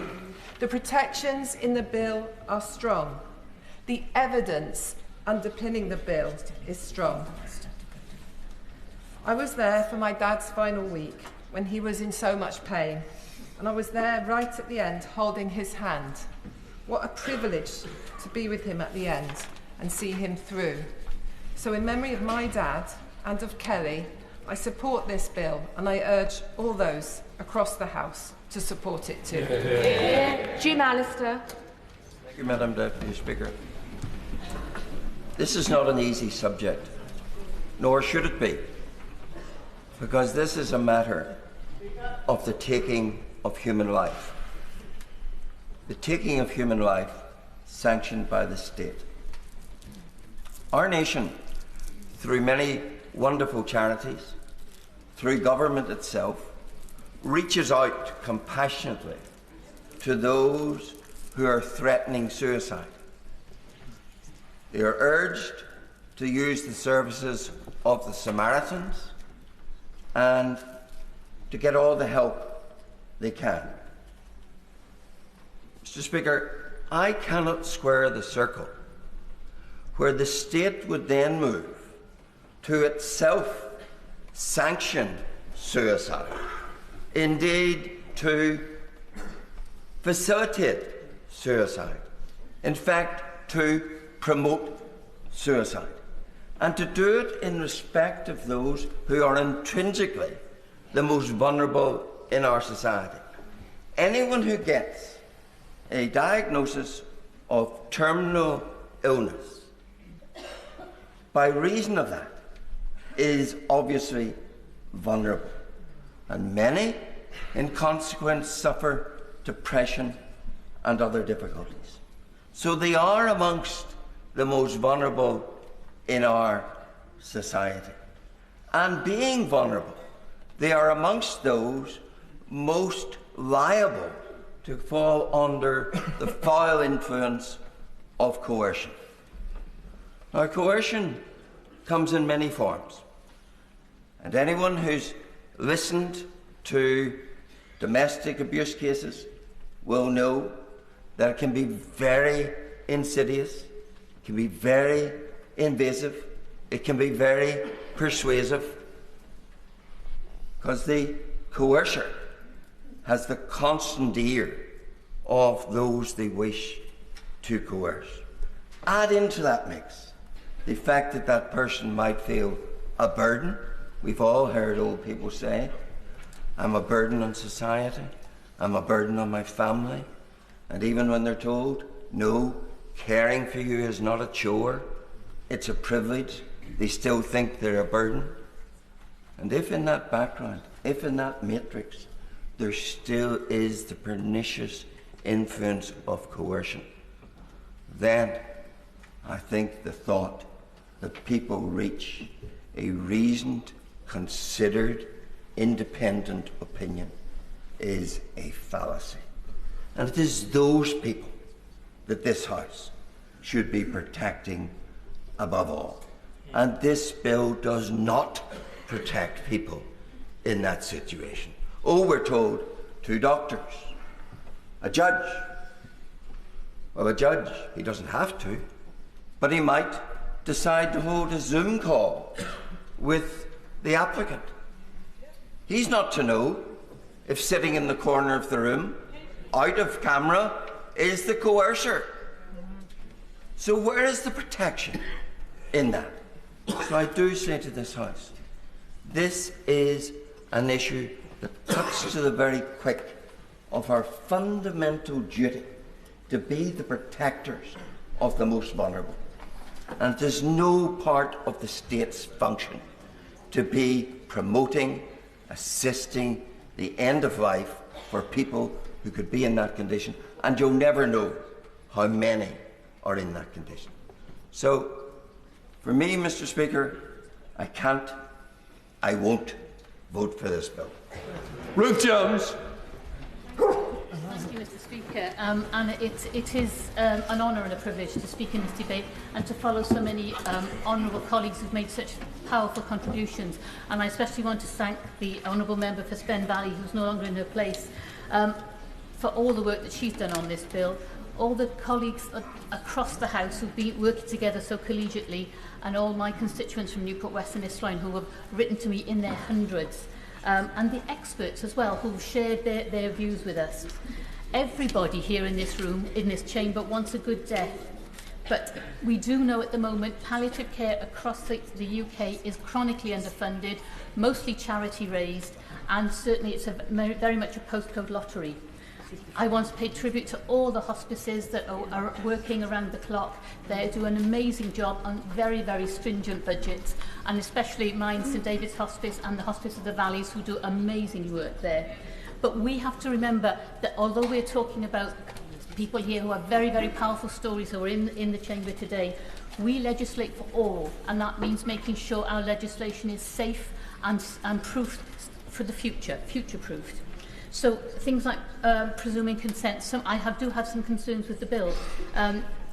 When the door is opened in this bill, my worry is it will be widened, as it has been in other places like the Netherlands, like Belgium, like Canada. These things will happen. Over 65 private members' bills were passed in the last Parliament. No bill had more than one session in committee. The average length of debate in the committee was 35 minutes. Just over a quarter had any amendments made in it at all. And I know the Honourable Member for Spen Valley has said she's willing to extend it, and I welcome that, and I will be pressing her for that to make sure it is safe. Because if we are going to vote, and I'm going to personally vote against, if the vote is going to be to carry it forward, scrutiny is crucial at all points of the bill coming forward. I know that others, we've talked about terminal illness today, but intractable pain is something that people live with every day, and that's an issue. And certainly in my 30 years as a physiotherapist, I've seen good deaths and I've seen bad deaths, and we all want to make sure we get the best for our constituents. We need to make sure end-of-life care is sorted, and this debate has been good in that we have talked. I've certainly talked to my family, and I know my lovely mum of 89, who's disabled, housebound, widowed, has said, yes, it's all very well talking about assisted dying. We need to talk about assisted living as well, because that's most important. Quality of life is crucial here. We need to make sure that we are here to legislate for all. That's why I'm voting against the bill today, but I thank you for the opportunity to explain. Saki Batty. I just want to start by first of all acknowledging not just the importance of the debate, but thank the member for Spen Valley for bringing this debate forward, because I think it is an important debate. I'm going to be voting against the bill today, but I still think it's an important discussion to be having, not least because there are many, many of my constituents who believe that this is the right thing to do, and there are of course many who feel that this is not the right thing to do, and I think that's why we've shown the very best of what Parliament can do here today. But for me, when I came to my conclusion, it wasn't because of some sort of zealotry or evangelism. I completely acknowledge there are those people who go through some very difficult situations where they lose the normal faculties that they have, and or they can be in immense pain. But I also think we need to be clear about what we're talking about here today. We are talking about the wholesale change of how the state deals with death. And that is really, really important, because, of course, that places a number of scenarios upon people, upon society, upon the medical profession, and for me, I think it puts at great risk, actually, some of our most vulnerable people. And part of the reasons I'm going to be voting against this today, because I think the slippery slope arguments are very, very valid in terms of what risks they produce, because we are talking about medicalising death and placing an undue burden on our health professionals and legitimising a role for the state in the death process. I'm not going to give way at this debate. And I've yet to be convinced there are sufficient safeguards in place in this. And I think if we talk about slippery slope, if you look at Canada, for example, you don't now even have to have a terminal fatal illness. And mental illness will be an acceptable reason for assisted suicide in 2027. So for me, even though it didn't start like this, clearly in Canada that Pandora's box has been opened, and clearly that route is what we have the risk of embarking on today. And I know the Honourable Member for Spen Valley said that there is almost a guarantee that this won't change, but she can't guarantee that parliamentary sovereignty, or she can't guarantee that future parliaments won't change the goalposts on this, and she can't guarantee that. And the very fact that the argument for a slippery slope is exactly that when you embark on this journey, that is exactly where we may end up as the goalposts start to move. I also think that there's been lots of conversation around the PMV process, and I'm conscious of time, so I'm going to end my comments very shortly. But lots of comments about the PMV process. The Honourable Member cannot guarantee that there will be sufficient scrutiny and those safeguards work. There's not been enough impact assessment, not been enough public consultation. There's been very limited time to look at this piece of legislation, and we are at serious risk of presenting something or passing something that will do immense harm. And I worry that in the future we will look back at this where there has been abuse or there's been coercion, and some of our most vulnerable people will be coming back to this House to discuss the damage that we've caused today. Point of order, Kim Beaton, please. Mr. Speaker, on a point of order, I seek your guidance on correcting the record. I said in my speech I have consulted with the highest levels of judiciary and medical profession. I have received correspondence from the Judicial Office, and I would like to clarify my earlier comments.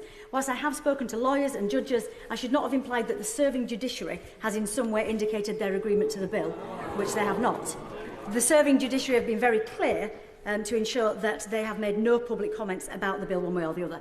So, Mr. Speaker, I apologise if I applied anything to the contrary, and I seek your guidance on correcting the record. Well, thank you for correcting the record. Rosie Writing. Speaker, I rise today in support of this incredibly important bill. Like many colleagues here, I have been contacted by hundreds of my constituents on both sides of this debate. I have been moved by their personal stories that bring home the impact of this legislation could have on them and their families, and I want to put on record thanks to everyone who's contacted me. I fundamentally believe in the right to choose at end of life, and that's what this bill is about, giving dying people a choice on how they die. Anyone who doesn't want an assisted death can choose not to have one, and anyone who wants the reassurance of an option has it. Mr. Speaker, my constituents' stories and stories shared today by colleagues across the House have shown me that it is truly unacceptable to maintain the status quo. Without a change in the law, terminally ill people will continue to face the end of their life with a very limited range of options. Some travel abroad to help to die, but it is only an option with those with financial means to do so. Choice at end of life shouldn't only be an option for those who are financially stable or the desperate. Death should be peaceful and pain-free, and this bill gives the opportunity to make that a reality. There is no doubt in my mind that this bill, so carefully considered by my honourable friend for Spen Valley, would be an improvement to the lives and liberties of my constituents and those across the UK who are terminally ill, and I urge members across this House to vote for it at a second reading. Mr. Speaker, I want to end with the words of one of my constituents who said, "We have some of the most amazing caregivers in this country who provide compassionate care in the most difficult of circumstances, and that gives comfort. But I feel no one should be forced to know how the book ends when they were only part way through it, without having the choice to put the book down and choose one with a better ending." Final speech, Vicky Slade. Thank you, Mr. Speaker. We do not need to choose between palliative care and supporting those who want to make their deaths better. It is so fantastic to hear everyone from across every part of the chamber have a shared commitment to funding more palliative care. And I hope that the Secretary of State and his team will hear that and go further in knowing that you have our support in investing more. But until they do, we cannot condemn those who are at their end of life to terror, to loneliness, to being forced into horrible circumstances. Whilst listening to this debate, I've been concerned by some of the comments, and so I've reread the bill as I've sat here, and I'm concerned that there has been a suggestion that mental health conditions would be allowed. It is not clause 2.3, and that people might not be offered surgery or other treatment. They must, clause 4.4. It is also worth noting that the suggestion of a person being coerced could be protected by forcing someone to disclose to the very family who may be coercing them. The witness in clause 5.2.2 and the periods of reflection allow that independent person to be present at those appropriate times. I have already shared publicly my own family death journeys, and I wear them here on my jacket. But today is not about them. Today is about all of those people who need this.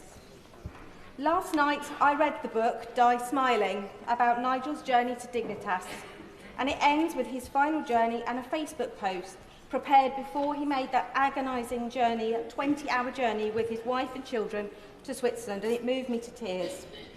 But most people cannot afford that option. Most do not want to put their families at risk of prosecution. They want death on their own terms. Gary lives in my constituency of Mid-Dorset and North Poole, and he asked me to tell you his story of dying with liver cancer. He knows the end stages will be brutal, and he wants to decide when enough is enough. Gary told me, "Death does not worry me at all.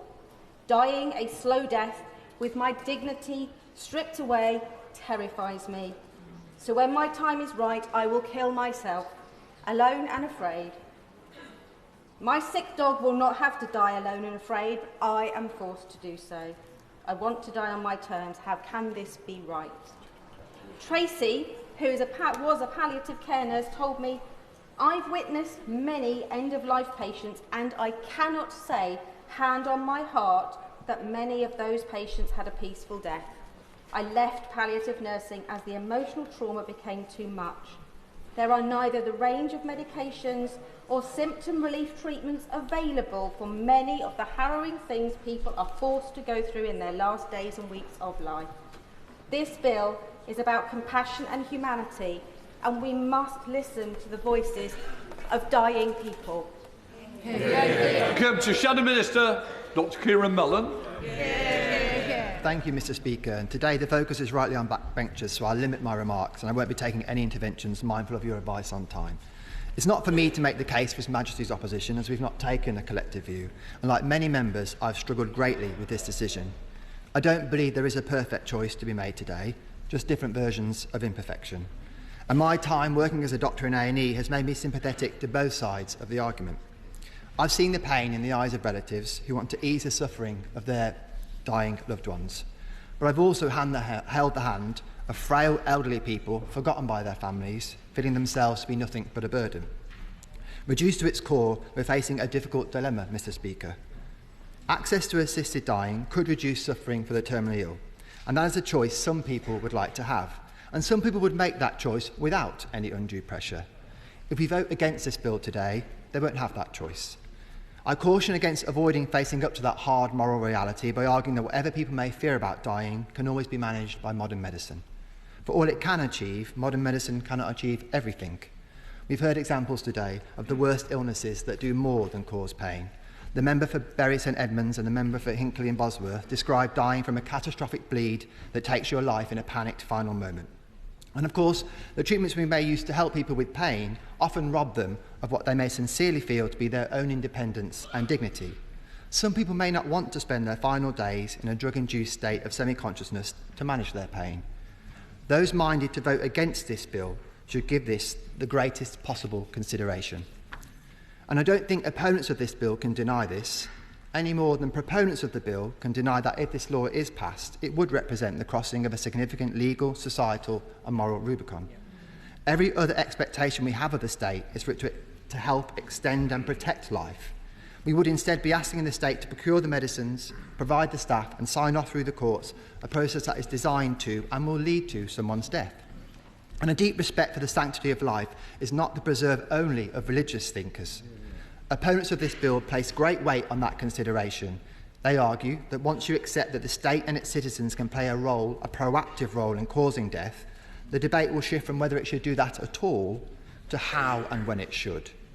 It may be that we pass this legislation and no other in future, but those who have the utmost concern about even the possibility of an expanded bill may vote against this one as the surest way for them personally to stop that happening. And the mother of the House argued that coercion is not limited to the selfishly motivated relative directly pressuring a vulnerable person. It can be as simple as knowing people in the same position as you could and did choose to die. Some members worry that people will then ask themselves not just, do I want to die, but should I want to die? So where does this leave us? All of us can make a sensible and reasonable case for our positions and even point to care and compassion as we see it in support of our view. Taken all together, I think that means one thing more than anything else should be our guiding principle today. We should, above all else, vote with great humility and with respect for each and every vote cast in whichever direction. And I want to direct that sentiment to the country at large. I know there are passionate campaigners on either side of the debate with their own perspectives who fear greatly the outcome today if it isn't the one that they want. I say to them that as well as being MPs, those voting today are also sons and daughters, brothers and sisters, parents and grandparents. I know each member will have in mind what they would want for their families and themselves. And I know our final decisions will come at the end of a great deal of thought and careful consideration. And as the member for Vauxhall has said, I think if you listened closely enough today, you would have actually heard us speaking all with one voice. The voice of passion for those people and causes we're trying to aid with our vote, even if those people and causes are different. That passion represents this House at its very best. That should not be forgotten, and I hope that that is something on which we can all agree. Davis Jones. Thank you, Mr. Speaker. This second reading debate on my honourable friend, the member for Spen Valley's bill, provides this House and the country with an opportunity to discuss this complex and sensitive issue. I want to make clear that I stand at the dispatch box today not as the MP for Pontypridd representing the views of my constituents, although I thank each and every one of them for taking the time to contact me with their considered opinions. But I stand here today as the Government Minister responsible for the criminal law in this area contained in the Suicide Act 1961 in England and Wales. As the Government remains neutral on this topic of conscience, and out of respect for my ministerial colleagues who are not able to outline their views in today's debate, I will not be sharing my personal opinions on this matter. I will, however, be taking part in the vote. With all that in mind, Mr Speaker, I will keep my response brief and I will not be taking any interventions. The Government is of the view that any change to the law in this area is an issue for conscience for individual parliamentarians. It is rightly, in our view, a matter for Parliament to decide rather than one for Government. Accordingly, these benches will have a free vote should the views of the House be tested today. If the will of Parliament is that the law in this area should change, the Government will, of course, respect its duty to the Statute Book and ensure that any bill is effective and that its provisions can be enforced. I thank my friend, the Honourable Member for Spen Valley, for bringing this important national conversation to the fore and for conducting her campaign with respect and integrity. I pay tribute to the campaigners on all sides of the debate, including Dame Esther Ranson, Liz Carr, Nathaniel Dye and Baroness Gray Thompson. They have all used their voices to advocate for what they believe and have contributed significantly to the important national conversation around death. Regardless of views, the one thing we have in common is that we will all experience death at some point. Death is a topic we do not tend to talk about very much, but these discussions have undoubtedly enabled families up and down the country to talk openly about their wishes and how they feel about their own death. That powerful level of honesty is a tribute to how members of this House and campaigners have conducted themselves throughout, and I thank them for informing today's debate. Point of order, Kit Moulton. I beg to move that the question now be put, Mr Speaker. The question is that the question now be put. As many other opinions say aye. Aye. The contrary, no. I think the ayes have it. The ayes have it. Right. The question is the bill now be read a second time. As many of that opinion say aye. Aye. Of the contrary, no. No. Division. Clear the lobbies.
Order.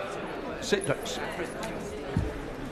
The question is that the bill now be read a second time, as none of the opinions say aye. Aye. The contrary, no. No. Tell us for the aye, Sir Owen and Bambos Charlombos. For the noes, Dame Harriet Baldwin and Florence Session-Lomy.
Order! Order.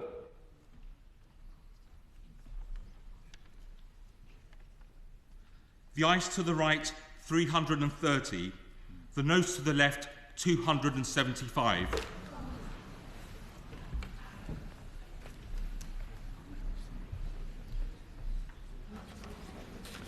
The ayes to the right, 330. The noes to the left, 275. The ayes have it, the ayes have it. And look!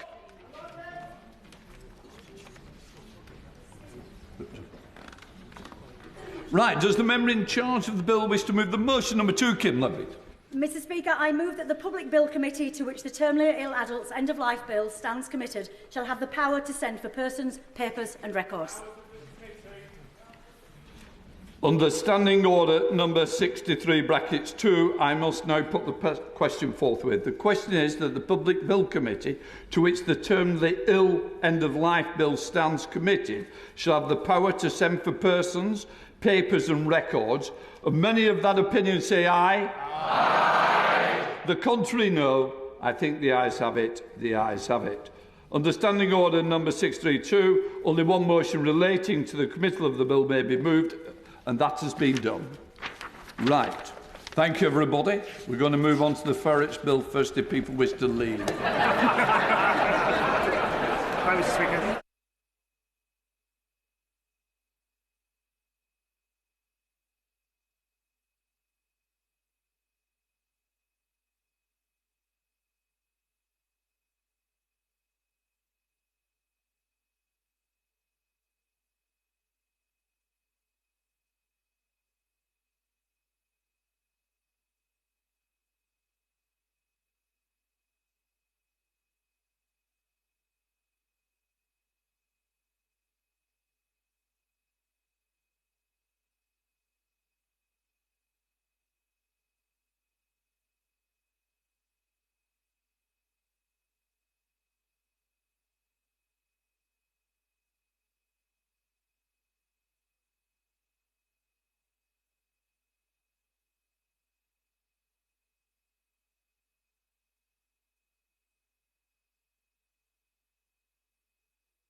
Animal Welfare, Import of Dogs, Cats and Ferrets Bill, second reading. Dr Danny Chambers.